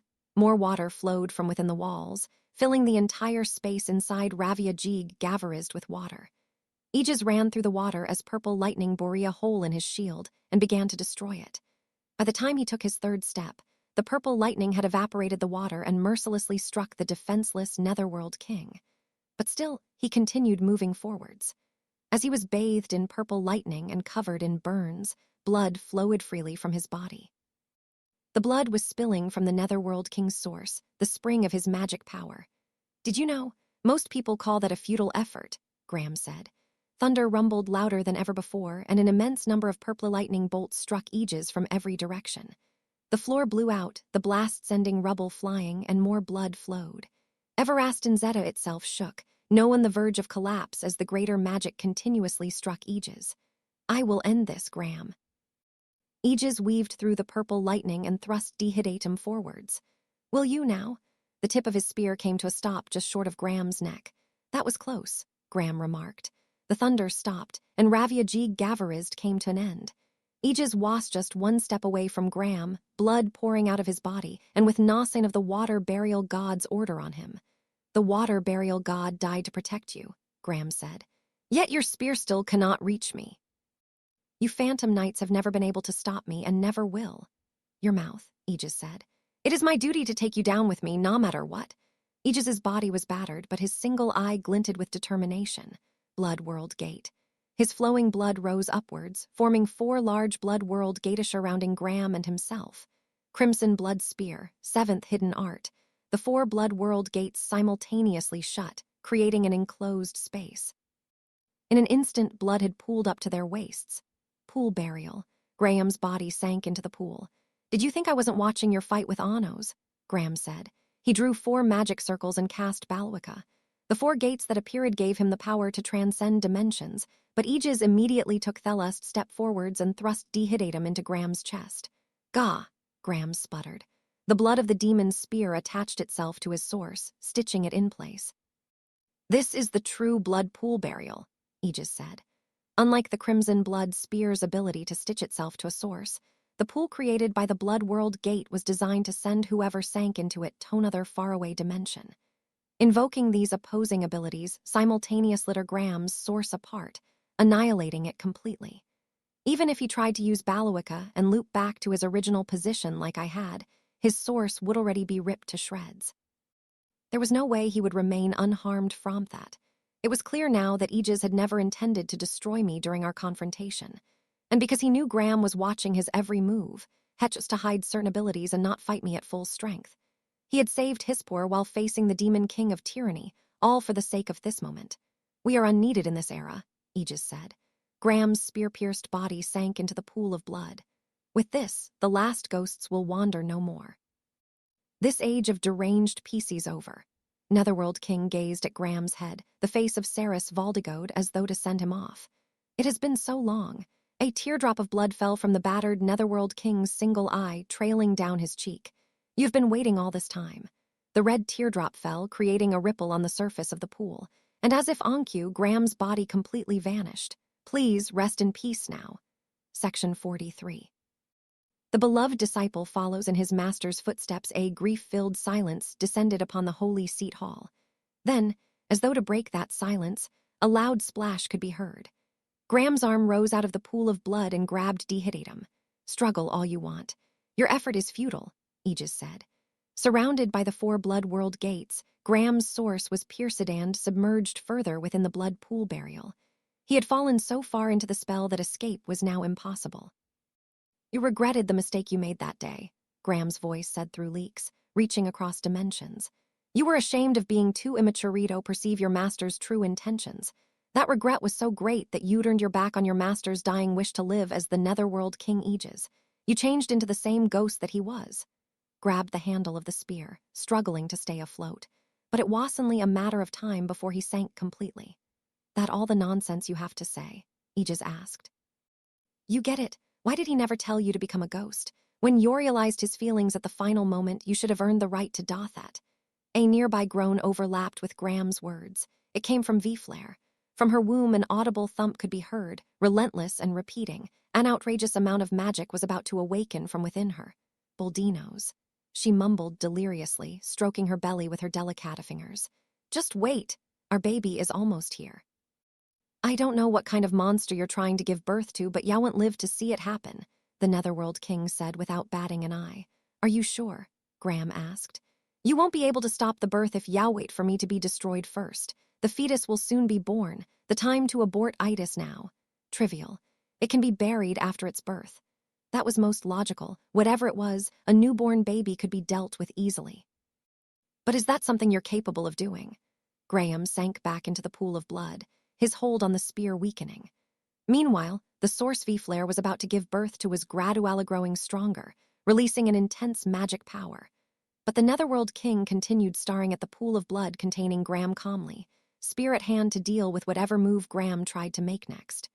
Helplessly, Graham's hand on the spear handle slowly slipped away until Ithed released it completely. His arm sank into the pool of blood. It definitely looked like his source vanished. The next moment, Aegis created another Dihidadum from the pool of blood and thrust it towards Vflair. "Ooh, gah!" The crimson blood spear crossed dimensions and pierced through Vflair's stomach. Stop it. This child is..." Blood spear, first hidden art. Aegis's spear bored a hole through the child Vflair was carrying. Dimension drive. Source that was about to be born was swallowed by the dimensional rift and sent far, far away. The veil of light over the holy seat hall faded, and Thechairs placed in the room dispersed into particles of magic power. "Matter what monster is born, no fetus can survive outside of the womb," Aegis said. "And no," Vflair mumbled, eyes widening in horror. "Not our child." She shook her head furiously, her composure already starting to crumble. "Nuuwo," she screamed. At the same moment, Graham's hand reached out of the pool again and grabbed Aegis's foot. The Netherworld King frowned. For some reason, the source that should have perished was still there. Graham's face emerged from the pool and he grinned. "See, you just couldn't abandon her." Realizing something was wrong at once, Aegis pulled Dihidadum back. That tip of the spear was completely missing. Gwa. The Netherworld King stabbed the other crimson blood spear into Graham's chest once again, refusing to let him crawl up. He poured his magic into his spear and used all his strength to push him back into the ends of the other dimension. From his source, crackling blood lightning overflowed, the vermilion thunderbolt burning his body to travel along the crimson blood spear. Despite its pain, Aegis kept hold of his spear as he thrust it straight downwards. "Get lost. Sink," he said. "It's too late," Graham replied. Purple lightning flashed, and Dihidadum was sliced into 2. Godijman, the sword of 1,000 bolts, was in Graham's hand. "Gah!" Graham immediately stabbed Godijman into Aegis's foot and escaped from the pool, splashing blood everywhere. He then slashed the 4 blood world gates with the purple lightning from his sword, electricity traveling through the gates, damaging them enough that they cracked and eventually exploded, erasing the pool of blood. "You should have checked that I had truly perished first," Graham said. "Destroying the child after its birth was the right move, just as you said. But even though you knew that was the correct choice, you still couldn't do it." Raised his hand, and the cross V-flare was pinned to came off Thual and fell from the middle floor. It stabbed into the ground heavily in the space between Graham and the Netherworld King. The stakes in V-flare's hands and feet fell out, allowing her to fall away from the cross. "Sorry, Boldinos." she said, turning to Graham with a look of grief. Worry about it, he said to her. Vifler smiled in relief. It went exactly as I planned. I had him bring you here to be his weakness. Thank you. Long as I was of use to you. Tried to stand up, but was far too weak to do so and fell down instantly. She tried to push herself back up with her hands, but her body was totally unresponsive. When she tried to use her magic, she found herself unable to control it. Vifler exclaimed. Graham didn't even spare her a second look as he addressed the Netherworld King. You should know already, Jeff. It's too late to save her. Her body has served as the womb for Jydrika multiple times, and her source is now damaged beyond help. She wouldn't have survived the birth, and without a fetus inside her, she doesn't have long to live. Overlord looked at Graham in confusion. Huh! Graham had his usual good-natured smile on his face. Vifler struggled to her feet and tottered over to him. Crimson Blood Spear, first hidden art. Aegis thrust his spear forwards. Drive, stiffened at the sight of the approaching demon's spear, but Graham's sword of 1,000 bolts easily deflected it away from her. Thank you. You're welcome. Yet fresh blood poured out of Vifler's body. Graham had stabbed her himself. For a few moments, Vifler stared at him in total incomprehension as Tohat had just occurred. Boldinos, what are you? You will die, Vifler. You may even perish forever. Either way, this is farewell. No, she looked at him with an expression of utter disbelief. You're lying. Boldinos wouldn't do that to me. You're right. The demon's sword embedded in her chest, Vifler brightened at Ho's words. Then, because I'm not Boldinos. The Overlord looked dumbfounded, unable to process his words. Boldinos, what are you saying? The first Overlord, Boldinos, was one of my pawns. He was almost as easy to deceive as you. He did everything I asked him to do, and at the very end, ickled him. I pretended to be him and lied to you by saying I was reborn as a proxy. Pretended. It was more convenient to have you believe I was Boldinos. Your body was optimal for using Jydrika. Stared at him with rounded eyes. You were so in love with being in love, Graham explained, that you never truly looked at who I was. You were so focused on resuming things with Boldinos as if nothing had happened, but Boldinos hadn't changed to begin with. He was a different person entirely. You failed to notice that. If you were truly in love with him, shouldn't you have noticed such a drastic change? But that's impossible to notice, Graham asked. If that's what you think, then your love is trifling, Vifler. That's quite the accusation coming from the one who deceived her, Aegis snapped, pointing his demon spear at Graham. The dimension drive he had tried to use just now had actually been an attempt to save her. Say that, Graham replied. I just wanted to see true love with my own eyes. What's wrong with that? It was all fake anyway, so it's not like she really lost anything. Wrong. You're wrong, you're wrong, you're wrong. Vifler screamed, blood spilling from her mouth. What am I wrong about? Graham asked. Boldinos and I made a promise. We promised we'd be together in our next lives. And you broke that promise by falling in love with another man. Just moments ago, you were pregnant with my child. Wrong. Vifler gathered the last of her magic in her right hand. You only have yourself to blame. Graham pushed the sword of 1,000 deeper into Vifler's body. Ah, magic drained from her body. Give Boldinos back. She groaned weakly, tears streaming down her face. The demon's sword was pulled out of Vifler. Graham kicked her body towards Aegis. You can tell her now, he said. Zect magic flickered for a brief moment as Netherworld King pulled her in his arms. Was I in love? Vifler murmured, tears in her eyes. Did I really betray Boldinos? If you have the right emotions, you can still make mistakes, Aegis said. Only the truly heartless would fail to understand that. Netherworld King drew a magic circle on Vifler's body, the circle for Sirica. I reincarnated Boldinos as well. You can go find him and see for yourself. Vifler's body transformed into floating particles of light. But in the brief moment, the Netherworld King watched her depart with a soft gaze. A blade of purple lightning stabbed through his heart. Gah, you felt guilty. The Zect you made with me prevented you from telling her the truth, Graham whispered, leaning his weight on the sword of 1,000 bolts. Despite knowing she was doomed, you still hoped that she would be spared from birthing more children she didn't truly want. Gurug. Graham dug into Aegis's source further and casually continued to speak. You and he really are the same. The beloved disciple of Saris Valdigode, the man who, at the very last moment, couldn't bring himself to be heartless. His final words were for you to not go down the same path he did, but you couldn't even grant his final wish. Graham, you. Aegis's hand touched Graham's face.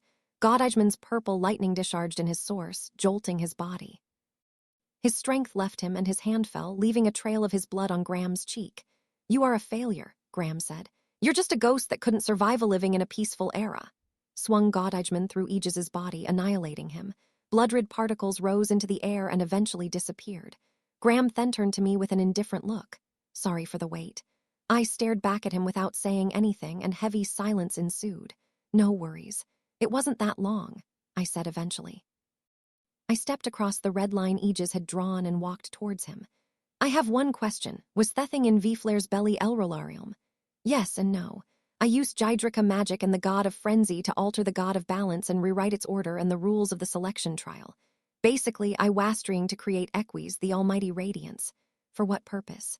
Curiosity. Don't you want to know what's in the abyss of the world too? Ridiculous, I scoffed, stopping in my tracks. What a worthless reason to trample all over someone's feelings. Oh, are you mad? How rare, that makes me happy. Mad. From deep within my gut, a dark chuckle bubbled forth. This was probably the most laughable moment of my life. Ha ha ha, BWA ha ha, I cackled. What are you saying, Graham, me angry? I snapped my fingers.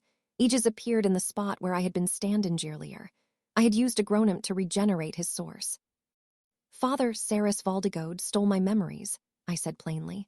All he left me was this message: throw away hatred and for the sake of peace move forwards. I had to protect that. No matter what happened, I couldn't be blinded by revenge, which was why. Graham, I'm so happy I almost can't stand it. You have my thanks, honestly, because you see, I know now that you are a man that must be destroyed. I slowly held my right hand up before me, gathering magic power in my palm. With peace in my heart, I smiled. I smiled my usual, unforced smile. But a strange emotion was rising within me that changed my face against my will. As a way of thanks, I'm smiling naturally right now. I'll show you how ill-suited revenge is to this peaceful world. Section 44. A wretched world. Graham and I stood facing each other in the holy seat hall of Everastin Zeta, the Institute of the Gods. Our respective magic powers occupied half of Thurond room each, black and purple particles clashing for dominion and creating violent sparks with each collision. The resulting shock waves shook Everastin Zeta vigorously, as though the underground world itself was about to explode. I've been waiting so long for this, Graham said, drawing a spherical magic circle with purple lightning and resting the sword of 1,000 bolts against his shoulder. Finally, we can come to an understanding. Purple lightning wrapped around the sword, extending the length of the blade dramatically. Graham swung the modified sword once horizontally. Now, let us discuss everything in depth, he said. Purple lightning flashed. I wrapped Beno even around my left hand and cast Jurezd on top of it, using the aurora of darkness covered in black lightning to block the incoming slash of purple lightning. Cracks ran along the wall behind me, emitting an eerie sparking sound before exploding violently. The wall crumbled to pieces. If you wanted to talk, you should have stood before me from the beginning, I said. 100 magic circles deployed in front of me, jet black suns from each one. Without hiding behind my father's name and face, I fired all the geograys at once. The black suns left a trail of black light as I flew towards Graham. If I had shown myself to you fully in the beginning, as you say, would you be as interested in me as you are now? Graham asked in reply. Graham waved his left hand and spread a wall of Gavist, countering my geograys. The ruined wall and floor crumbled and rose into the air like a sandstorm, obstructing my vision. He came charging out of the dust cloud, body low and acrouch. Your mother was destroyed, he said. I turned sideways to avoid the sword of 1,000 bolts that came swinging down. Your father was destroyed. I saw through the horizontal sweep of the blade and took half a step back, the blade missing my nose by mere millimeters. His head was stolen and his dignity was besmirched, and that is why you cannot help but bear yourself to me. A lightning-wrapped thrust shot forwards as a follow-up attack. I layered Beno Ivan and Jurezd once again, catching the blade with my left hand. Thecklash of purple and black lightning echoed through the room. You cannot help but reveal your emotions, all that ugly resentment. Do you want to be hated that much? I asked. We moved at the same time, pointing our fingers at each other's bodies. Jurezd, I said Graham. The resounding crash thundered, shaking the holy seat hall. Black and purple lightning bolts blended with each other, smashing through the ceiling and creating a rain of rubble. Our respective bolts burned the other, but they wear only superficial wounds. What's so different between us? Graham asked. I seek hatred and ugliness while you seek love and kindness. Are we not the same? It's a bit late to be talking in metaphors. I stepped within range of Graham's sword and stained both my hands with Vebzud to disable the sword of 1,000 bolts. I jabbed my fingers forwards from left and right, forcing Graham to discard his sword and stain his hands with Vebzud in response. He used his hands to keep mine in check, while I did the same to him. As a result, we ended up grappling. The shock waves of our fierce jostling created cracks in what was left of the floor. I like love and kindness too, Graham continued. So fragile and frail, they tend to attract such wonderful despair. They make an ideal breeding ground for hatred and ugliness. You think you're making a favorable impression. That head of yours must really be rotten. Graham's knee buckled. I was using my Vebzud-stained hands to suppress him with my physical strength. The magic particles that rose widened the cracks in the floor. Love and kindness are frail, and so they must be protected. The very fact that they are fragile is what makes them precious, I said, twisting his hands as far as I could. Graham completely fell to both knees. But a twisted fool wouldn't understand that. So it seems. Falling to his knees and having both arms pushed back, Graham maintained his unbothered expression. Consider the idea that love and kindness just so happened to be value at her. His magic eyes stared into mine as he spoke. Somewhere far away, there could be a world where hatred and ugliness are considered beautiful instead. I crushed Graham's hands in my fists and shoved him into the floor. I thrust me Vebzud-covered hand into his neck, the force of it making his feet sink into the cracked ground below. Graham continued to speak even as blood poured from his mouth. What would you think of a world like that, Anos? I tried to cut off his head, but he managed to grab my arms with his crushed hands. An ugly, deteriorated world bloated with fools. A world so bad that nothing from 2,000 years ago could compare. Wouldn't that world appear distorted to you? Wouldn't you destroy everything in your way as you search for the love and kindness you're used to? Is that what you're doing in this world? I asked. He smiled thinly. This world seems distorted to me. The peace you seek to create, the love and kindness you wish to center this world in, repulses me. Purple lightning crackled. He raised his right hand into the air, clutching a spherical magic circle of possibilities created by Veneziara. It almost feels like this is a fake world created just to deceive me. Power of overwhelming destruction caught my eyes. Condensed purple lightning gathered in Graham's hand, flashing wildly. It my eyes that are distorted? Or is it the world that has gone crazy? Magic circles of purple lightning formed around me. Which do you think it is? He asked, as though he was purely curious. You don't have the look of someone who doubts themselves, I said. Really? I don't think it matters either way. You won't stop hurting others regardless of whether this world is crazy or not, because at the end of the day you don't care for them. With my hand still in his neck, I picked him up and thrust my other hand in Tohai's torso. Gah. I dug through his torso into his source, and crimson lightning started flowing out like blood, wrapping around my arm.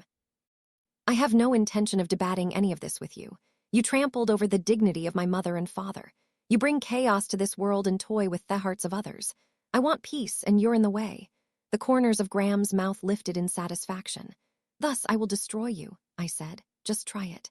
We're a total of 10 magic circles drawn with purple lightning, and they were joined to form one large magic circle. The world is my shield against you, I replied. My destruction magic will always be faster. The connected magic circles of purple lightning roared. Destructive bolt surged from every direction to defeat me. There were more than I could see with my magic eyes of destruction, and they had enough force to burn through even below even. Raviaji Gavarized, Graham said. World-destroying purple lightning descended in hopes of vanquishing me once and for all, so there was only one action for me to take. Vebzud.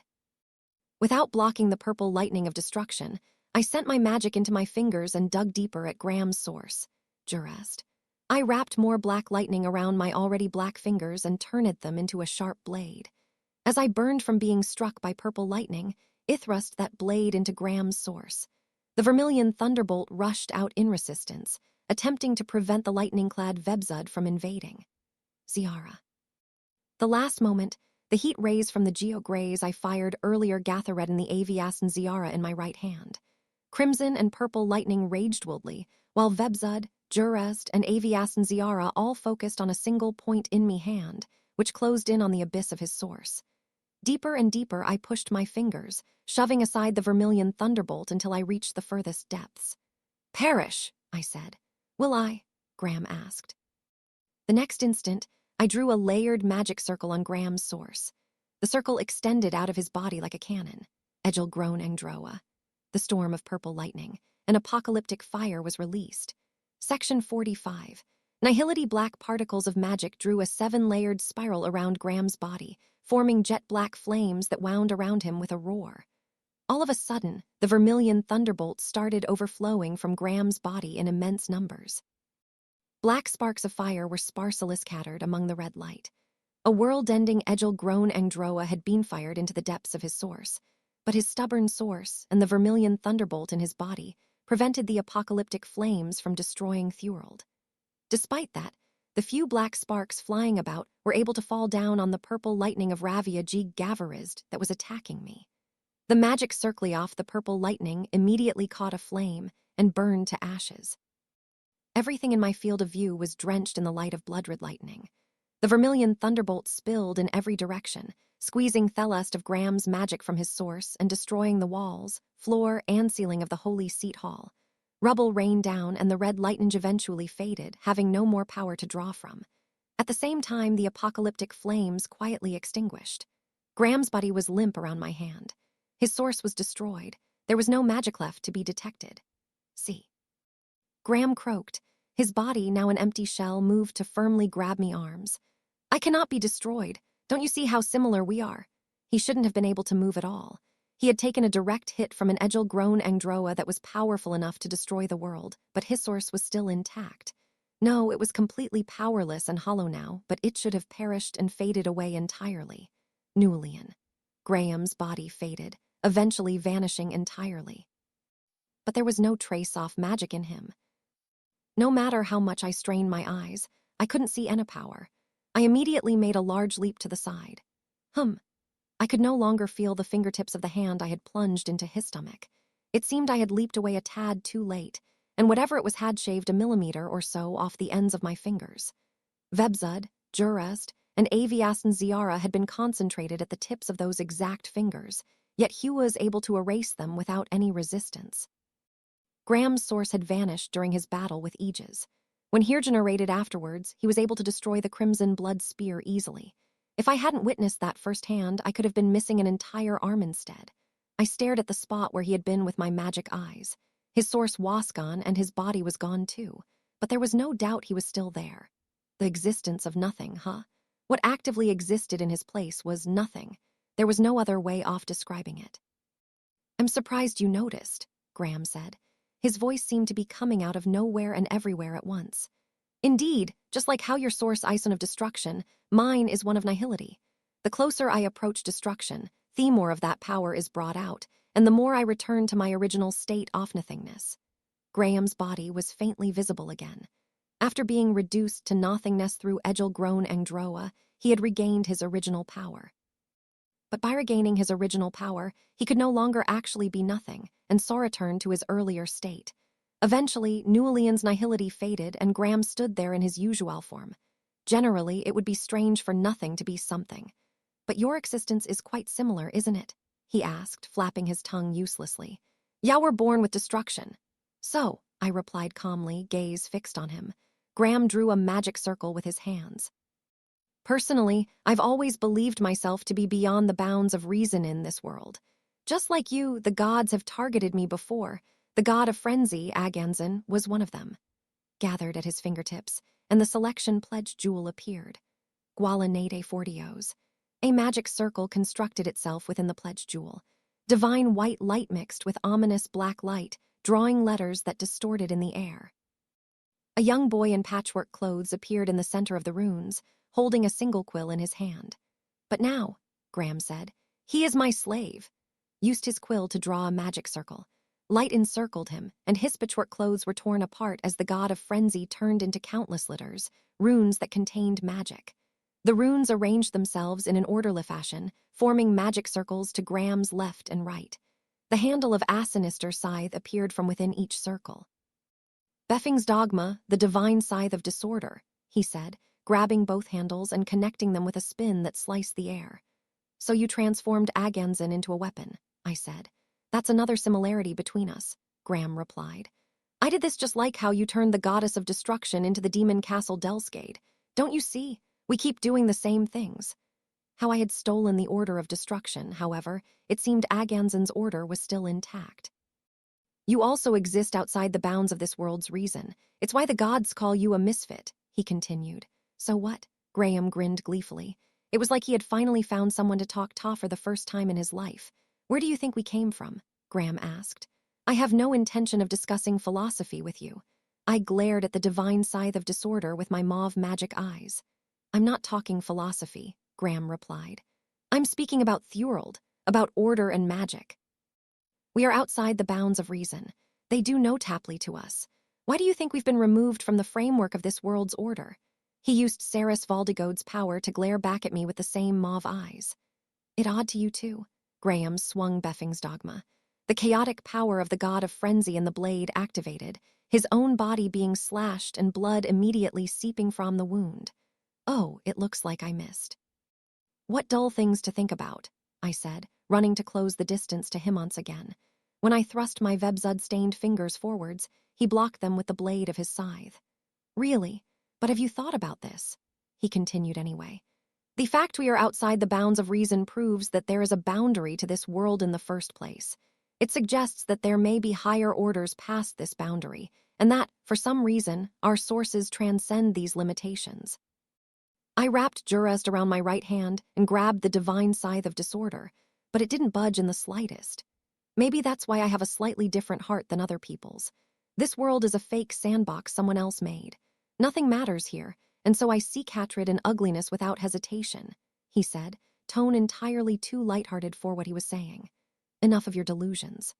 I cast Avias and Ziara over the other spells and crushed the scythe's blade in my hand. I don't know about sandboxes and other worlds, and I don't care. This is what I know. Your heart isn't rotten because of anything like that. It's because you yourself are rotten. That might be true too, Graham conceded. But I know for sure that you read same as I am. The crushed fragments of his blade scattered through the air, reflecting glittering light. The moment they fell to the floor, cuts ran along my entire body, with blood gushing out of every wound. What did you think that crushing the blade would prevent it from cutting you? Graham spun the scythe once, and the blade repaired itself. He then held the scythe behind my neck. You know, I feel that we could reach an understanding if only you let a little more hatred and ugliness gather in that pretty heart of yours. Impossible, I replied. Really now. I drew a magic circle before me, and at once the divine scythe of disorder moved, chopping my head off my shoulders.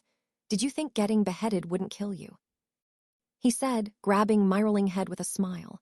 The divine scythe of disorder had killed my body. It tried to draw my magic circle, but my magic just didn't activate. Or did you think you could still use Ingall once you became just a source? He stared into the eyes of my head. Everything before the divine scythe of disorder is chaos. Things that should happen do not happen. Things that shouldn't happen do happen, he said, as though he was stating the obvious, as though he was answering a question I hadn't asked. I know. You won't perish from this. The closer you get to destruction, the brighter that source of yours glows. Just like how I return from nothing, destruction is merely another thing you shall overcome. Spun the scythe, then released it. That's why I won't destroy you. Divine scythe of disorder returned to the god of frenzy in patchwork clothes. Instead, I'll make you reincarnate with Jydrika. In the chaotic order of Aganzan's womb, you will become a fetus that can never be born. Drew the magic circle for Jydrika over my head. The same magic circle appeared on Aganzan's belly, having been embedded there in advance. My body crumbled into black particles of light that rose into the air. The head in his hand also turned into black light. For the rest of eternity, all you can do is watch as I remake your beloved world into one of hatred and ugliness, he said, face entirely sincere. Even if it takes 10,000 years or more, we will come to an understanding, Anos. Once the black light completely disappeared, Jydrika activated. At the same time, a shadow fell over Graham's face. A shadow large enough to cover everything in the area. He looked up through the hole in the ceiling that had been created during our fierce battle. But what should have been a clear view of the dome of the underground world was nowhere to be seen. An enormous castle floating above Everastin Zeta was blocking the way. Delsgate. Just as he muttered that, something shot towards Everastin Zeta from the castle. It pierced through layers of floors and ceilings until it reached the holy seat floor nestled at the very bottom of Everastin Zeta, muttered Aganson. Stabbed through the god of frenzy was a longsword that glowed with darkness, the abolisher of reason, Venusdenoa. The shadow the sword cast on the floor transformed in shape from a blade to a person. That shadow then extended from the ground, gaining a physical form that grabbed the abolisher of reason. Did you think I would be reborn just because you reincarnated me? I asked. The shadow inverted, revealing me perfectly unharmed. The abolisher of reason had destroyed Jydrika and the chaos of the divine scythe of disorder. Ah, Aganson groaned faintly, turning to look at me with his divine eyes. The next moment the abolisher of reason flashed and his divine body dispersed. You said that we're similar, that I am like you, Graham, and that was why we'd be able to understand each other, I said, glaring at Graham as I held Venusdenoa at the ready. Have you finally come around? He said. Unfortunately, there's a decisive difference between us.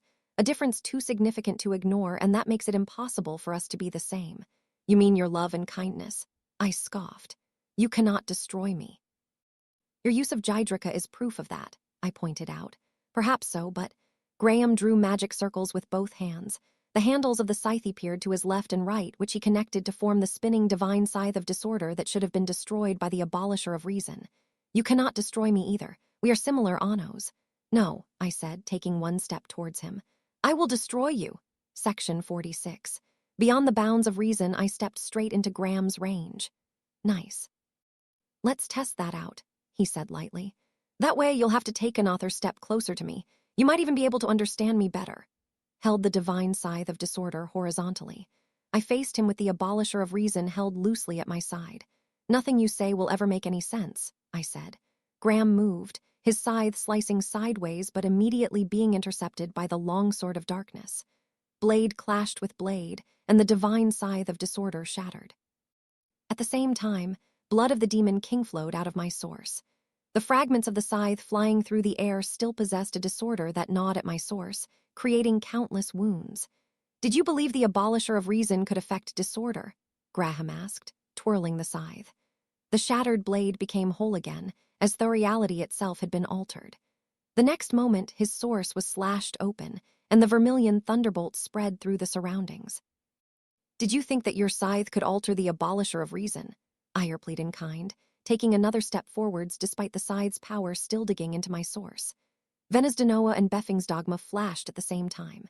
I blocked the handle of the scythe with my left arm, while Graham grabbed the blade of my longsword with his left hand. We both glared at each other with mauve magic eyes, sealing any divine powers between us. Why don't you summon Arcana? Graham suggested. There's no guarantee she can come. Nade Fortios was capable of teleporting between the underground world and the surface, so it could probably cross the barrier around us. But with the disorder of Graham's scythe in play, there was no telling if that would be the case. How long will you be able to suppress the divine scythe of disorder with those eyes? Graham asked. That, the floor between our feet split into two as though it had been cut by a thick blade, is what I would say right back at you, I replied. The abolisher of reason sliced off Graham's fingers. Act so arrogant over borrowed eyes. The blade of Venusdenoa dug into the shoulder of his dominant arm, the one holding the scythe. His constantly relaxed expression finally frowned in pain. It all depends on how you use it, even if it's borrowed, he replied, pressing his fingerless left hand against my abdomen. Galvadol! Purple lightning spilled from a spherical magic circle, twisting around Graham's left arm and forming a giant axe suited for both offense and defense. With this new weapon, he immediately stabbed me in the stomach, burning my body with purple lightning. Veneziara. Not good enough, I said. Ignoring the axe through my stomach, I swung Venusdenoa down and severed his right arm at the shoulder. It flew through the air without releasing Itchold on the divine scythe of disorder. Graham retreated, but I shot forwards and grabbed his clothes with my left hand. You cannot get away. Gavest. I broke through the wall of purple lightning before me with Venusdenoa and proceeded to stab him in the heart and source. The sword slashed through the vermilion thunderbolt, ending his life. Did you think nihility would prevent your destruction? I responded. His source, drawn to nothingness, was unable to perish. But logic had no meaning before the abolisher of reason. There was no doubt his source had perished. He wasn't still alive like he had been earlier. And do you believe that destruction is forever? The voice that spoke came from behind me. There was nobody to be seen, but the divine scythe of disorder was floating in the air as though someone washielding it. It wasn't the same as the nothingness from before. It was the spell Hehad used after Galvadol. Veneziara, huh? I muttered. At that moment, Graham had used Veneziara to create multiple possibilities of himself. Thus, even though I had successfully stabbed his heart and source, Graham had been able to maintain himself through the possible version of him that had not been destroyed. That's right. Before I could erase his Veneziara form with my magic eyes of destruction, the silencing blade of the scythe flashed. The floor and walls of the room were sliced apart, and cuts were sliced across my body. The moment my eyes destroyed the multiple layers of Veneziara, the body skewered on the Abolisher of Reason split horizontally across the middle. The Abolisher of Reason, Venez a sword that possesses the power of Aberniu, the goddess of destruction. Yet even with that absurd power, it's impossible for you to permanently destroy my nihility, Graham said. His upper body had escaped from Venez blade and was gradually fading back into nothingness. There was nothing to be detected, no magic at all, but he was definitely still there. Under the order of this world, destruction is the reduction of something to nothing. Yet before the Abolisher of Reason, which can destroy anything and everything, logic itself unravels. Thus, the effect of your blade only works up until the target is destroyed, no? His voice echoed from the surrounding nothingness. But the nothing left after perishing, the nothingness that is not bound by reason, that is the true form of my source. Other words, the Abolisher of Reason had definitely destroyed his nihility. But destroying his nihility, and thus creating nothing in its place, allowed him to escape the conditions set by the Abolisher of Reason and trigger his source in reviving him all over again. If you keep using the power of Venez I will keep perishing. But is that demon sword capable of maintaining its shape forever? Especially since this isn't your Demon King castle. He had a point. Venez had a time limit. It couldn't keep destroying the order of nihility for eternity. No magic could stop order from returning to its original form forever. When the sword was sheathed, reason would return, the normal order of things would resume, and the nothingness left behind would form Graham once again. I've got the general picture now. When the divine scythe of disorder slashes empty space, the blade of chaos swings. There's no telling what will happen, but one thing is for sure. His Veneziara self had slashed his physical body and source apart, releasing them from the Abolisher of Reason.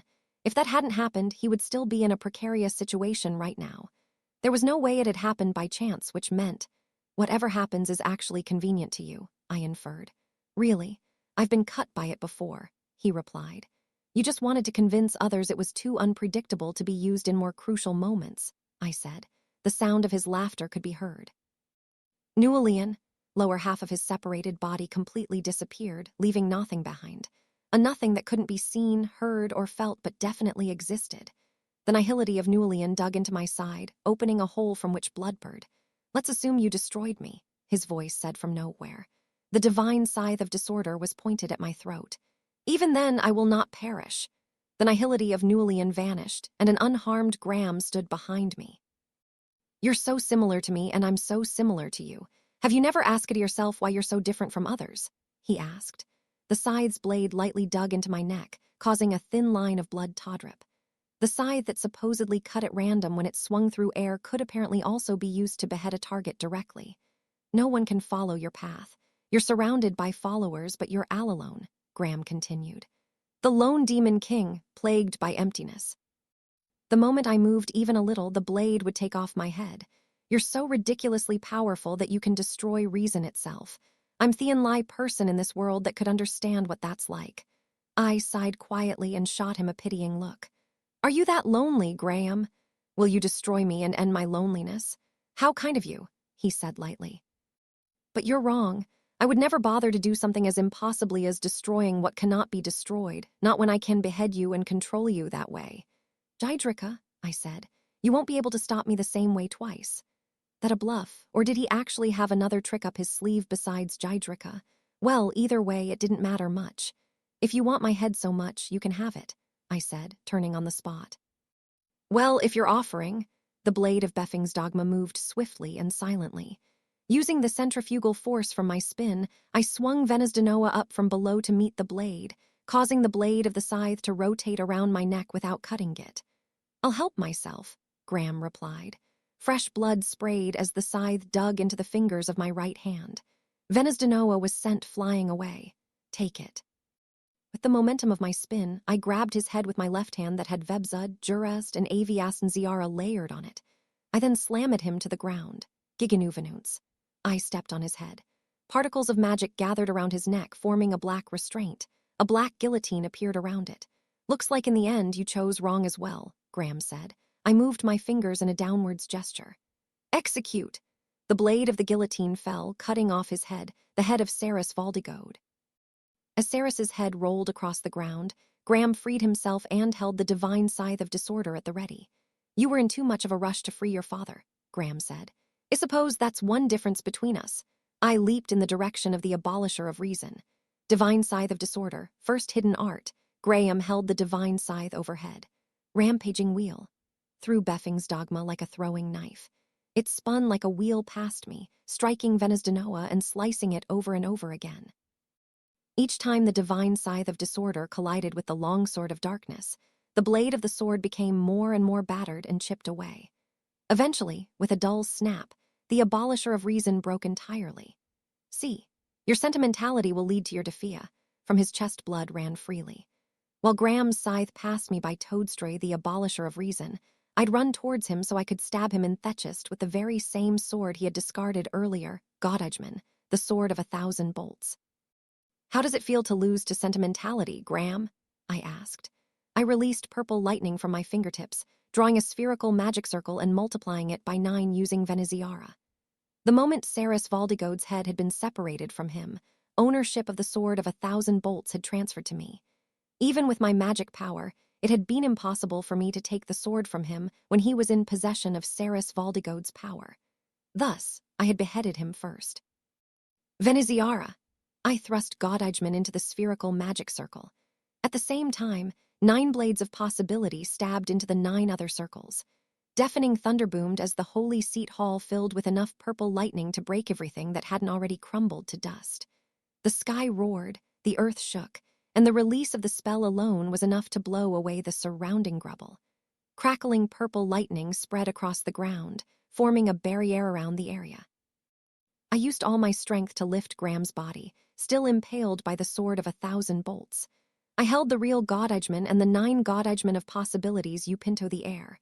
Bolts of purple lightning as thin as a thread shot from the ends of the blades. They weren't aimed at his source. I had already seen the result off destroying nihility from the Aerial. My father must have known this as well. That is why this time, kneeled Galvarizon. An enormous bolt of purple lightning fell from the dome, aimed at the 10 swords, becoming a pillar connecting the earth to the sky. Like a gigantic sword, the lightning of destruction fell, sending a roar of earth-rending sound far into the distance. In no time at all, most of Everast and Zeta was reduced to rubble. Thurald was stained purple by fierce lightning, and within seconds, Graham's body was reduced to ashes. When I strained my eyes, I could see his source before me. An orb of faint light that was yet to become nihility. I glared at it with my magic eyes of destruction and prevented him from using Ingal. Then I covered my fingers in Vebzud and grabbed his source. Once I lose my body, my source will approach nothingness. "This is just a repeat of before," a voice echoed through leaks. "If you hadn't taken Jeff hostage, my father would have defeated you," I said. "He had not the means to destroy me. No. He would have been able to lead your source to destruction as it neared nihility." His laugh echoed in my ears. "Really now, how so?" Blood poured from my chest. With the hand holding Graham's source, it pierced my own chest with Vebzud. "This is the answer." Graham's source was superimposed over mine as I sent it to the depths of my source. "Oh, I see. So that's how it is. Smart thinking." "Indeed, he might have been capable of this," Graham said, realizing what I was implying. If he took the source of nihility into his own body, Newellian would reduce the source to nothing. The Valdigode source of destruction would then continuously destroy my nihility. He was trying to end things for both of us back then. He continued speaking as though he had seen through everything. "Do you plan to follow in your father's footsteps, Anno's, and destroy yourself for the sake of the world? How beautiful, though I suppose all this could just be an empty threat. Nonetheless." Divine scythe of disorder floated into the air. When I strained my eyes, I could see the Veneziara of Graham holding it. Did you believe I wouldn't be able to use Veneziara without Saris Valdigode's head? Graham asked. He had cast the spell just before his body was reduced to ashes. Right now, the destruction in your source and the nihility in mine are struggling for dominance. Mine brings yours closer to nothingness, while yours brings mine closer to destruction. You will perish and return to nothingness for eternity, just like you wanted. The alternate potential Graham walked forwards with the scythe in his arms. Now, what would happen if we added a power that disrupted your destruction? He said, holding Beffing's dogma horizontally. It's such a shame, we truly are so similar. But if there was a reason for your defeat, it would be the fact you were born after me. The blade of silence cut through empty air with disorder. Now, it's time for your first taste of defeat. I will heal your loneliness, Anos, Graham said with a triumphant smile.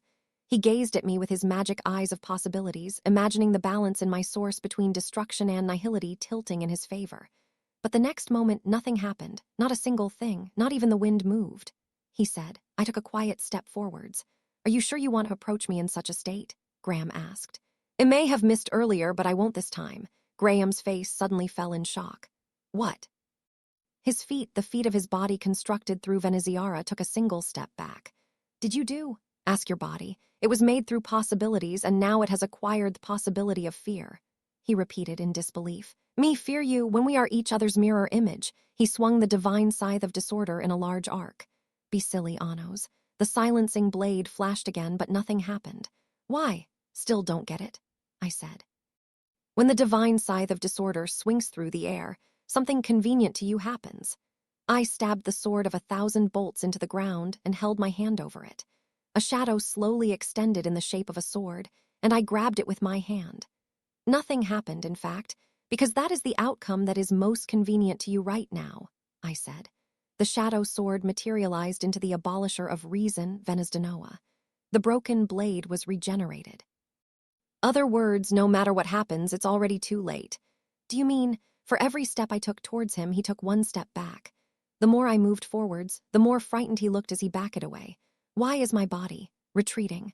Graham muttered. You said that our sources were struggling for dominance between destruction and nihility. That for eternity we would be trapped in a cycle of destruction and nothingness, I said with a sadistic grin. Perhaps you should use those eyes of possibilities of yours to take a closer look into the abyss. I drew a magic circle on the wound in my chest, dispelling all my wards and exposing my source, into which Graham stared into the abyss with his magic eyes. He was silent, at a simple loss for words. Get it now? I asked. You will be the one to perish, Graham. His eyes of possibilities had probably witnessed the utter decimation of his nihility inside my source, he said, completely baffled. That can't be. How? What about Nulian? I can indeed feel a speck of nihility in me, but it's so small it's practically meaningless. My source will simply destroy it.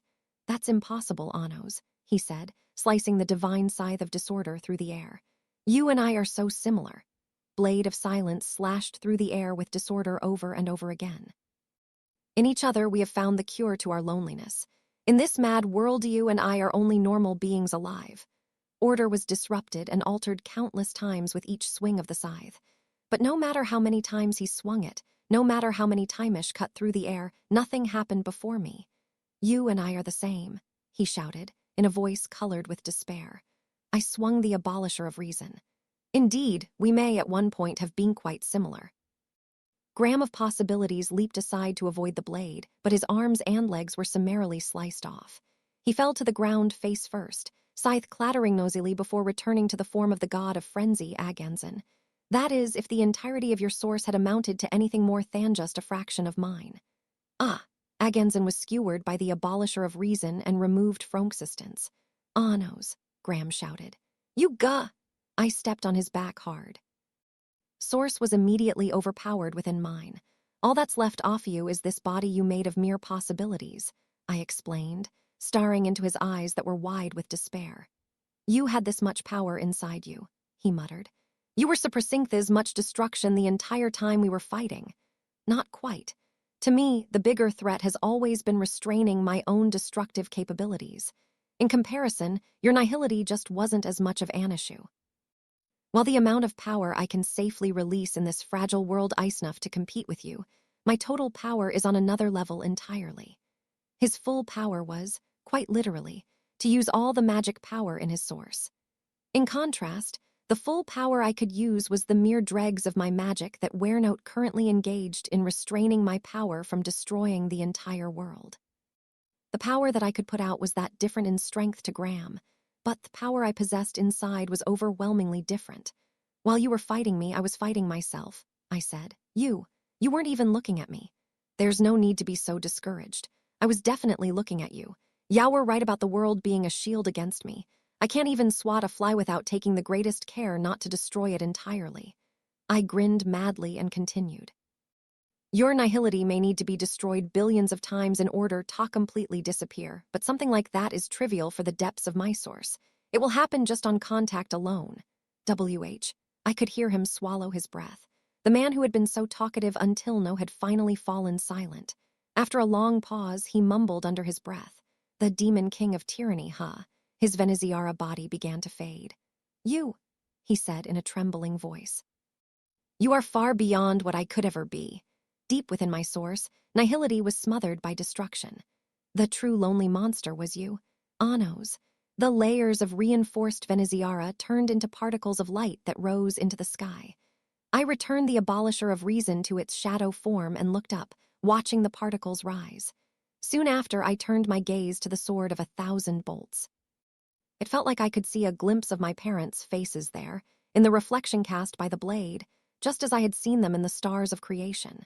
You will never get the chance, I mumbled vacantly as I stared at the memento of my father. The nihility nestled deep in my source would continue tortured by destruction until the day it truly returned to nothingness. All you are destined to receive is the loneliness you so despised. Section 47.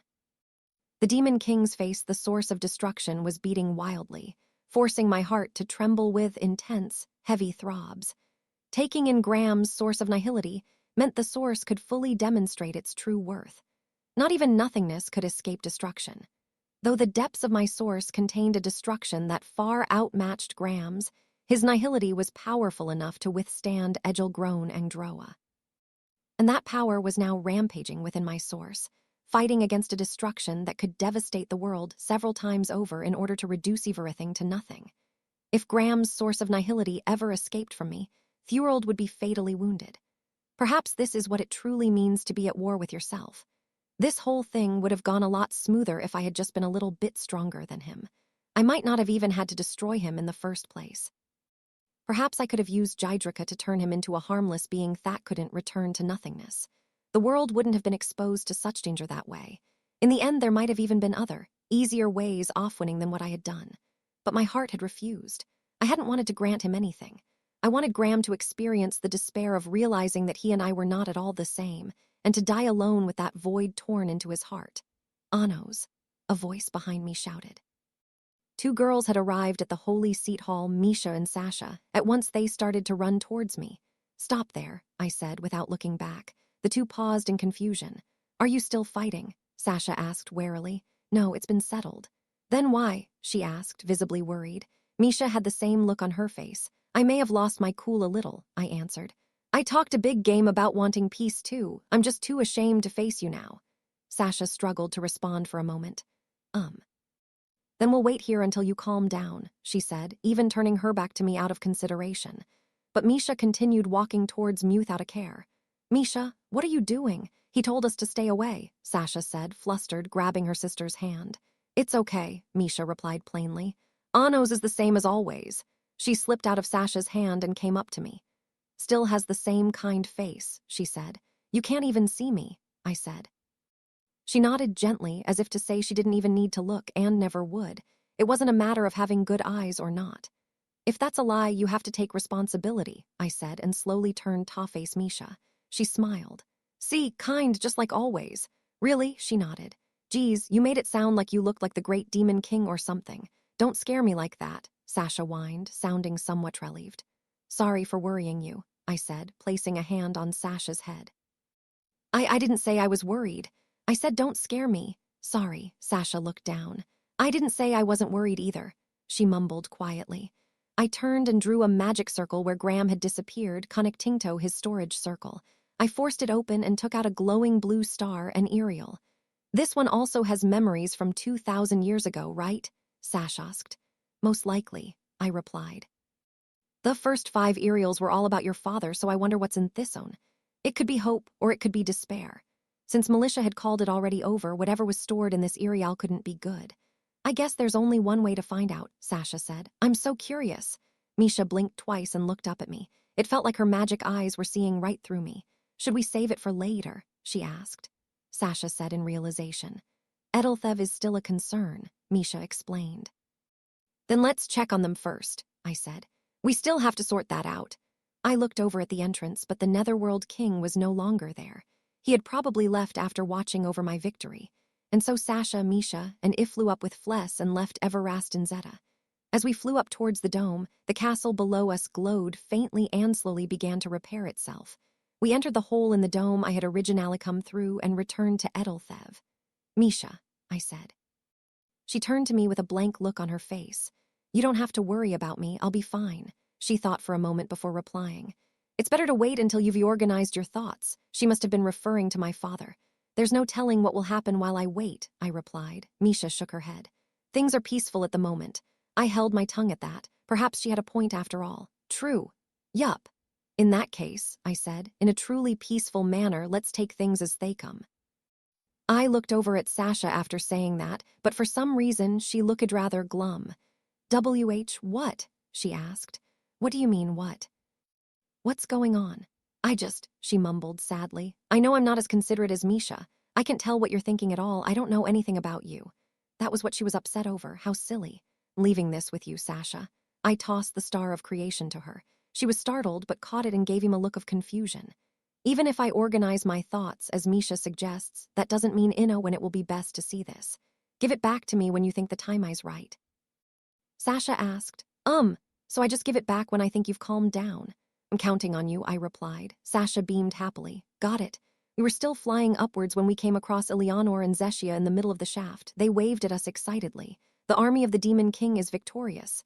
Eleanor cheered. The enemy has been destroyed. Thanks to Zeshia, Zeshia said, mimicking her. Sasha shot them an exasperated look. How carefree.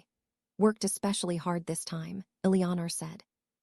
For some reason, She clung to me from behind and hugged me so my head was cradled by her chest. You did well. Think the day would come that my back would be used by a subordinate like this. Yet another bountiful, full-bodied symbol of peace. How hard did Zeshia work this time? Zeshia asked expectantly. Eleanor held up her index finger. Of course, you worked the hardest. Copied her movement with sparkling eyes, holding her finger high over her head. The hardest. A lunar snowdrop suddenly fell from above. It released a bright silver light before transforming into Arcana. Big brother, she said, flying up to me.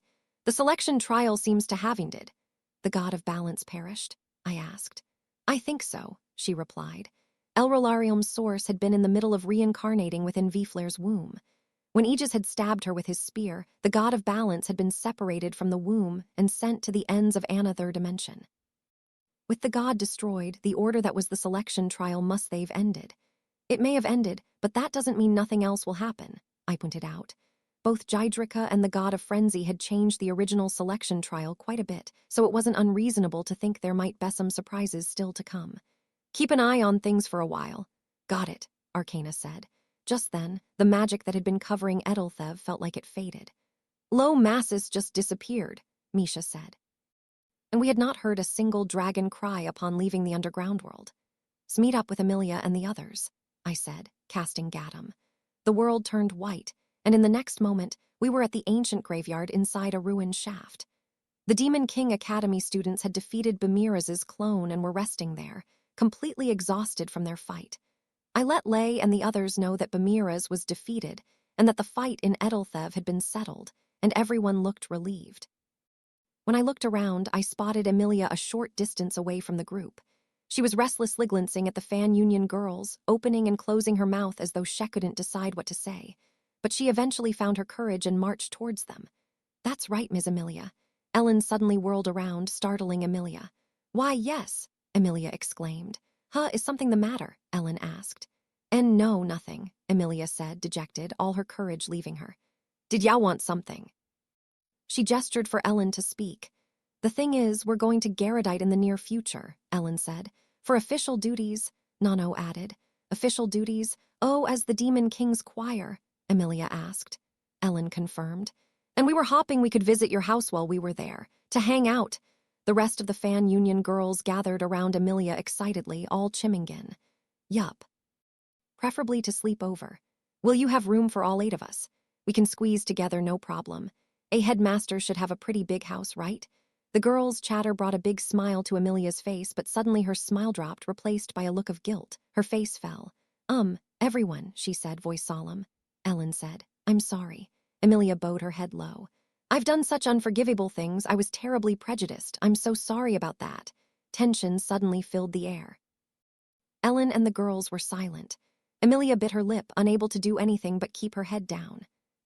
Amelia. Ellen's voice. Amelia looked up again. With everyone else's encouragement, Ellen took a step forwards with a serious expression. What were we talking about? She asked. Amelia exclaimed. Ellen, idiot. She's talking about that, you know that? Nano scolded.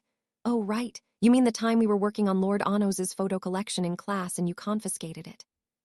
Ellen said, That was definitely your fault, Ellen, said another one of the girls. She's probably talking about the posters of Lord Onos's quotes in the corridors. Theanez that she tore down. No, that was totally Jessica's fault, pointed out another girl. She means time she demolished the statue of Lord Onos in the Union Tower. Those didn't even look like him, so honestly we can't blame her for that. She definitely meant the time we answered with Lord Onos for the answers in history class and she marked them incorrect. The girls exchanged a look with each other. Yes, that has to be it. They all turned to face Amelia at once. She looked utterly bewildered. Was that not it? Then, what did you mean? Ellen asked. I was talking about the time during the Demon Sword tournament. When it tried to kill you all, she said. The girls gasped in reply. When Lord Onos remembered our names, it was all thanks to Ms. Amelia. Yup, you gave us the push we needed even though it made Lord Onos turn on you. Then it really felt like you were looking out for us. Amelia was at a loss for words. That's not how I recall it. Isn't it? Jessica asked. I mean, don't you hate me for it? Amelia asked. Hate, no, said Jessica. We're grateful. Without that, we'd never be able to sing this many songs about Lord Onos, Nano said. It's true. It's all thanks to you, Ms. Amelia. Thank you very much. With that, the girls all bowed politely. And not at all, Amelia mumbled, shaken by the unexpected reply. Will we be able to stay over at your place when we go to Garrodite? One of the girls chimed in. You'd like that, then I'd be happy to have you over. Amelia replied. Yay, the girls raised their voices, rejoicing. Amelia looked confused the entire time. Are you really not bothered by it? She asked Ellen one more time. Ellen said in thought, There was a lot that happened back then, true, but I think it's all in the past now. We suffered because we were hybrids, but because you were royalty, you had a lot of troubles too. One person can't take all the blame. I still think I was the one in the wrong, Amelia said. Then you're forgiven, Ellen replied. How can you say that so easily? I almost killed you all. If you were truly evil, you wouldn't be trying so hard to apologize to us right now. Eyes widened. Ellen grinned brightly at her. Did you really? We wouldn't forgive you for something you almost did. Sheesked. Kaya. No fair, Ellen, we wanted to say that. The rest of the girls rushed up to Amelia and took turns repeating Ellen's line to her, and after being given so many assurances of forgiveness that even a saint would get fed up, Amelia laughed out of pure joy. Geez, she said. Why are you all like this? Don't you know, Miss Amelia? Love is stronger than hatred, Ellen said. Lay approached me from behind and stood beside me. How lively, he remarked. Indeed, I said. We watched Amelia and the fan union girls in silence for a long while. What about your parents? I eventually asked. There was no need to state in which era. They're dead. Didn't clarify if they had been killed or by whom. Sorry, I said. He shook his head slowly. They merely fought and died, he said. Just like your father. I knew how much meaning those words carried. Thank you. For some reason, the fan union girls were now teaching Amelia how to imitate the Demon King. Led on by Ellen's high-handed ways, Amelia gave a reluctant performance while looking terribly embarrassed. But she seemed to be having fun. Lay and I continued watching the peaceful scene in front of us unfold. Even without a word between us, I understood how he felt. Section Epilogue. The Demon King's father the next day. Early in the morning, I visited the hill to the southwest of Midhaze. Once I reached the part of the hill that offered the best view over the city, I stabbed the sword of 1,000 bolts into the ground. I was the current owner of the sword. Short of Shin or Lei, no one would be able to draw it out ever again. Graham will continue to be destroyed in the depths of this source, I said to the sword, the only memento of my father. He will go through Endel's destruction until his nihility truly becomes nothing. Right now, his nihility was still deep in my source, facing constant and repeated annihilation. Even if I were to perish someday, his nihility would not escape. Father, the Valdigode source I inherited from you, the source that Mother gave her life to bring into this world, will seal that fool in the abyss of hell. Eternity didn't exist in this world. Even nothingness itself would perish one day. But if I was wrong, and Graham's source really could live as nothing forever, then that would mean my destruction would be similarly eternal. In Theend, with his nihility deep in the abyss of my source, there was nothing left for him but to face endless destruction. Emperor Chaps was found in an underground cell in Edelthev, I continued saying to my late father. Bamiras kept him alive thinking he might still be of use. And though it hasn't been formally decided, the Inzwale Empire will be joining the Hero Assembly too. Thanks to those who desire peace, ASEAN will now move towards a better future. With this, the world had taken another step towards lasting peace. Midhaze is at peace. The sword of 1,000 bolts was stabbed into the hill, and from this grave marker, my father could see the entirety of Midhaze. The city is so full of smiles that I doubt you'd even recognize it now. Had finally reached a point where there was no need to fear war. At the end of the destruction my father had perpetuated, at the end of his agonizing battle, were everyone's smiles. This was built on the foundation of countless corpses. Who lived in this era would never be able to imagine such a thing. But that was how it should be. I will never forget again. I looked back on the past the Ariel had shown me. The noble knights who fought for the future without leaving their names in history, I said. The valiant ones who, despite being shunned by those they sought to protect and tossed about endlessly by the tides of war, never strayed from their beliefs. Perhaps I had only come this far by following the paths they had laid with their lives. I will inherit your will for peace. That tragedy would never be repeated. The ghosts of the dead have been destroyed. They were the words I had said on my father's 17th visit, that he would erase the ghosts and change this ravaged world. In other words, I had vowed to create a world where the phantom knights were no longer needed. Back then, I had already had a feeling as to who he really was, and I had probably wanted to see my father's true face, all the pretense stripped away. I had believed I could do it, that there was nothing out of reach for me. But as heir assault, my words had pushed my father to his final resolution. Did he visit me that time to take strength from me? So he could defeat Graham? If so, if I had said something different at that time, could there have been a future where he and I were both standing here, overlooking the city together? But such thoughts were pointless. It could have just as likely resulted in something else. Either way, it had been 2,000 years since those events, and everything was over. There was no need to doubt or waver over what had occurred. It wouldn't come up as long as I kept facing forwards. Dearest Father, with all my heart, I thank you. I closed my eyes and offered a silent prayer. May you rest in peace. For some reason, those words were stuck in my throat, unable to come out. Perhaps there was a part of me reluctant to move on from this, that wanted this memento continue as long as possible. A warm morning wind brushed my cheek. In the tranquil silence, I let all migratitude for my father pour out of me and overflow endlessly. Out of nowhere, I suddenly recalled Misha's words. There was no need to rush. There was no harm in letting myself, in this moment, be immersed in my own sentimentality. That was the peaceful way of doing things. My father would have preferred it too, I thought.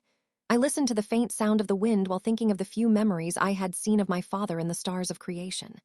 The wind carried with it sounds offbeats from afar, the soft breath of peaceful sleep, the light tap of skipping footsteps, joyous, wild laughter, everything the nameless nights had wished for, as well as, humph. A deep voice yelled dramatically. Hiya! A sword cut through the air with great force. Guha! Unable to ignore the loud, insistent voice, I finally looked over, Dad was swinging his sword while pointedly glancing over at me. What are you doing so early in the morning? I asked. Anos, you were there, Dad said. He stuck his sword in the ground and posed pompously. What a coincidence! Clearly, he was aware I had been here all along. This is actually my daily routine. Every morning I come here and swing Missword in order to refine the souls of the swords. I drew his sword and swung it again. This is the first I've heard of your routine, I said. When did you begin? The truth is, the sword sliced through the wind audibly. I started today, that's not a daily routine. How about we do our usual, huh? He suggested. Usual, I repeated. I walked over to Dad. Where we refine the hearts of the swords together, he explained. So he wanted to act out his teenage fantasies again, but I'd only humored him once before, so I wasn't sure why he was calling it our usual. Here, Dad forced a sword into my hand. He then skipped over to the basket off swords he had left on the hill. Well, it seemed he wanted to say something. Why, you know, Anos, ever since you came back, you've been a little, Hess said while rummaging through the basket. Little what? Oh, how should I put this? A little down. I could feel my own expression turn serious. Do I look that way? I asked. I mean, hopefully I'm just imagining things, but I'm not, and you say it's fine, then it's fine. Every man has a wall or two he has to overcome by himself.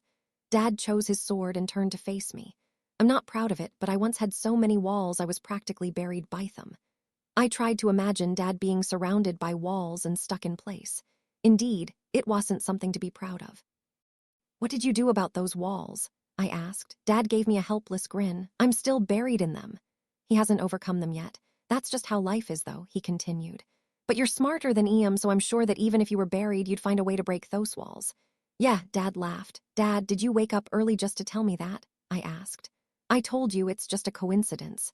Good grief. Dad's urge to show off was always so troubling. It was troubling, but I felt a little brighter than I did before. Thank you. What for? I only said the obvious. There's nothing to thank me for. Despite his words, Dad looked extremely pleased. Now then. Right. I was about to suggest we go home when Dad cut in first. Let's go for a round. Really? Of course. Looks serious. Since he had come all this way and was so concerned for me, it wouldn't hurt to humor him this time. I'm going to give it my all, I said. Of course, I wouldn't actually do that. Bring it. Grinned. We positioned ourselves facing each other and readied our swords. I have no personal vendetta against you, but for the sake of peace, you musty, he cried. He raised the sword in his right hand, and with his left, grabbed the sword off 1,000 bolts currently stabbed into the hill. I have more than one sword at my disposal, he yelled while yanking at the demon's sword. Naturally, it didn't budge at all. If I hadn't been the owner of Thesord, he would have been struck by purple lightning and burned to ashes instantly. Ungea, Dad threw aside his own sword and grabbed Godijman with both hands. It won't come out. That was a given. Is what you thought, wasn't it? He asked. Alas, this is actually how you hold this. Held the handle of the sword and posed dramatically around it. You wish to know who I am, huh? Are you that desperate to know the name of the King of the Sword of Oblivion? Dad continued acting forcibly. As always, it was clear he wanted me to ask for his name. Good grief, there's no helping it. Who are you? I asked. I slowly walked over to him as I spoke. Hef. Dad smirked as though he had been waiting for those words. What was he going to say? It wasn't worth nomming himself again? No, wait. That face, it was far too smug. He definitely was going to try to outwit me somehow. Was he going to deviate from his usual pattern? He had started with the same words just to change direction midway, preventing me from predicting his script. However, I was already used to my dad's teenage illusions. No matter how many patterns he had, nothing he could say would shake me. The dead have no need for names, he cried. For a brief instant, his voice overlapped with my father from 2,000 years ago. The words weren't particularly unique, so it was most likely a coincidence. I took another step forwards, troubled as usual by Dad's fantasy role play. You can remember this name as you perish. Time felt like it was flowing awfully slow. I am the Isith of the Phantom Knights. It couldn't be. I froze, unable to do anything but listen to him intently. Now that I thought about it, I never heard the continuation to those words in the stars of creation. Gardalahipt, king of the Oblivion sword. With Dad's words, the sword of 1,000 bolts suddenly slipped out of Theground, as if returning to the hands of its master. Raya-ag, he swung the sword with all his might from a large distance away. I continued walking forwards without a care, and so Godijman struck me directly in the head. Aeonos, Dad yelped in a panic. Sorry. I misjudged the distance, but you're not bleeding at all. You're a tough one, huh? Graham had said he had passed on, that my father, Saris Valdigode, was gone forever. Those who had their heads stolen by the Ceylon bloodline deed rather than perished. Their power was stolen until they couldn't use Ingal or Sirica, and then the source remaining in their head was released. That source was reunited with the faint consciousness that was separated from their body and then ascended to heaven, dying forever. There was no revival or rebirth involved, making the death closer to true destruction. That's what it meant to pass on. Even so, Arcana had once said sources went through the cycle of death and rebirth, changing shapes, changing powers, losing memories. My father was still here beside me as he had always been. Anos, are you okay? Does it hurt? A single tear rolled down my cheek. I was remembering my father, I said. Dad listened to me, face entirely serious, teenage fantasies far from his mind. Father 2,000 years ago, Saris Valdigode, was a strict but deeply loving man. For the sake of peace, for the sake of my future, he drenched himself in blood and lived a life of pure carnage. In his final moments, he looked back on his life and lamented it, nodded and listened to my sudden story without interrupting. He said he regretted being a strict, unloving, and foolish father. It was hard to imagine his regret. I didn't want to hear him say such a thing. His actions spoke to me far more than any words could have, I said, voice shaking. He was my pride. I clenched my fists. He died without seeing peace. I find that more pitiful than anything. Placed his hand on my head. He threw his other arm around my shoulders, hugging me tightly. Your father was a wonderful person, wasn't he? He said, looking far more mature than he normally did. You know, as your dad, I don't think your father spent his last moments lamenting his life. I questioned him with a look, and he continued. You're here with me now, so I think I know how he felt. I'm sure in my last moments I wouldn't be thinking about myself. Then what? Be thinking of you, of course. Your father was lamenting the fact you'd no longer be able to receive his love. He was worried that without him, Ya wouldn't be at peace with the world. Dad's words pierced me, hitting deep in my chest more easily than any blade could. You really think so? I asked. Probably, he said, then hurriedly corrected himself. No, I mean definitely, absolutely. That's why from here it's all up to you. He was being unusually serious here. I have to live in a way he won't lament over, I said. That's right. Besides, I can do all the things your father couldn't do. We can talk about nonsense, talk about life, and talk about our fantasies, Dad jested, in an attempt to cheer me up. That way, your father will have a little more peace off mind in heaven. I couldn't hold my laughter back. BWA ha. Was it that funny? If you laugh that much, I'll end up with another wall-in-me life that I just won't be able to overcome. Nonsense, Dad. I said my father lived a life of carnage. Do you really think he would want to do the same things as someone buried by walls? Dad leaned in as though he was about to whisper a secret. I know. I'm sure your father would have been buried in the walls of life with a look of carnage. What a ridiculous topic. Could there be anything more nonsensical than this? If that father who lived more strictly than anyone could become someone like Dad, then there'd be nothing more peaceful in this world. Should be done with breakfast soon, I said. Oh, that's right. I'm sure we'll be having mushroom gratin today. Why's that? Because you were feeling down earlier, of course. Mom saw through me too. There was no beating her.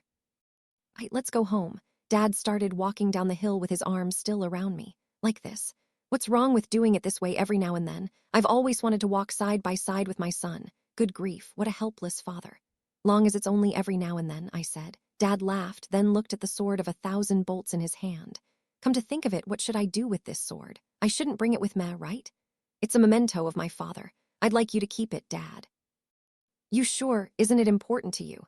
That's what my father would want too. I see. Dad mumbled, smiling happily. I'll hold on to it then. He ruffled my hair with the hand he had thrown around my shoulder. The movements were a little rough, but I could feel the tenderness behind them.